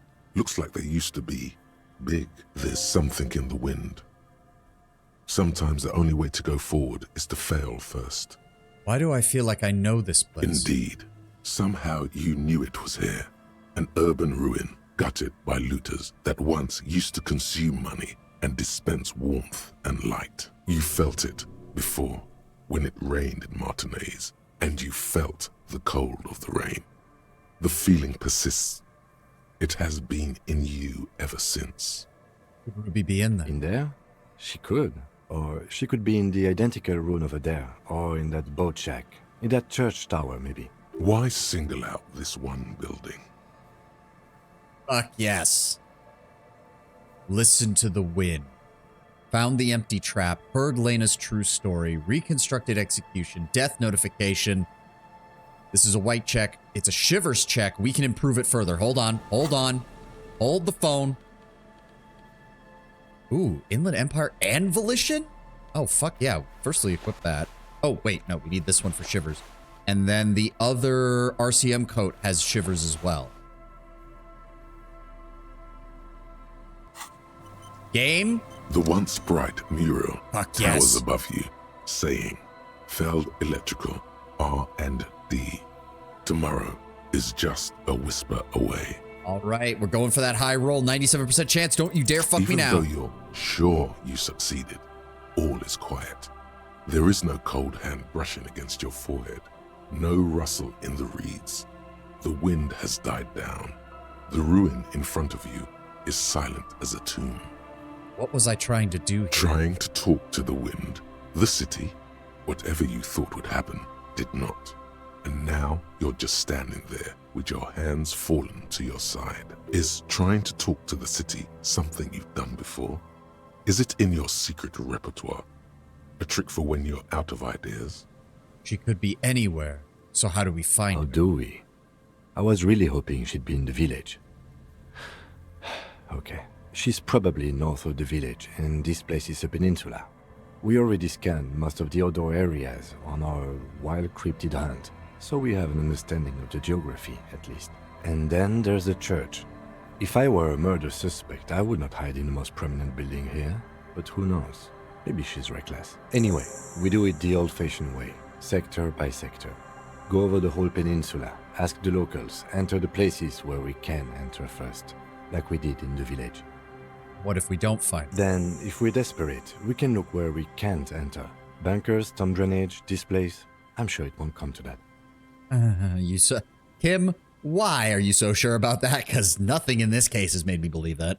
He looks behind him at the dark red box crumbling Walk across the the coast, the old boardwalk, the reeds.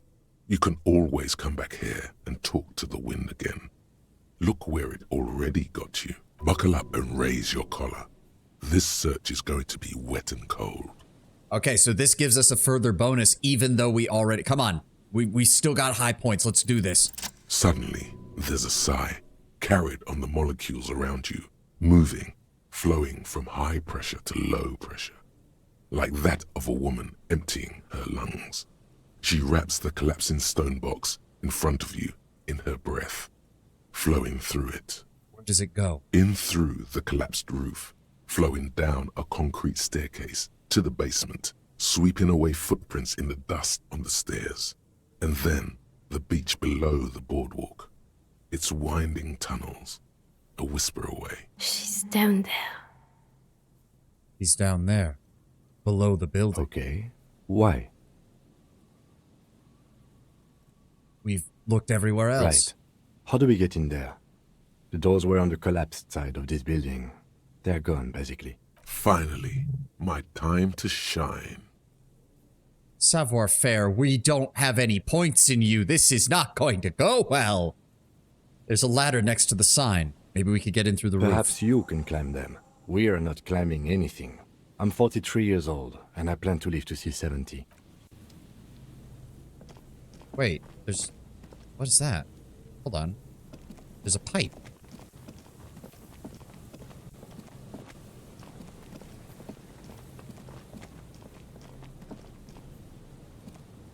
An old pipe peeks out from beneath the rotten boards of the boardwalk.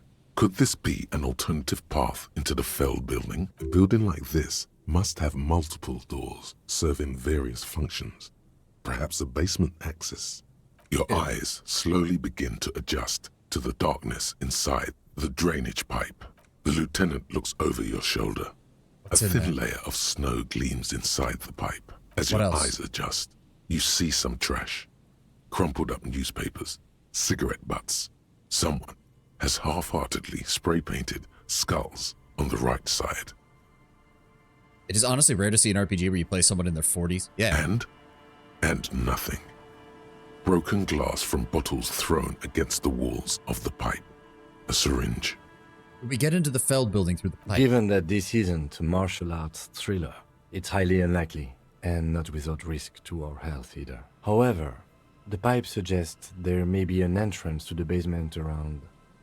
The lieutenant pushes aside the reeds and looks He around. means the pipe must be coming from somewhere in the building. The lieutenant's face lights up. He doesn't usually notice these little things. And it's right here, a maintenance door. He points to a rusted metal double door just to the right of the pipe, completely obscured by the It's reeds. jammed shut. The subtle approach isn't going to work on this one. Oh yeah. Big boy time. This needs you to put your back into it. Physical instrument of 1. Oh, right, the stupid... Okay, hold on. It's a white check. We can retry it. Leave for now.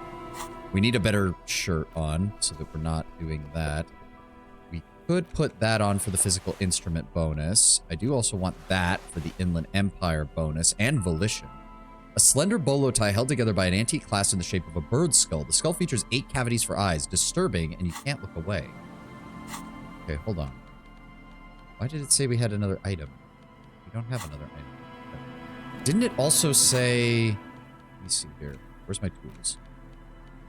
It said something about that storm drain earlier. Maybe we should check that out too before we go in.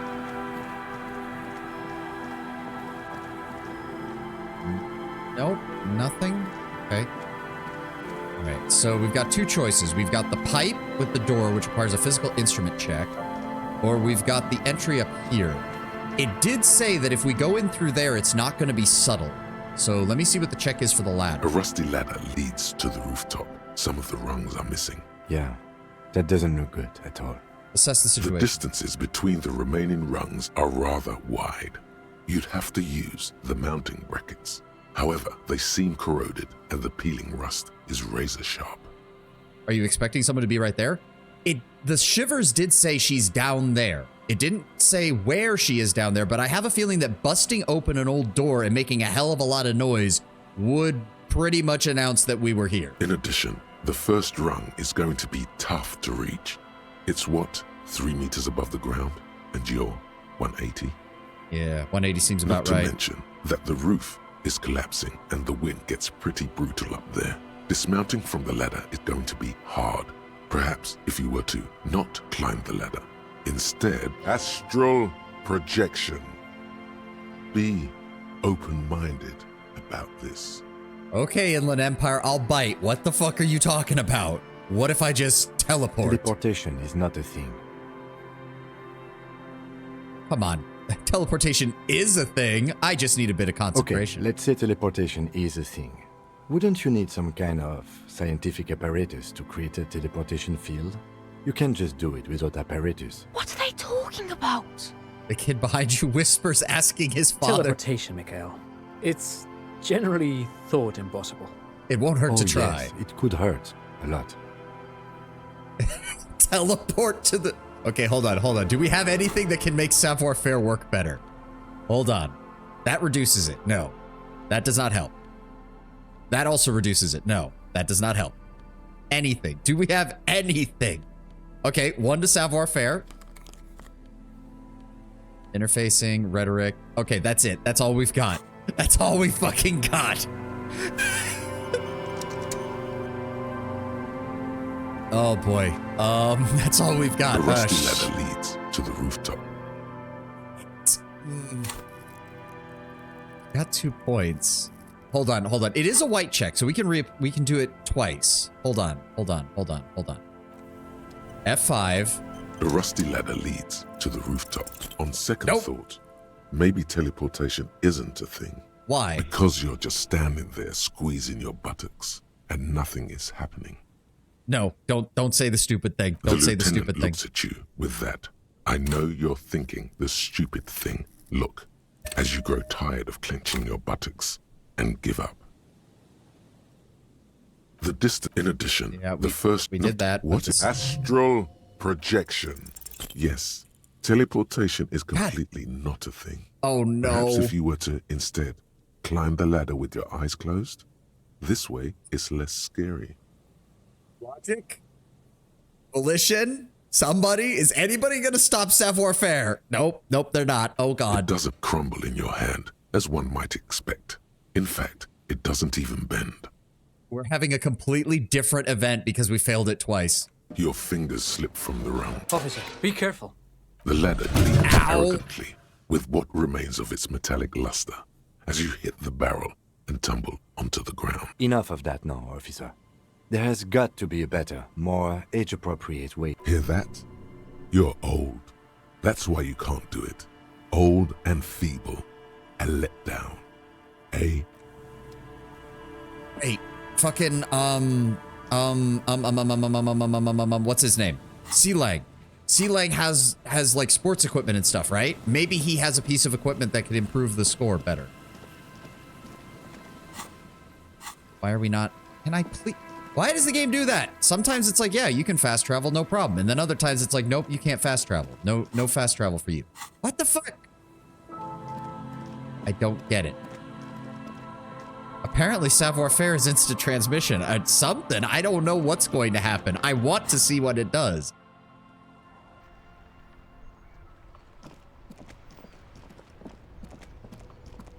I'm almost willing to use my last skill point on this just to see if it works.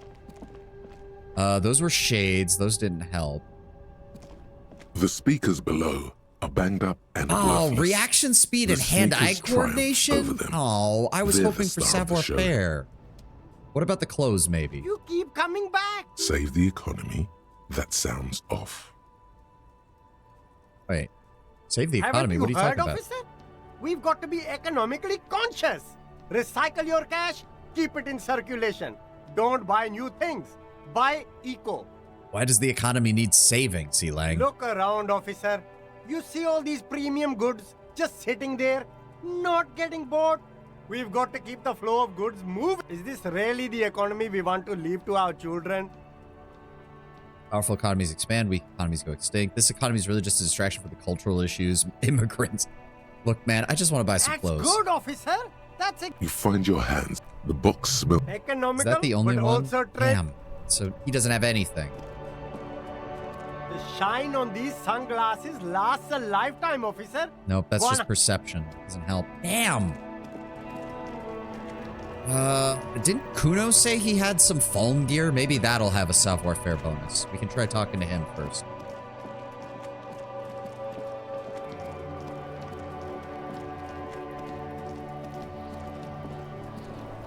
Fuck does Kuno care?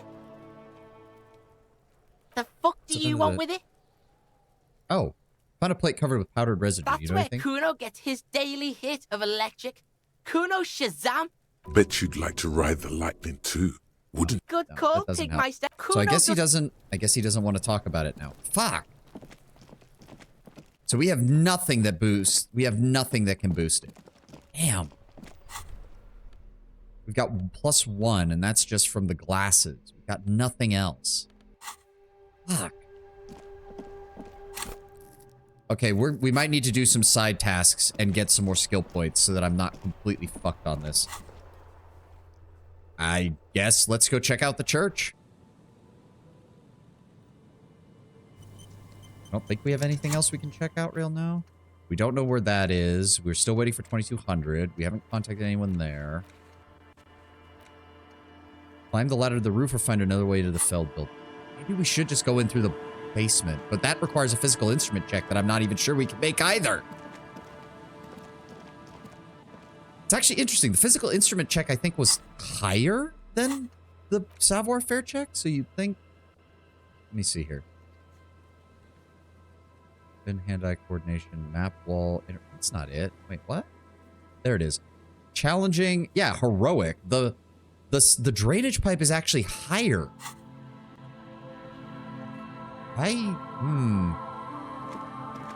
Maybe we try the drainage pipe then?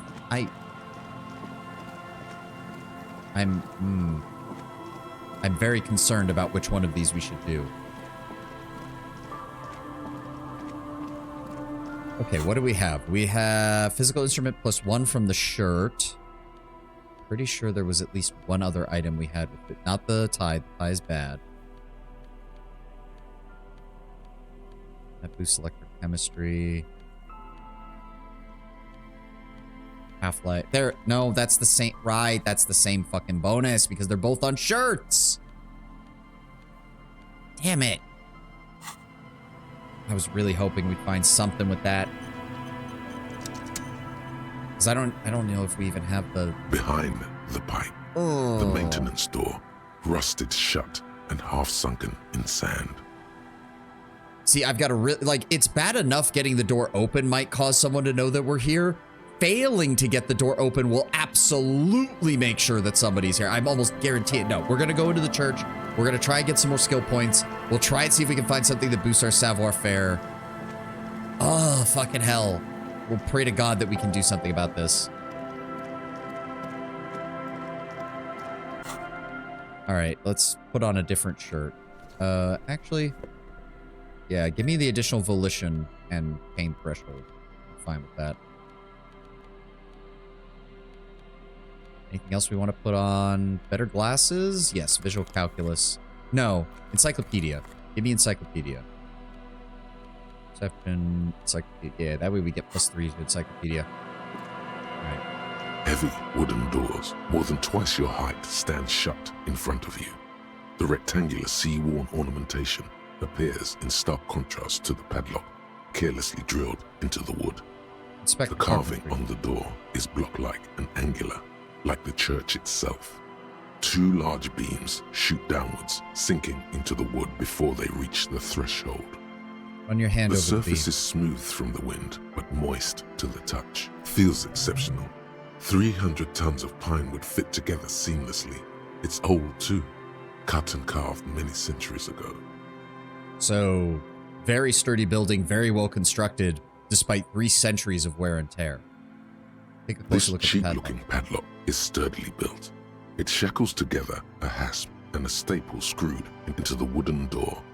The lock is adorned with a yellow sticker. It'll be easier to break the staple than the lock. Also, that sticker is interesting.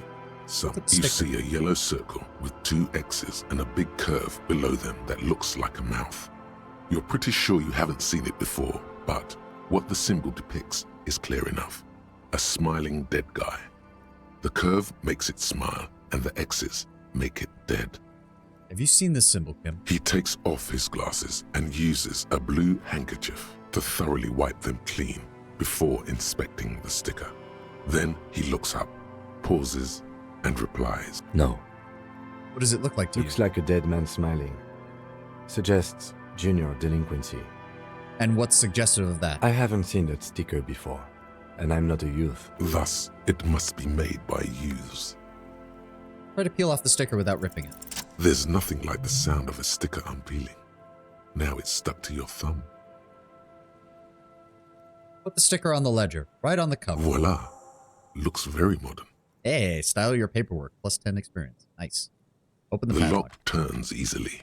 You hear a click as the shackle pops open. Feels like electricity and a very small piece of nothingness. Let's go. As you do, you hear the echo of the doomed commercial area. Its black holes and dusty machines. Then the feeling passes. A great whoosh of air rushes into the dark innards of the church, as though rushing to fill a great vacuum in the heart of the city.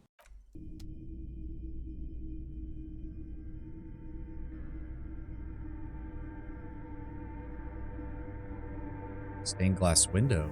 Big one, too. Strange stillness fills you as you look ahead. You should walk here, not run.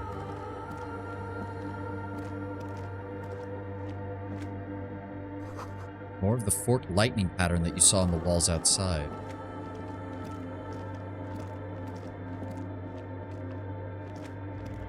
A grotesque wooden figure looks half finished. Feels like it's trying to become one with the church.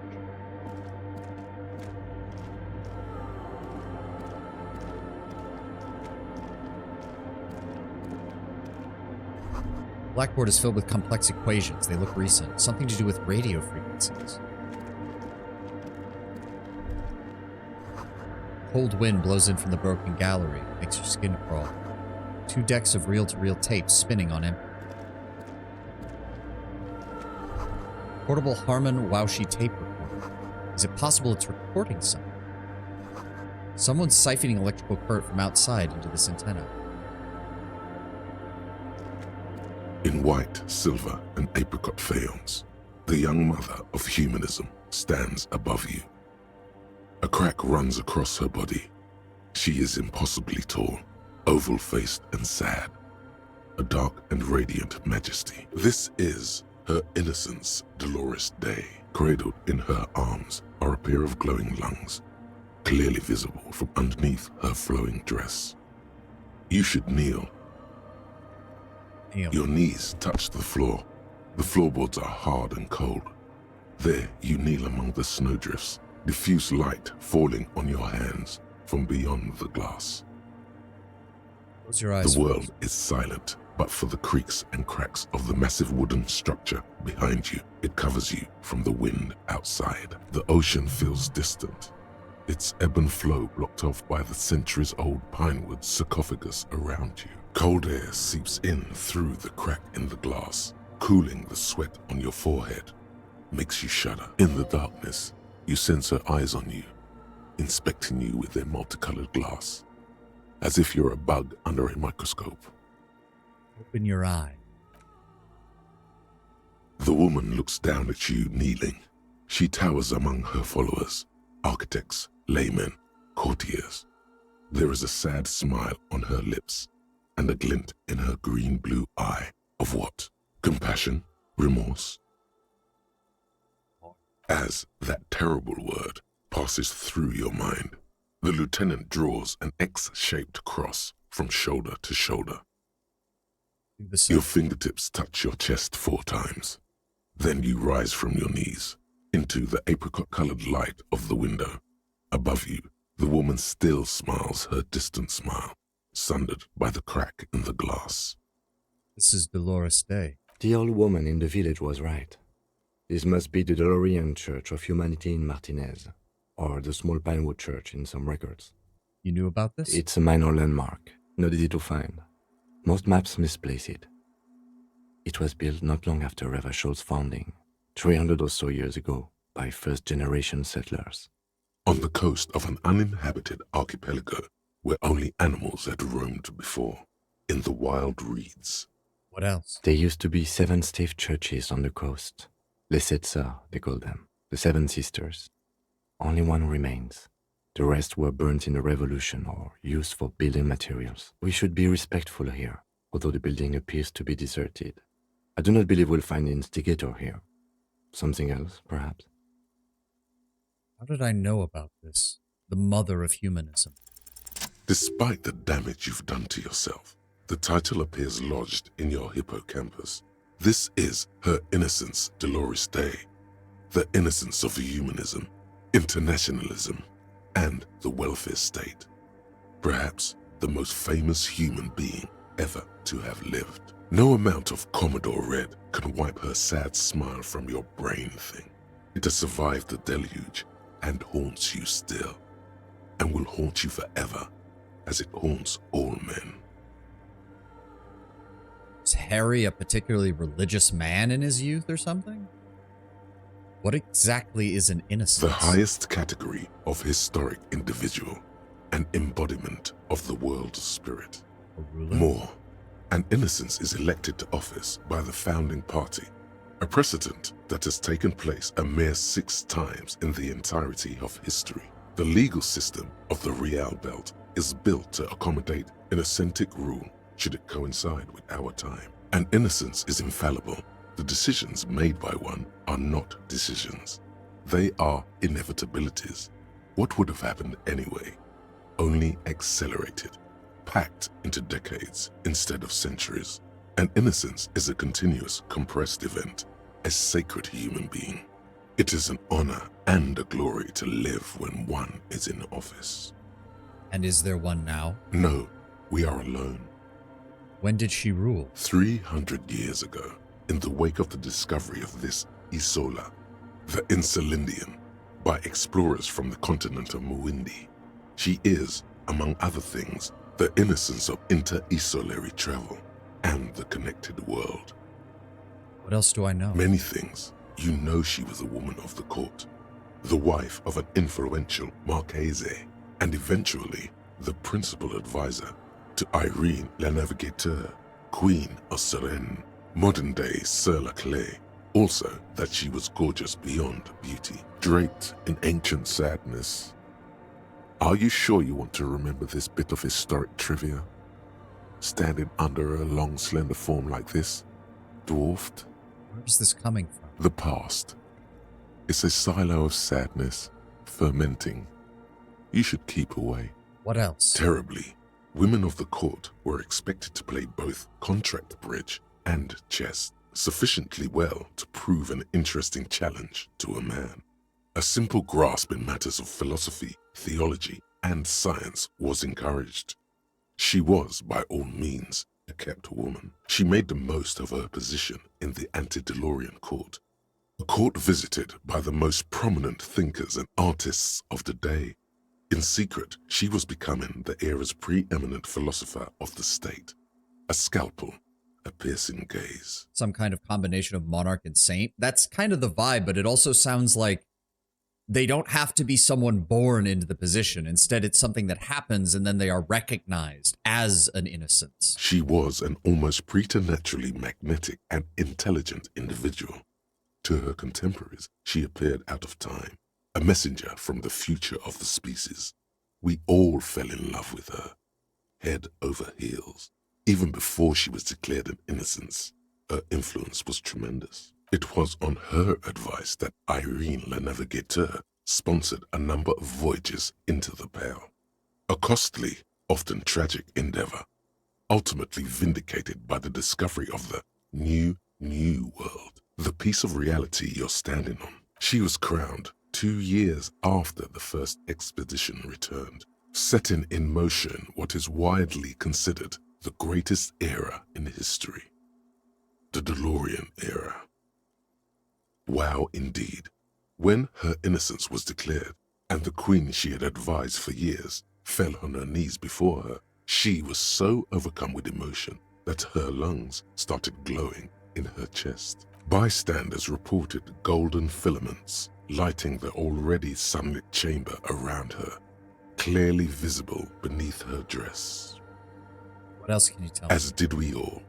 The lands of the Mesk and the Occident, and even faraway Supremwindi, altogether 21 of the 40 mundial nations of the time, immediately accepted Innocentic rule, even before her crowning. In a city called Advesperaskit in Vesper Messina, her homeland, the name of the city means evening comes, but it happened on a winter's morning, with the canals frozen and slush falling out of the sky. She was dressed in a white and pearl dress on an emptied-out plaza with the crowd far away. Already, her Theriers, the secret servicemen of the Innocents, were worried about an assassination attempt. Must have been beautiful. Oh yes, she looked like humanity's young mother, a perfect mother, insultingly beautiful. It was as if her face and shoulders and hands were covered in a soft down of underfeathers. You know this well, very well. Midwinter snow was beating the cobblestones around her. A small attaché of officials stood by as her Theriers placed a white gold wreath on her head. The crowning was mostly witnessed by Secret Servicemen. One of the men in this Secret Service killed her 22 years later. A young man who had come to suspect that Dolores Day was not entirely human, but something else. What? Something that had walked in our midst, watching us stumble for hundreds, if not thousands of years, until it decided to interfere in the course of our history. We were supposed to come up with this ourselves. The man was reported to have screamed at the Innocents. Dolores Day was shot in the chest with a fowling piece 8 times. The man, thought to be insane, said he once touched her and her body had been unnaturally warm, like a furnace, and that sometimes, while on duty, he observed her forgetting to breathe for over 10 minutes. So he thought she was Big E? I mean, that's a very similar vibe to what we're getting here, but apparently there have been multiple innocences, I guess. This inhuman quality was witnessed by many others as well, glowing lungs and all. It is commonly attributed to mass hysteria and religious psychology. Was there anything terrifying about it? Terrifying is a term too emotionally charged for your semantic memory, or what remains of it. But terrifying, it's a simple word. She was bad for humanity, and you shouldn't have started thinking about her. Sorry, Inland Empire, but we gotta push through there. Was there something bad about her? I need to know. You already do. Although she is often considered to be the greatest human being to ever live, there was something ominous about Dolores Day. Constantly surrounded by her Theriers, she was the most socially secluded and least self-aware of all the Innocences. Some modern thinkers would consider her a war criminal for the campaigns she waged against the Mesk state. And then there were the resettlement programs. What? The Mesk state tried to detach itself from Innocentic rule. Parts of the world were experiencing whiplash from accelerating into secularism. Her mandatory education programs and mass resettlement of upstream Marguerite were problematic as well. Dissenters were suppressed by a military force she called the Army of Humanity, suggesting those who fight against it are not part of humanity. An unfortunate but very easy to use propagandistic and rhetoric distinction, I guess. She adored chess, yes, but also military war games. Dolores Day often holds a tiny tin soldier between her index finger and thumb in icons such as this. She was also blonde, the blondest woman you have ever seen, with green eyes the color of the Pacentic, mare interregnum. Little is known of her Marchese husband. It's as if he vanished from history after completing his role, which was to introduce Dolores Day to court. In conclusion, yes, there is something lonely, paranoid, and even terrifying that people seldom mention, but feel when they think of her. Lieutenant Yefrater, you've stood there for over 5 minutes. Lieutenant's calm voice echoes in the cold air of the What room. are you thinking of, if I may ask? She's somehow connected to the case. Glowing lungs, that's just fucked up. Nothing, just looking around. She's beautiful. She's not human. War criminal. She doesn't seem human. Okay. He takes his glasses off to clean them, and after a while speaks again. This church, the coast in general, we shouldn't linger here. This isn't a good place to get lost in. We should conclude our business and move on. I need to make sure that I have the right equipment on with visual... Oh, wait, what is this? Hey, her Innocence Dolores Day liked little figurines, right? Liked holding little men between her fingers, remember? Yeah, what? You have the headless Falcon Rider figurine. You should give it to her. Win her back. What? Win who back? She's a long-dead historical figure. Don't be so pessimistic. Love doesn't die that easily. This isn't funny. You have a bad feeling about this one. Yeah, this is a task. So very, very, very nifty. Nifty and mysterious. This is surely what the figurines are for.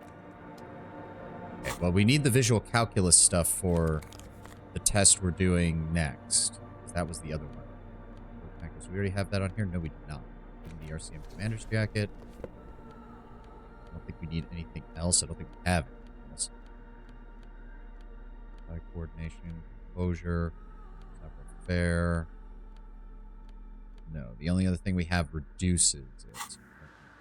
The mother of humanism stands above you, a precious and complex wax painting on a single pane of glass. A crack runs across the length of her body, her face oval and sad. Wait, why can't I give it? Why? Because she's a stained glass window. That does seem to be a problem. Maybe you meant something else? Like what? Are we still doing this? I don't know. What are we thinking of? Part of your mind has gone on to other things already. Reaction speed, why did you bring this up then? Only a strange little sadness remains. The mother of humanism towers above you. A wax painting on a cracked pane of glass. Nothing has changed in her expression. Okay, come on, 92% chance. A jigsaw of broken shards There we go. falls into place in front of you. A ghostly reconstruction of the stained glass window. Before it was shattered, there was an older woman beneath the younger one. And a text, a light motif below them both. What shattered this? Unknown. A motor carriage? A gunshot? Someone falling into it? Or maybe just hooligans looking for something to break? Who is the older woman? The escutcheon on her throne says, Irene the Navigator.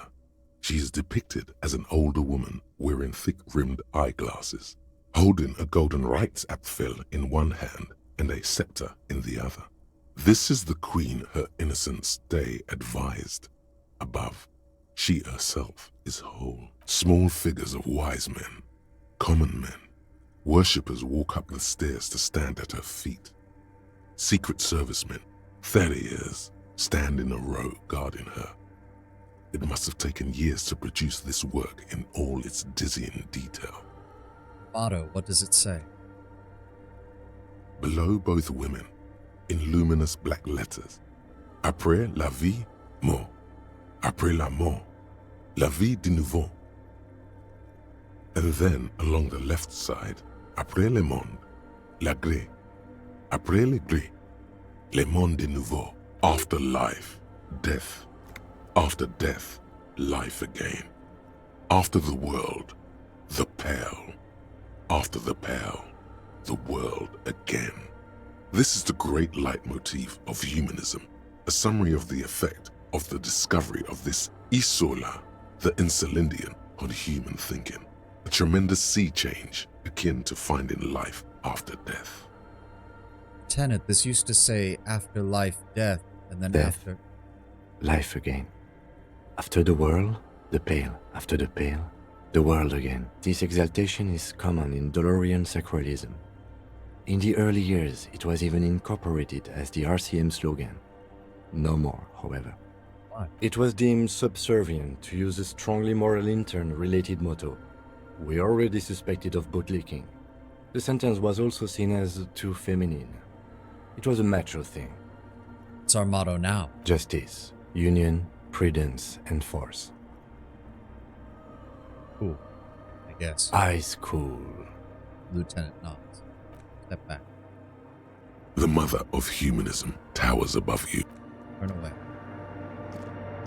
Okay.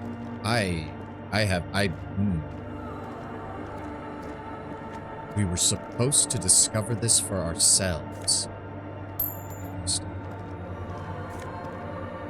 Hey, Mesk Banger's Red Brosians. +1 to empathy. These, empathy in someone else's shoes. These dapper snakeskin shoes have an almost invisible white-on-white flower motif sewn onto the tongue. The toe caps are still dusty from lying in the dirt. Didn't, the girl said that the guy looked like a Mesk gangbanger, so maybe that's him. Spider has spun its web around this wood-carved, pillar.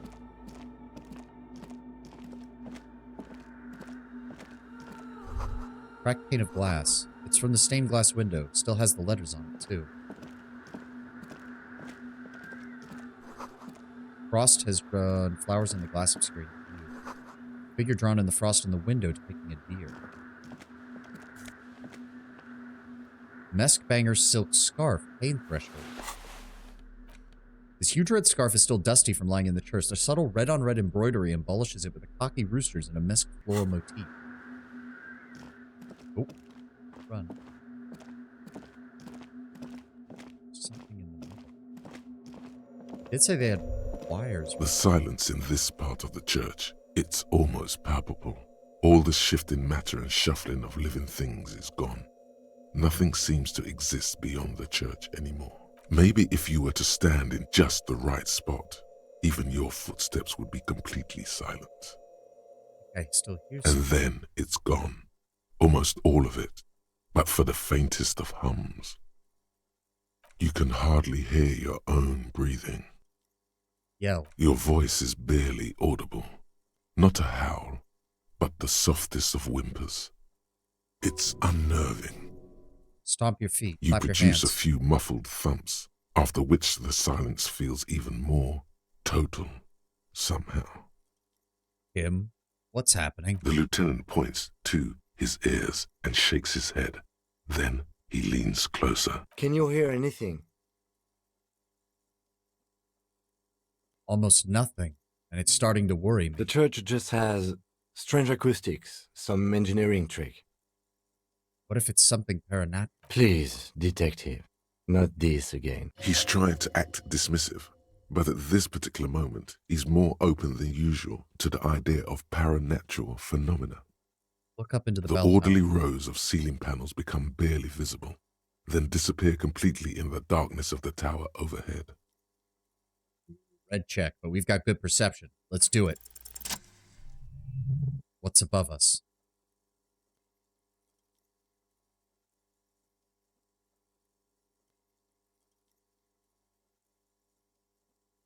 Officer, Can't see it. It's like there's something moving up there. A shadow has emerged from the tower and it's making its way toward you through all the other shadows. Ceiling? Yes. The darkness makes the ceiling feel infinitely far away. It's not a shadow anymore, becoming more substantial as it gets closer. The shape of an animal descends. Officer, is there something up there? The lieutenant follows your gaze, attempting to see what it is. Oh no.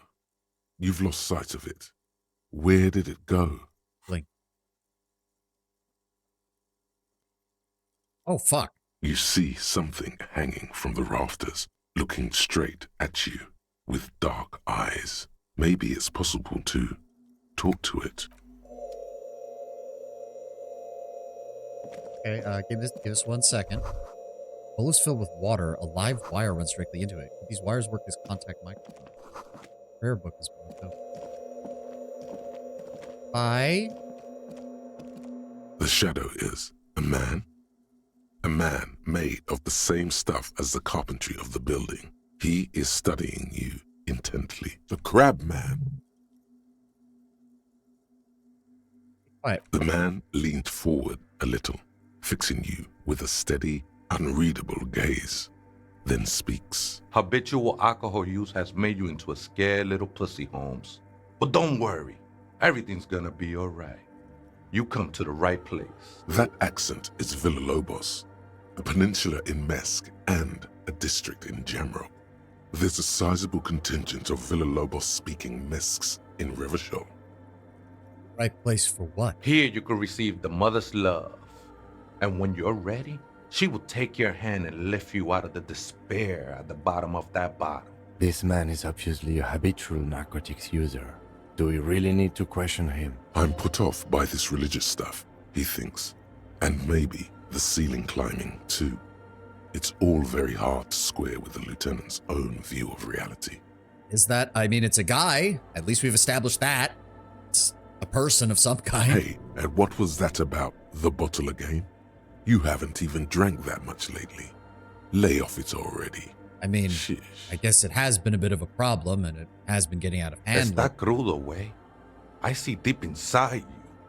Your body and your spirit are suffering greatly from overindulgence. And you don't even know it. How do you know what I'm feeling? I was like you once, just dragging my feet to the next bottle. Shit was dark, Holmes. You know, actually, since we're here, you may want to pay attention to what the ceiling climber is saying. If the lieutenant agrees, then maybe, just maybe, you should pay attention. Look at these crazies. What is this? A fucking intervention? Alcohol's central to my identity. If I wouldn't drink it, I just wouldn't be me. That's stupid. That's all well and good, but we need to talk about your unlicensed occupation of ecclesiastical property. Who do you think you are? Some crazy guy under a roof? What is this shit? For some reason, I feel like you might have a point there. Don't trust me. Trust the mother. I'm only the messenger, Holmes. His voice echoes in the cold air of the church. -2 physical instrument insomnia. Research time 20 hours. It has been brought to your attention that you're an alcoholic, and it's a sickness, and it's killing you. You're crawling on your knees through life. Your booze-filled belly dragging on the ground. Your brain now fuzzy, now in overdrive. Your hair sticking together with today's cold sweat and yesterday's vomit. Perhaps they're right. Anything is better than this. Even bone-dry reality itself. Maybe you can quit. Oh, that sounds too good to leave out. We're getting that. This might actually this might actually help Harry. Like, actually help him. Wouldn't that be nice? We're grabbing it. This is the Church of the Mother of Silence. You are welcome here. He sways gently on the beams, waiting for you to take it all in. You have no idea what the fuck he's talking about. Is he just trying to throw you off your game? Whatever it is, he's quite confident about it. Just look how gracefully he sways. So you must be the crab man. Never known myself to be a crab. But if that's the name you got for me, I won't stop you from using it. I mean, to be fair, you're kind of moving more like a spider. I always thought of myself more like a flame, flickering along the rafters and beams. It may be that I gotta work on my technique. What were you before you became this crab man? I was in a gangway, but my memories of that time are fading. Most of them are already gone. I lost my memory too. It's starting to haunt me. No, man. You gotta let that shit go. Then the mother's light touch will fill you with rapture. Do you remember your name, sir? The lieutenant is not particularly interested in this information. He's just trying to assert some control over the conversation. Tiago's my name, but those syllables don't mean much to me these days. A name isn't just your identity, but also, so to speak, your place amongst your fellows. Your place in the world. I ain't got no use for such a place anymore. Well, I'm Harrier Dubois, Lieutenant W. Freighter of the RMC. That's just the thing, Holmes. None of that matters. He sounds melancholy saying this, his limbs a mere shadow below the ceiling. What are you doing here? This is a special place.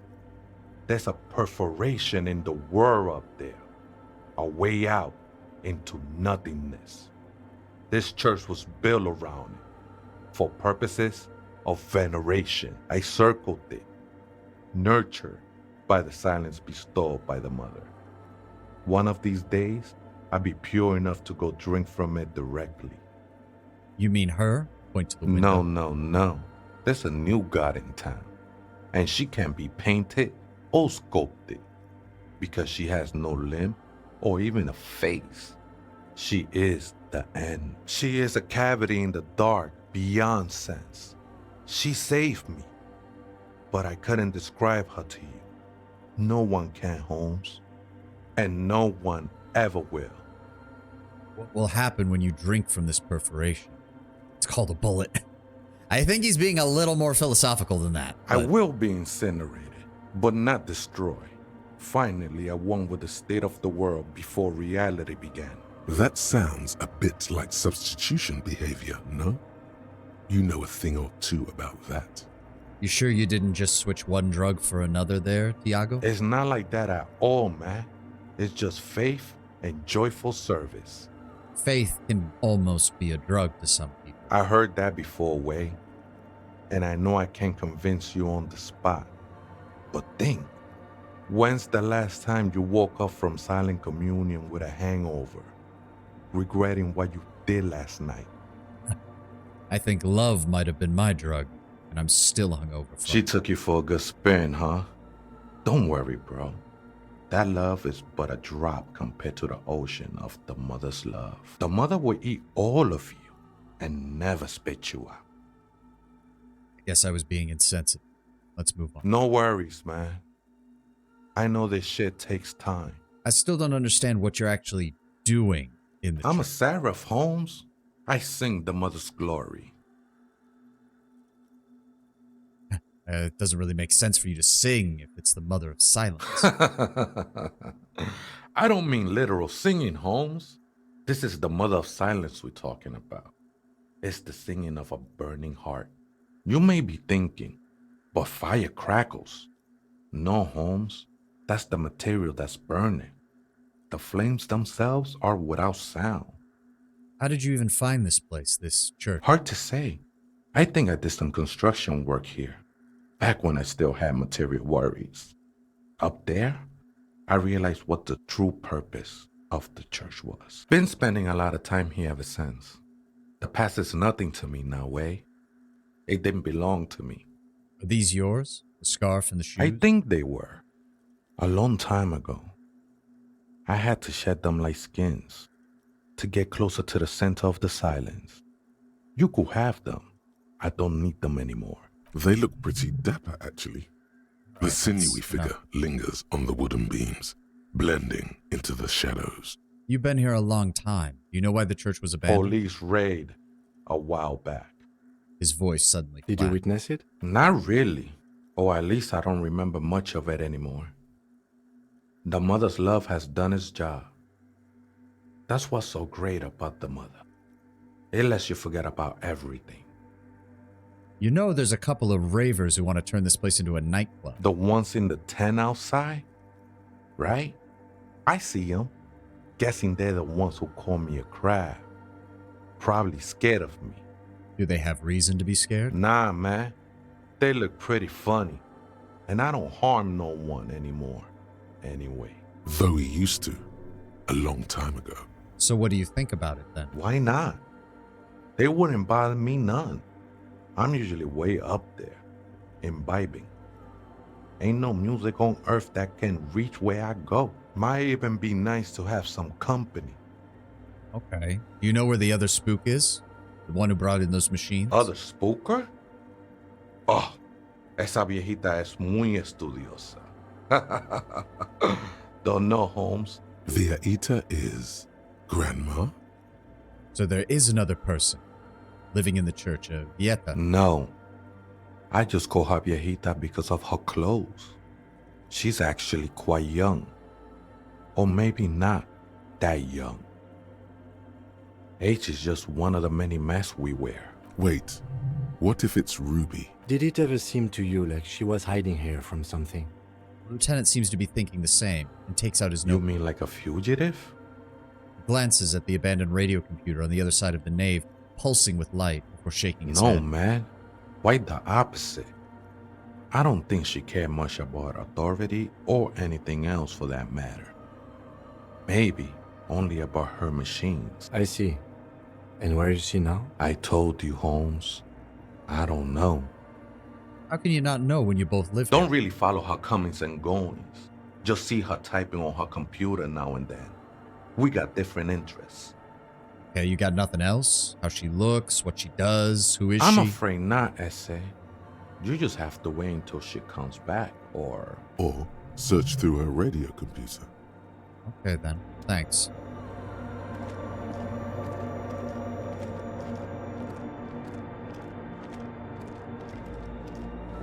Do we want to do that now, or... Oh, we need to get back to the whirling if we want to do the karaoke. Is it late enough? I think it's late enough.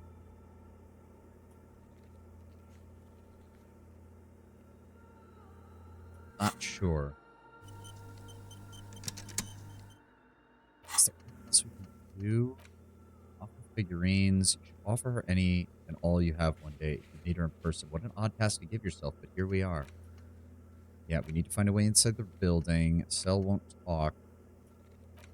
Not until we get them set up in here. We have to find the second one before we can set that up. Well, we haven't even been out to the island. Be on the wall, find the murder victim, murder weapons, so the victim's body part. Okay, let's go do the karaoke. We can come back and talk more of this later. I am deeply concerned about this place now. Does this count as evening yet or not? Travel to the Martinez waterfront.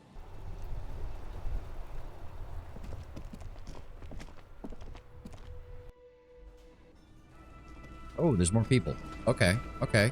Then now might be a good time to do this then. Bilkmar. Right. Again? Oh, we still can't. Again? Still can't talk. Damn. And I don't have any points left, unfortunately.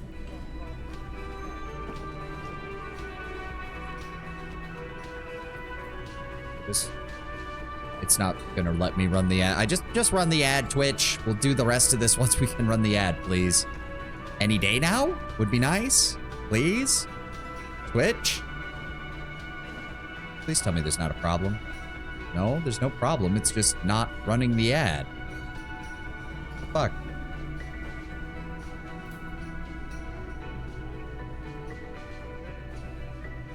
Why is it... It's taunting you. Yeah, I know. I don't want to interrupt a cool scene that this is probably going to be with this bullshit. What the hell? There we go. Okay. 3-minute ad. You know the drill, everybody. Get a snack, get a drink, whatever you need. I'm going to stand up and stretch. We'll be back in 3 minutes and we'll see if Harry can fucking sing. Oh, wait, right. It is a... No, not that. It's a drama check. So let me just go ahead and put on... Let's put on Harry's drama outfit, everybody. Oh, God. We're going for the drama outfit. +4 to drama. Here we go. Oh, we'll be right back.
All right, I'm back. Just in time. Got a little bit longer. One more good hour. One more good hour. We made good progress today. All right. Let's do something incredibly stupid. The stage is all set up for your performance. You feel a little dizzy, a little unsteady suddenly. So, are you ready for your thing now? Let me know when I should turn on the karaoke carousel. Nice. Inspired by Arno van Eyck. So we did get a bonus from doing the quest for Egghead. Dress code, +1, insane silk dragon. Here we go. Don't fuck me, game. The air is thick with anticipation. Feels like we did a lot, but we're not even close to the end. I know. Someone dims the lights as the music starts. Okay, here we go.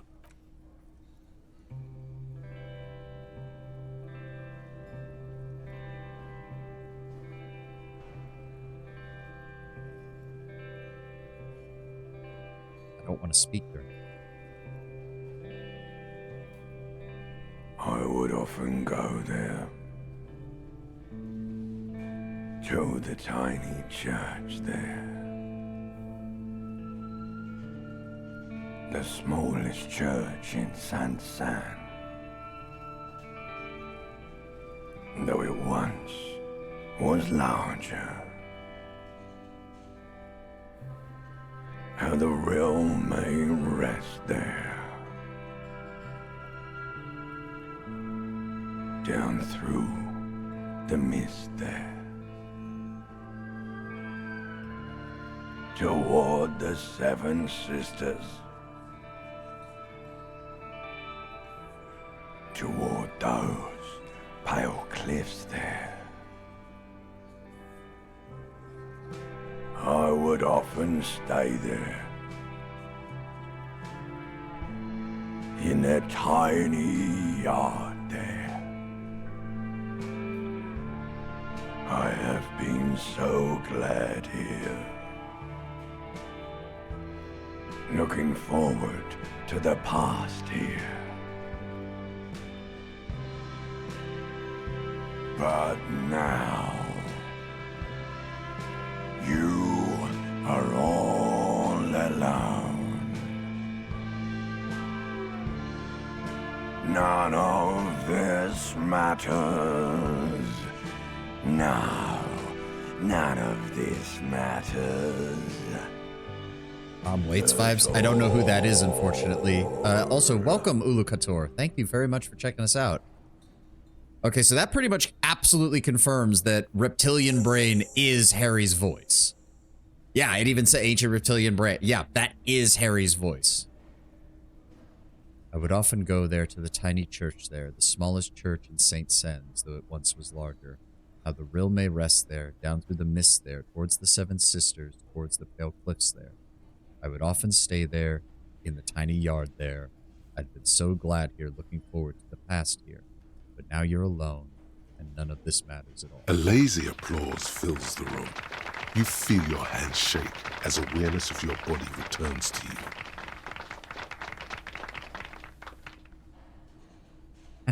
I'd like to dedicate this song to the RCM. Please don't fire me.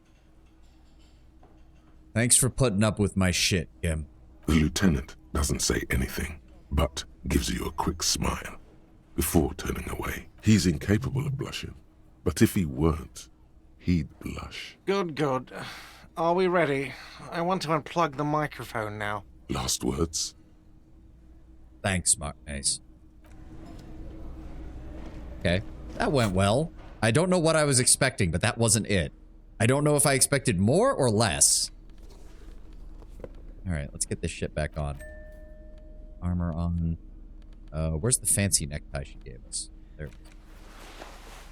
Shoes, pants. I want the better glasses. Give me the encyclopedia glasses. All right, well, that was... Yeah, that was one of our tasks. That was one of the first tasks we ever got. That was actually quite good singing. I mean, yeah, all things considered. I wouldn't exactly want Harry to sing something faster. I don't think his voice could handle it, but a slow song, yeah, he can handle. The fuck else do?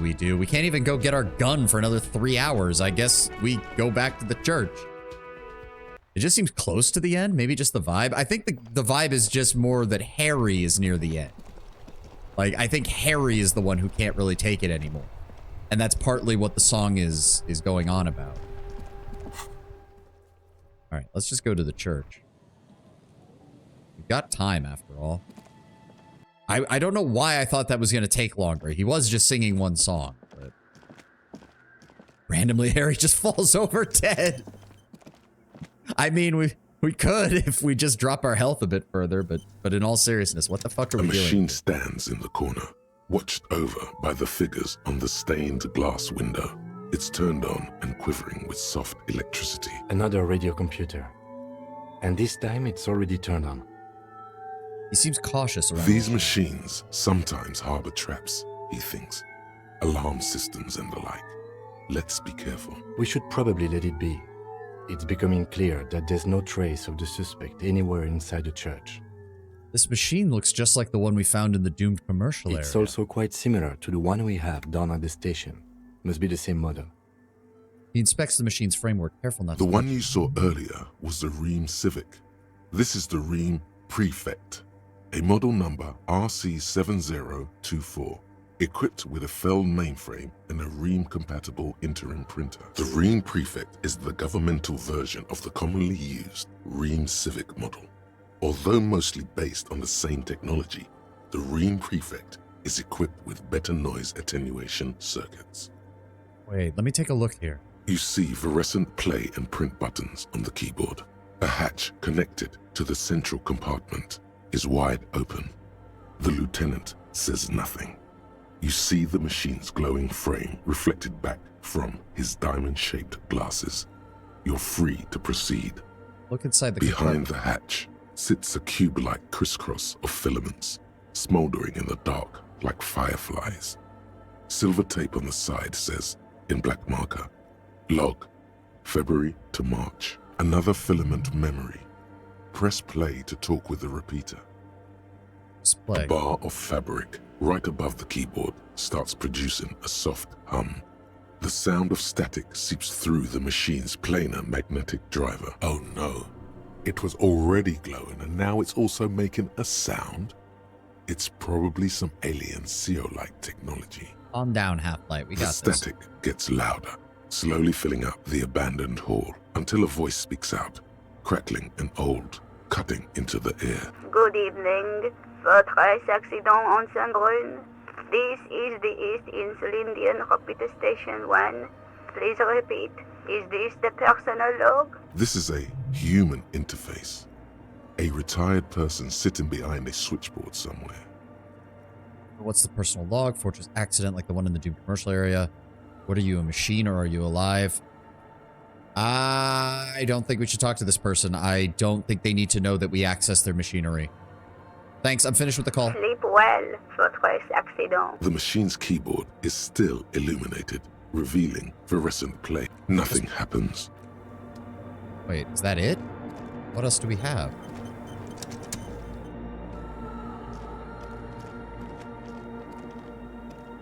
The machine's keyboard is the speaker. Good evening. Votre accident on Saint-Brun. This Guess we don't have a choice. is the East Insulindian Repeater Station 1. Please repeat. Is this the personal log? The personal log? The filament you have inserted into the core. Yes, the glowing thing with a tape on it that said log February to March. I don't know. That's what I'm asking. Is this the personal log? Yes. Good. Please repeat the password. Let's look around. Maybe he knows something. The lieutenant now starts Tego. I kind of wish we can't. If we say this, she's. Oh, fuck. I don't know the password. Received. I will register this login attempt. That sounds bad. A login attempt. Something a criminal would do. Votre accident. Is there anything else I can do for you today? Is this like the area we found in the doomed commercial? I have 2 machines registered to this company name in Martinez. Ah, it is. One on Saint-Brun, the other on Rue de Saint-Ghislaine. So did someone break into their office and steal one of their computers? Saint-Brun. That's the church. And Rue de Saint-Ghislaine? That's the doomed commercial area. Anything else I can help you with? Are you a person? Yes, I am alive. I am 74 years old and my name is Yvonne. She repeats passwords. Programming people are all paranoid. Yvonne, my partner here tells me that you're here because radio computer people are all paranoid. They're merely cautious. It's my job to protect their filaments as a password repeater at the East Insulindian Station. On an island on the river Esperance, a small woman, all skin and bones, sits in a room filled with audio equipment. Thousands of tiny lights are reflected back from her prescription lenses, like stars in the dark. So it's almost like a primitive radio version of two-factor authentication. Now, please tell me if there's anything else I can do for you for this accident. Sleep well. The machine's keyboard. Okay, so let's go talk to Tiago. Maybe he knows something about what's been going on with the machine. Oh, hey, wait. There's coffee in the back. Oh, wait. I meant the mother's love. Coffee in the back. Something familiar about that. Coffee and stale cookies. What was that about coffee? I feel like I've heard Look, something. man. I'm at liberty to talk about the sacred blaze of the mother's glorious heart, but not about the coffee. Hey, by any chance have you heard the Vieta say the password? Too many times, Esse. You need it for something. Surveys are a good way to fish for personal information, especially in the name of public safety. Rama, why are you trying to sound like a snake? Fine, I'll take your advice. Yeah, I'm doing a survey of passwords and passcodes identifying regional trends in the interest of public safety. Don't sweat it, vato. The password is afterlife death. What you think of that? Makes me almost pity la niñita pequeña when I hear it. Ah, but we know there's more to that phrase than that. I think we're done here, Esse. That was an interesting conversation. Wait, he actually left. However, what the hell? I'm still not sure whether we'll find our suspect here. The hell is going on in this place? The machine's keyboard is still illuminated. The speaker. Good evening. Good. Right. Please repeat the password. Afterlife death. Good. I have unlocked the filament. After ending the call, please press print to access the filament. For this accident, is there anything else I can do for you today? No, thank you. I'm good. Sleep well for this accident. The machine's keyboard is still illuminated. The printer prints out a long text document with dated paragraphs. It looks a bit like someone's journal. Read the The printout. first entry, made on the 4th of February, 51, by an unknown author, is short and concise. Arrived at the church. The door was boarded up, so I used the crowbar to get inside. Looks like the place has been deserted. Nothing out of the ordinary, but I'll ask around. Need to figure out how to get the electricity in. The lieutenant leans closer, scouring the printout over your shoulder. Just as you finish reading, he looks up, muttering under his breath. 4th of February. That's over a month ago. Whoever set up those machines has been here for quite a while. You think any of this might be related to our case? Our case? No, I don't think so. It must be some local eccentric. Read the second entry. 6th of February, 51. Had a little chat with the local fishermen. Said I shouldn't go near that place, that the church was spooky and ridden with narcotics. It's a little spooky, all right. Still haven't figured out the electricity. See? Even one of the spookers themselves says it's unnerving. What was that about narcotics?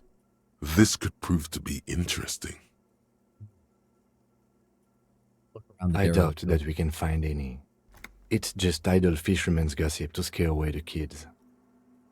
He looks at the stained glass. Nothing spooky about this place either. It's just abandoned and cold, and in an awful part of town. Kim, you seem to be doing a lot to try and convince yourself that we didn't just stand in the center of the building and literally be unable to hear anything. Then why doth the lieutenant protest against spending time here so often? Read the third 7th entry. of February, 51. Finally got the electricity in. Next on the agenda, a new antenna. I'm thinking Esca series, something advanced. Why would she need an antenna? Why would anyone need any of this equipment here? He steps on a wire running on the ground, inspecting it with his For feet. setting up her radio computer. Read the 8th fourth. of February, 51. Bought the antenna. Had some problems setting it up. Called Simor for help. Heard the others are back to making art. Drinking somewhere out of town. Sulislav started a rock band again. Lexi has been seen asking money from strangers. But at least the artists have their act together. They're qualified labor. They can get work anywhere. Graphic design, ads. The programmers are doing fine too. I mean, they're programmers. The writers, though, they're fucked. I just have to find out what caused that data loss and be done with it. Still don't understand how it managed to wipe out the backup, when the backup wasn't even connected to the front. I know. Everyone thinks it's impossible. They say I must be lying. I'm here to set it right. Data loss? Seems like something to do with radio computers. Unfortunately, I don't know enough about them to understand what the author is saying. Something about the backup data getting destroyed, and how everyone thought it was the author's fault. Let's just keep reading. Still don't understand how it managed to wipe out the backup when the backup wasn't even connected. Artists, programmers, who I are think these people worked in the radio computer games business. The one we saw in the Doom commercial area. They must be our former co-workers. 12th of February, 51. Brought some food from the grocery store. Apparently, there's a strike going on in the harbor. Definitely not happy to see the Martinez people again. Everything's now set up in the church. Going to start working tomorrow, 8 a.m. The strike. We are nearing the date of the murder. Keep reading. I'm interested now. I want to know what's that radio anomaly that sent this person here in the first place. Read the 25th of February, 51. I've been sending data up to Lintel for a while now, trying to recreate the data loss, but nothing. Didn't even feel like logging in, the disappointment. But I did discover a curious audio-spatial anomaly at the back of the church. I've named it the Swallow. It swallows sound. Need to get some mics. Is she talking about? Lieutenant looks to his right, towards the silence. Read the 28th of February, 51. Yes, the first recordings confirm that the Swallow is real, and I'm not just losing my mind. It's a pillar of silence, with a diameter of approximately 3 meters. Seems like the higher I go, the less I record. This might be a coincidence, or it could be connected to the data loss that led me here. The pillar of silence. She is talking about the silence. Is she suggesting it's more than just an architectural quirk? But what could it be? The lieutenant doesn't answer. He follows your gaze, studying the basins. The water shines in them. No ripples. March 51. Some kind of young disco men have appeared next to the church. I've been trying to record the silence to find the epicenter, but now it turns out I've also been capturing the future of dance music, one neo-disco song over and over again. Fortunately, the song is so monotonous, I was able to devise an algorithm to factor it out. The other day, one of the disco men came in.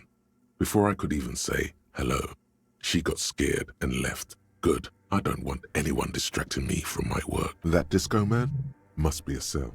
Who's describing a The cell? girl on the ice? Sounds like her, yes. March 51. A new 2-meter aux cable. Noodles, crackers, ping energy drinks, water, toothpaste, gum. Also, some canned air. Your reading is interrupted by the sound of the church door opening. A strange woman makes straight for the radio computer.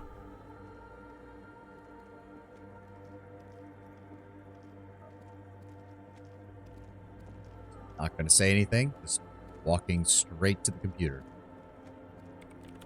Breaking into my radio computer, I see.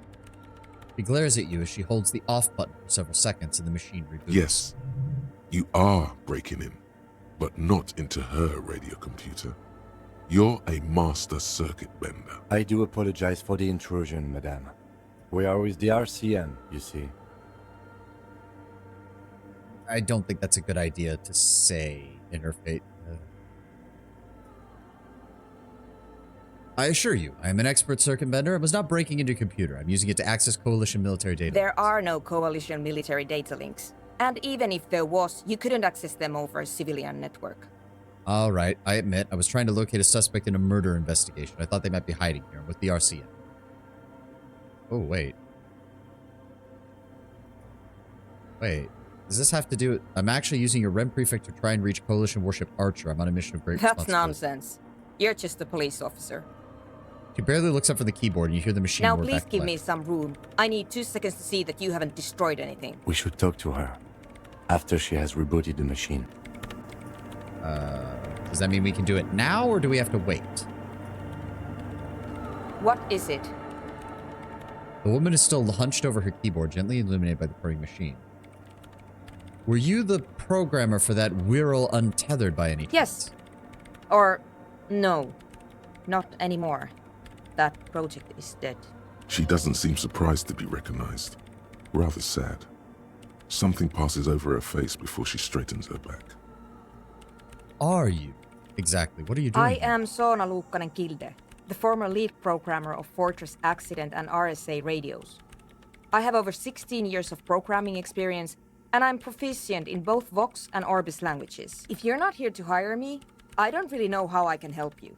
He turns back to the terminal. That still doesn't answer what she's doing in an abandoned church. Have you seen the Crab Man? Nope. But you know he's around. He's seen you. And he's seen I don't care. I don't care about crab men. She barely looks up, now tinkering with the machine's Wow. She really doesn't. Not afraid, this one. By any chance, have you seen a woman named Ruby? What? No. No one's suspicious around here. She has not seen her, sire. 'Tis true. Why do you have so many machines I here? brought them here. These are my machines. Please don't touch anything. And why did you need the long-range I antenna? use the AR-1 as my RAIN prefix processing unit. That's the radio computer, right? And the antenna is the processing Yes? unit? You really don't know anything about radio computers, do you? I know a little. All right. Well, all radio computers perform operations up on air. So in order to gain more processing power, you need to invest in a good antenna. What's on air? On the front. The unified front of radio waves. Licensed and controlled by Lintel in the East Insulindic region. It's all around us. That's what on air means. And the AR-1 is a good I antenna? guess it is. So far, I've been quite satisfied with it. Martinez is an unstable region with bad coverage, and the operation has been surprisingly stable. But it's not the cheapest one on the market. So I wouldn't recommend it for your regular red tape operations. Fraser 1000 is a foolproof line for civilians. Anyway, you should do some research before you decide to buy anything. Ask around, compare the prices. There are many milieus dedicated to that sort of thing. And what exactly are you doing with your radio? I'm working. The machine seems almost alien with its pulsing core. The light casting her face in a strange shadow. Working on what? Could you just shh for a moment? Or get to the point. I really need to focus on something. It's not just rudeness. It really is hard to concentrate on whatever she needs to do. And you're not helping. Isn't the RAIN Prefect radio computer made exclusively for government contractors? So you do know something about computers. You're right. Prefect is used mostly by the government peeps. And you work for them? No, I don't. Then why do you have one? Because I needed something good for my investigation, and RAIN Civic is widely agreed to be below all standards. So I had to upgrade. Besides, owning a RAIN Prefect isn't such a big deal anymore. No, actually, it is kind of a big deal.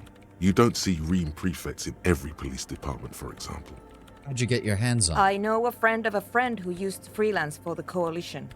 I was actually aiming for the military-grade RAIN Rational series, but couldn't find one. Prefect is mainly based on the same technology as RAIN Civic, so it's kind of a rip-off. But it does have better compatibility with newer antenna models, so I won't complain. Okay, but what about those bowls of water? They are connected to my RAIN Prefect. Whatever you do, just please don't move them, okay? Short and terse. There you have it.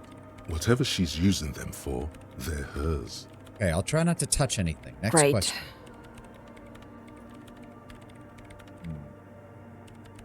What are you doing in an abandoned church? You really like those questions, don't you?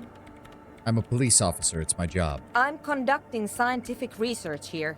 You can't throw me out. She says, ready to stand her ground. What research? I'm looking for the location of a 2mm hole in the world. A what? Wait, what? She's looking for a disruption in the radio waves. That's what her personal log said. The lieutenant raises his brows, but doesn't say anything. Is the hole connected to the data loss mentioned in your journal? Yes, that's what led me here. But I suspect it might be something a bit more complicated than that. A hole in the world. What in the hells does that mean? Exactly. What does it mean? Up to now, it has been impossible to say what it is because it's impossible to measure nothing. So, oh, okay. If you can't measure something because that thing doesn't exist, you have to measure where it's not, so you need to know exactly what it's not influencing. What do you think it is? What qualities does nothing have?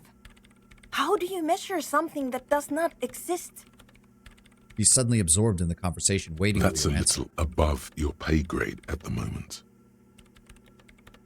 Oh, fucking hell, logic. You weren't able to help me with that, were you? Wait, are you telling me that we're now living in a world that has holes in it? I don't know. Are we? That's what I'm trying to figure out here. But how do I figure it out?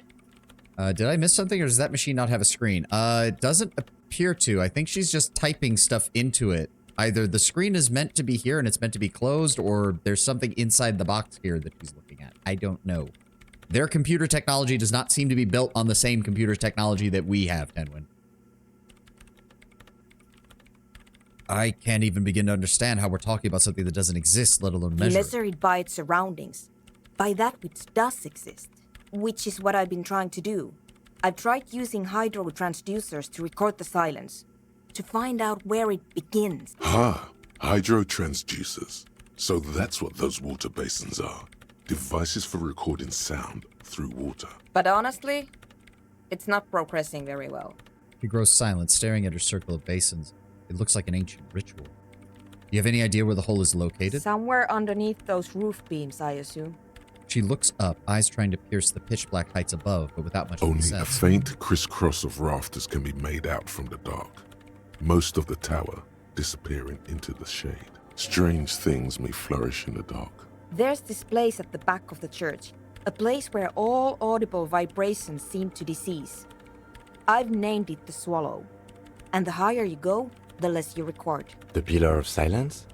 Are you sure it's not just an architectural quirk? Maybe, but it's oddly close to the physical coordinates of the data loss that led me to this place. That's where the Crabman lives. I know. You don't think he might be responsible? No, I don't. Okay, you said the research isn't going well. Why not? Because it's just trial and error, trying to locate the Swallow, the exact point in space. And I don't have a... You know what? It would be really helpful if you could just stop talking and let me work. Okay, I guess that's all we're gonna get about the 2mm hole in the world. Great. Thanks. How do you feel about dance music? What? I hate it. Wow, that was quick. Why do you hate it? Maybe I'd have to be on drugs to get it, but to a sober mind it just sounds like uninspired rug whipping. No idea what it has to do with either dancing or music. Okay, but how do you feel about a club for it? This is about those speed freaks in the tent, isn't it? I've got some news for you. It's not a nightclub they want to build here. Yeah, we've had this conversation. Take a guess, why don't you? I'm still convinced... No. Harry, we already know they were going to set up a drug ring. That's why we told them not to. I can't believe they got you so easily. Go have another talk with... Good luck. I'm not coming in there. Okay, I guess we're gonna have to go back and forth a little on this. You know, I wasn't kidding earlier about trying to contact Coalition warship. Do I look like someone who has time for side projects at this moment? If you want her help, maybe you should help her. Okay, so obviously we need to go talk to what's-his-name and his crew out here. We still have time before we have to go get our gun. I hope we can do that before the end of tonight, or for the end of today. That would be nice. Come on, cross here. Estelle, are you okay? It's now getting dark. Hello again. And we still can't do anything with the info check. God damn it.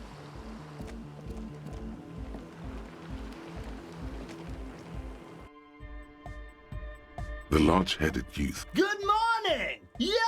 Okay, nothing else from you. Huh? I see you're here again. Off-sign, man. Did I mention getting us into the church would help? I saw a sticker on the padlock. Is that your work? A sticker? You mean the yellow one? Can you describe it to me? Yeah, this one. Show the sticker on your ledger. Wow! Right on your cop ledger. You like it? Yeah, it's alright. It is cool, but it's also more than that. Much more. Noid is a bit disappointed. It's just cool. Well, what's it supposed to The be? dead guy smiling. And what does it mean? Why is he smiling? He defeated history. We are living in the age of history, and in the eyes of history, we are always already dead. How can we ever smile then? Because history is a lie, and so are its deaths. Hardcore? Yeah. Oh, look, Kotor, we actually already figured out the first part of his quest. We're trying to get him the rest of the tapes that we need for it.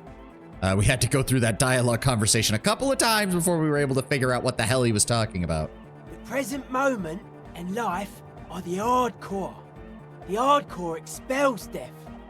Or maybe he's not dead. Maybe he's just really ecstatic about the beats. Or drugged out of his mind, come to think of it. He could also be drugged. Or drunk. Or in a clinical coma. Or glad to be dead. But those versions suck. Oh, I think we've I guess exhausted that. one could write an entire treatise on the thing. But what for? What about now? Are the signs all right now? Still strongly out of sync. Stage gamma disalignment. A what? You heard me. He examines the middle bolt in his hand. Okay. Guess we need to keep helping. Hi again. So, how are things going? About the church, I checked it out. And? What happened? Talk to the crab man. Oh, man. Who is he? What did you think? You're right. He's a true narcomaniac. The way he climbs, it was terrifying. He gave me his odd lecture on alcoholism before rambling on about mother's love. Honestly, he seemed okay. Very spiritual, though. Really? Huh. Interesting. What's he doing in the church? Preaching and praying from the looks of it. No matter. Is he gonna be a problem? The paranoid young man mumbles gruffly from behind. Yeah. Noid is right. Let's get back to the point. What are we going to do about him? These guys will never catch him. You will never catch him. There's nothing to do. Of course, he's a problem. He's a crab man. He keeps himself physically active and thinks spiritual thoughts and doesn't drink. Who am I to evict such a person? As far as I can tell, he's not going to leave. He'll climb around up there, and you guys will never catch him. He told me he doesn't mind the nightclub at all. I don't know, man. Doesn't it feel like a major hindrance to you? A spooky guy climbing around when all the guests are trying to have nice, friendly hyper time? Don't worry about it, Andre. I don't think he really gives a damn about you or anybody else. I guess it's not a massive problem, now that I think of it. Everyone is welcome to dance till the morning light! Yeah! Maybe. I guess we'll figure something out.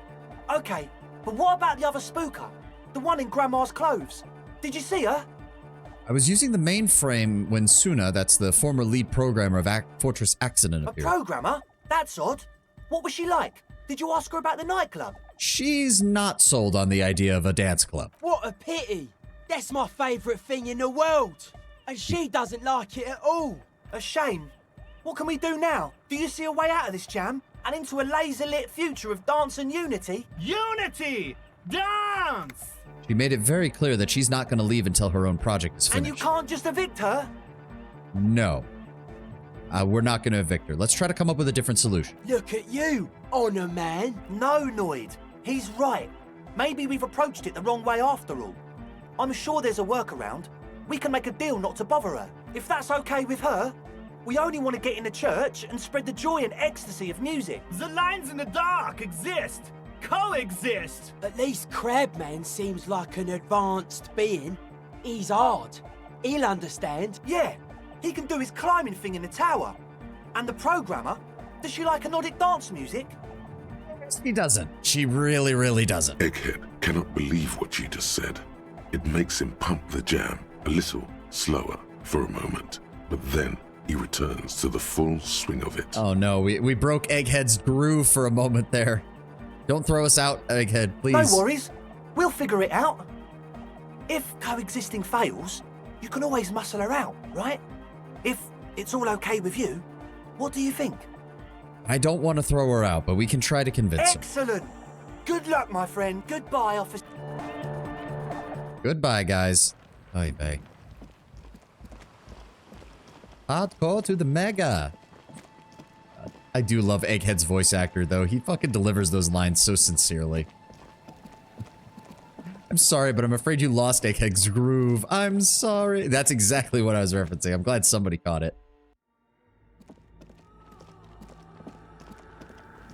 Okay. Serene or Serena? Yes, what is it? Suna. Sorry, not Suna. Okay, what if you didn't have to leave? I talked to Andre. He wants to make this I don't work. want to make anything work. Oh, come on. You don't want to make anything work? Yes, anything. I don't want to make anything work. Convince her to cooperate with the Ravers. Come on, game. Don't fuck me on this. Easy.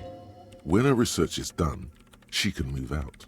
Listen, about your research. You mentioned earlier that it's not going very well. Maybe we can help. What?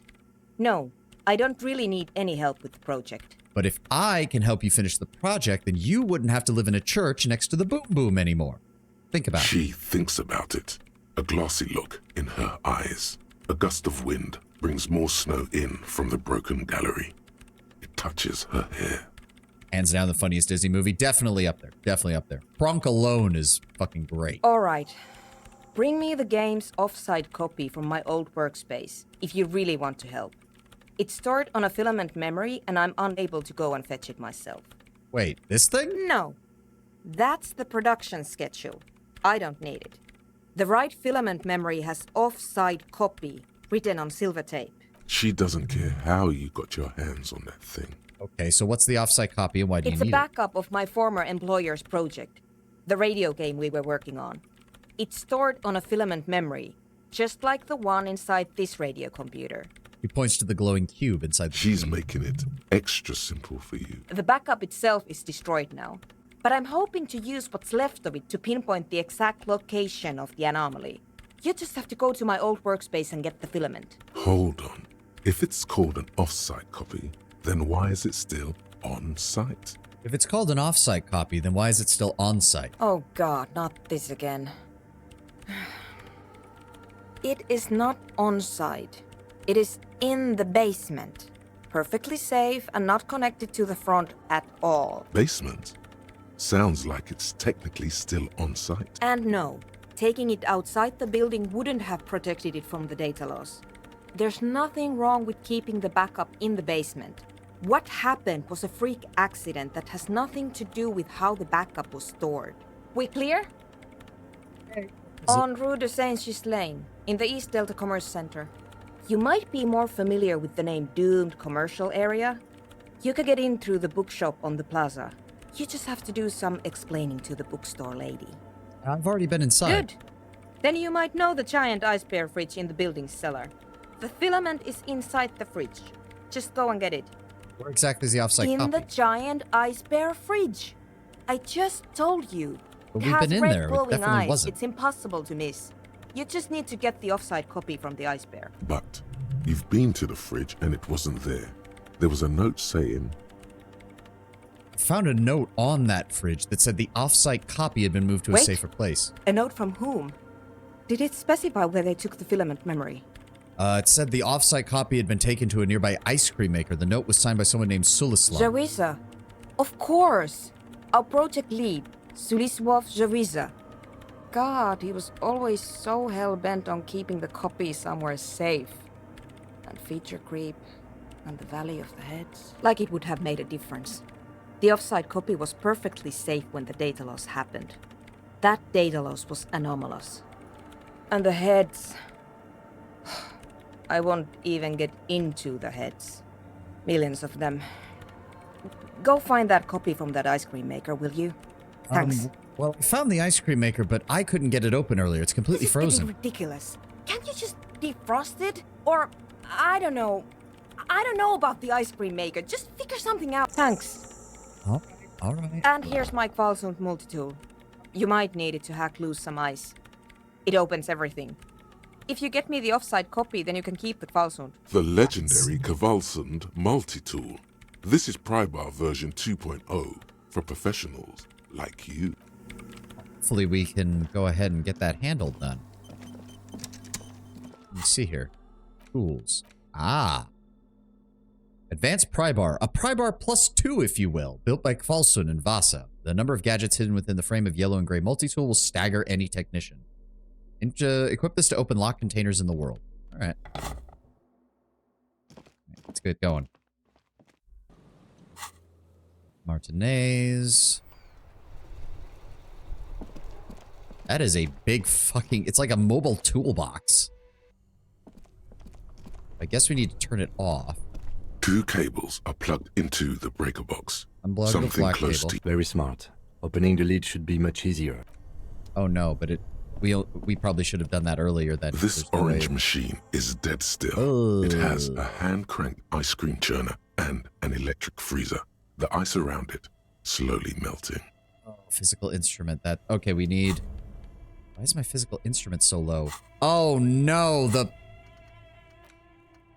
wasteland of reality. Oh, fuck.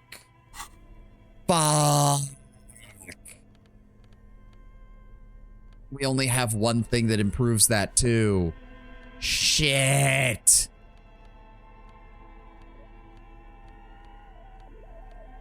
Oh, fuck. We don't have anything.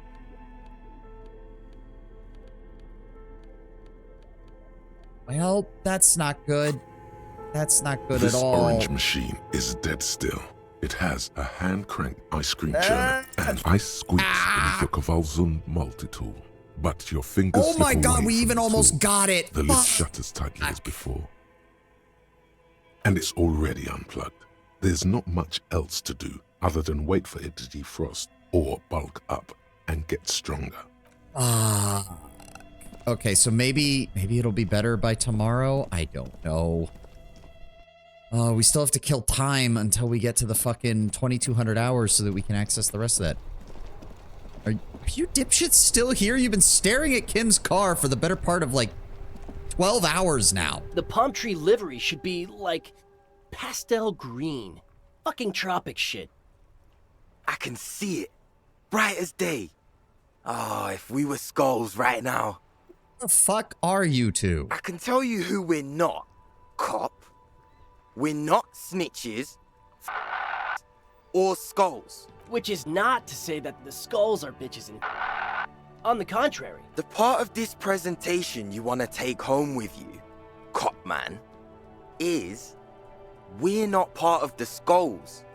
Yet. Okay then, let's indulge in some intellectual exchange. These young men seem eager to share their beliefs. Alright, who are the skulls? You don't know? What kind of cop are you? It's not a question. Don't get into it. Of course I do. Just testing you boys. The skulls are the most vicious gang of the Besmertne. His voice rings with excitement. Besmetine, or the Besmeti, the Immortals, are West Rivisholian crime syndicates. The nastiest bunch of psychos ever. Jacking carriages and getting into high-speed chases. Possessing an infinite amount of fuck-all swagger, infamous for their non-verbal modus operandi. Non-verbal? If a skull spots you, he will pull out his dagger and stab you without saying a word. The lieutenant's voice is as calm as usual, a testament to the violence and death he's witnessed through the sight of his firearm. They usually occupy the burnt-out quarter in Jamrock, or you can find them loitering around their brightly painted bottom-lighted vehicles. I can't wait to become a skull. Bottom lights are wretched aggressive. You guys know anything about the murder that took place here? Murder? The man hanged in the back of the Whirling in Rags. Yeah, sure. We'll gladly tell you everything we know about it. It was a man. Also, he was hanged. Anything else? He was hanged from a tree. Yeah, I mean, duh. These punks don't know anything. Let's just move along. Hey, stop right there. How does one know anything? This sounds like epistemology, a field so occupied by thought that it begins to question thought itself. Yeah, I know that you don't know shit, kid. Exactly. How can one know shit? For example, how can one be sure that there truly is a body hanging behind a hostel? What if it's art? Or just a mere specter? I don't want to entertain this anymore. They're both dipshits. It's not. A man is dead. We need answers. So what do you think we know? Are you guys familiar with Cindy the Skull? Oh, yeah. Cindy's a right proper skull. Okay, so that's not just some nickname she came up with. She's actually a gang member. The young man's eyes glaze over, his voice filled with longing. Yeah, a true artist of the future. Just like Arno van Eyck. By the way, if you see Cindy, give her our regards. He adds, returning from whatever void he was just visiting. For all their nihilistic posturing, these young men are not lacking in youthful idealism. What? I have a feeling that Cindy would kill these guys as soon as actually talk with them. Just like she would us if she actually had the ability. The lieutenant on your left is unusually lenient toward them.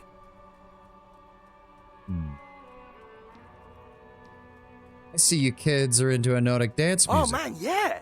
We're not fucking kids, man. Yes, you are. Be wary of the abyss. His blonde friend adds ominously and points to his temple. Why? Probably because of how non-verbal their mode of operation is going to be. It's a threat. Cindy doesn't seem amicable to anyone. I mean, yeah. A threat. Good. I but like I those. don't. In fact, I dislike them so much I'm willing to drag you boys back to the station just to calm myself down. Hey, there's no need for that. We're just talking here. Joking too. Stay light, man. Yeah. Didn't you cops, have some questions about skulls or some shit? So why aren't there more skulls in Martinez? The Union does their share of policing in Martinez, at least where gangs are concerned. That's why there isn't much organized crime around here. Apart from the unions themselves, of course. Don't you worry about that. We're gonna make up for the deficit. I've got a feeling that if you idiots actually tried something, the skulls wouldn't take you in, and the Hardy Boys would probably leave you drowned in the river. Yeah, we are. Your rhetoric's confusing. Are you part of the skulls We're or not not? franchise skulls. Well, not yet. Once we get our name out there, we'll have a chance to join them. And what makes you think that an organization like that would accept you? Because we can be just as psycho and vicious. You'll see. But in a non-threatening and definitely legal way. The other one quickly adds and whispers. We'll fuck the system from the inside later. Just be cool now. The damage will be tenfold. Right on, fuck. So what's happening now? All right, enough about the scullery then. What's with the jackets? What about them? Why in the hell does your jacket have piss written on it? Well, first off, it's a statement and not necessarily something that characterizes me as a person, even though the statement has character. And I do like piss. What? The word piss epitomizes the struggle taking place in the world. Things being defined as they seem, not as they are. And, I guess, it's also about communal spirit, the future, and truly appreciating our differences. Also, you've got to admit, it catches the eye. And since the Grand Piper is slowly but steadily moving towards basing the economy on it, attention, it is imperative that the medium itself convey the message. What? What I mean by this is, we are all piss and that the world is inherently meaningless. It seems that the young man has a certain expertise in at least one field, even if it's rather narrow. Okay, and why do you have fuck the world written on your jacket? Like I said before, many men keep searching for the one, for so-called true love, which is actually just obsession masquerading as kinship. The thrill of the chase, the hollowness that fills your chest cavity after catching it. I'm wondering if the poetics come with the jacket, or are they derived from something else entirely? To catch a fish, you'll need to hurl the lure many times, and even then it isn't certain that you'll get anything. If you blow up the lake, though...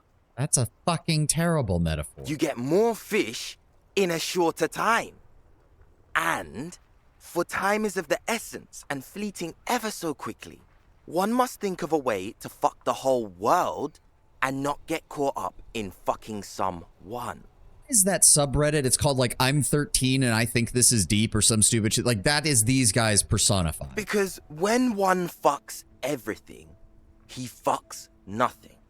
And that, to me, feels glorious. Sticking your dick into the void.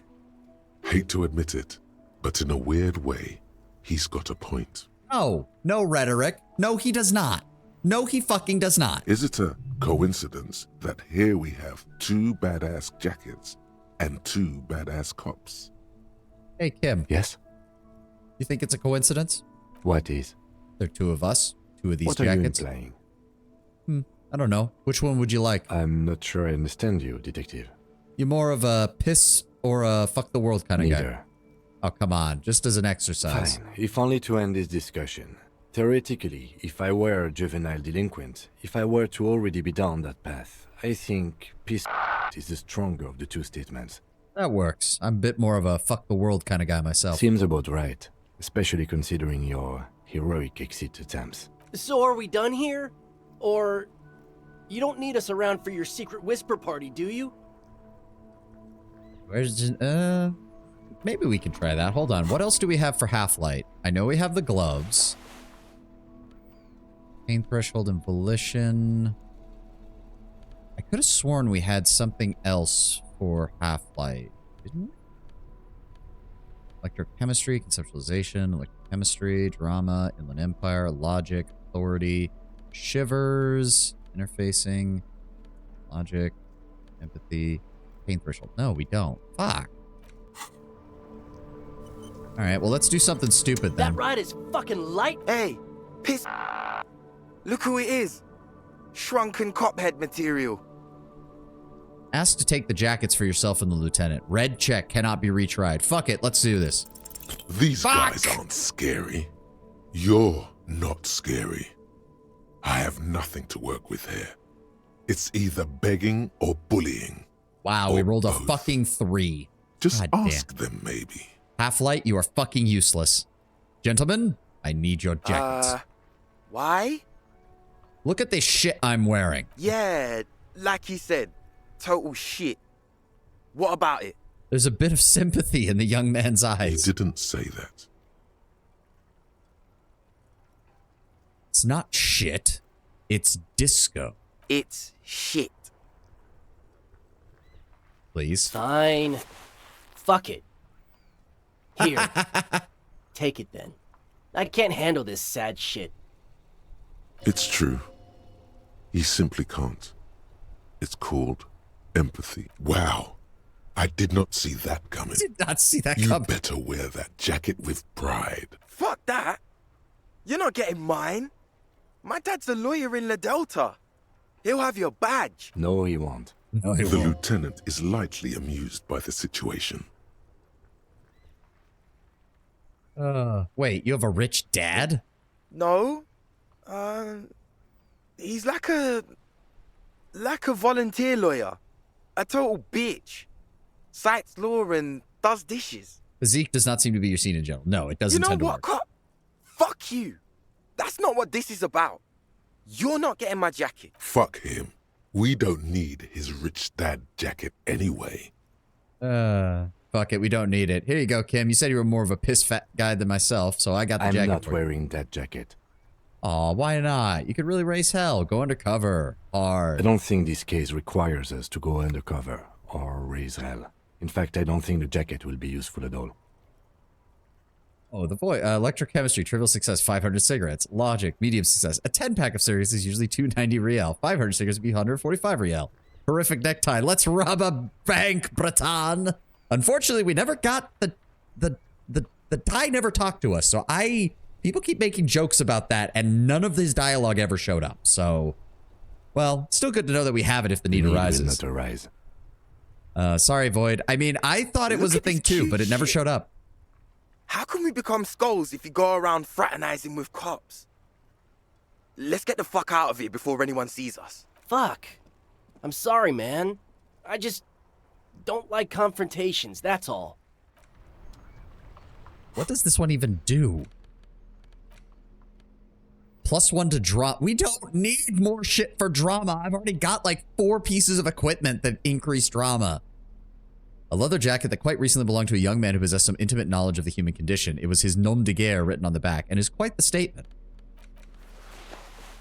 Yeah, that'll do it. Okay. Well, I'm gonna hold on, snooze the ad because we're at the 6-hour mark anyways. I think we're going to stop here for the day. We've made some serious progress. We just I wish we had done more. We are literally on the cusp of going over and getting our gun back, which would be very nice. So we will handle that on Tuesday, because tomorrow we're going to be continuing Baldur's Gate 1. And I did download a mod that increases our movement speed outside of combat. So hopefully we'll be a little bit better there. And then the game turns into Doom. God. Chemistry, trivial success. Kim has got that. Yeah. Shake it. No. We do not need Kim to shake it. We do not need Kim to shake it. I don't think he'd be very happy if we asked him to dance. But thank you for checking us out, The Void. That was your first chat. Thank you very much. But yeah, the Thai never talked to me. So the second you get your gun back, the camera zooms in behind Harry's eyes and all the gangs converge in your position. That's going to be really hard, Ten, when considering, if I recall correctly, it's a muzzle loader. So we've got like one shot. Let's just keep Harry from putting it in his own mouth, please. We need to just make sure that doesn't happen. But thank you all for being here. Thank you all for joining me. I think we're going to forego the raid today. I've got stuff I got to get doing, and I'll just end up taking too long to do that. So we're just going to end here. I will see you all tomorrow for Baldur's Gate, and I will see you all on Tuesday for the next. Ulucator is now aboard. Ulucator, thank you very much for the follow. Did you know the gun comes with a bandolier? I mean, maybe. Kim only has a couple of shots, but he seems to keep those in his pocket, so who knows what Harry was carrying it with. But again, thank you all for being here. Baldur's Gate tomorrow, more Disco Elysium on Tuesday.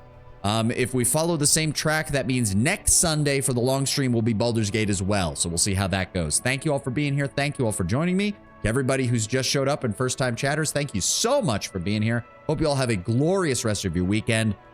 Have a good one, guys. I'll see you tomorrow. Bye.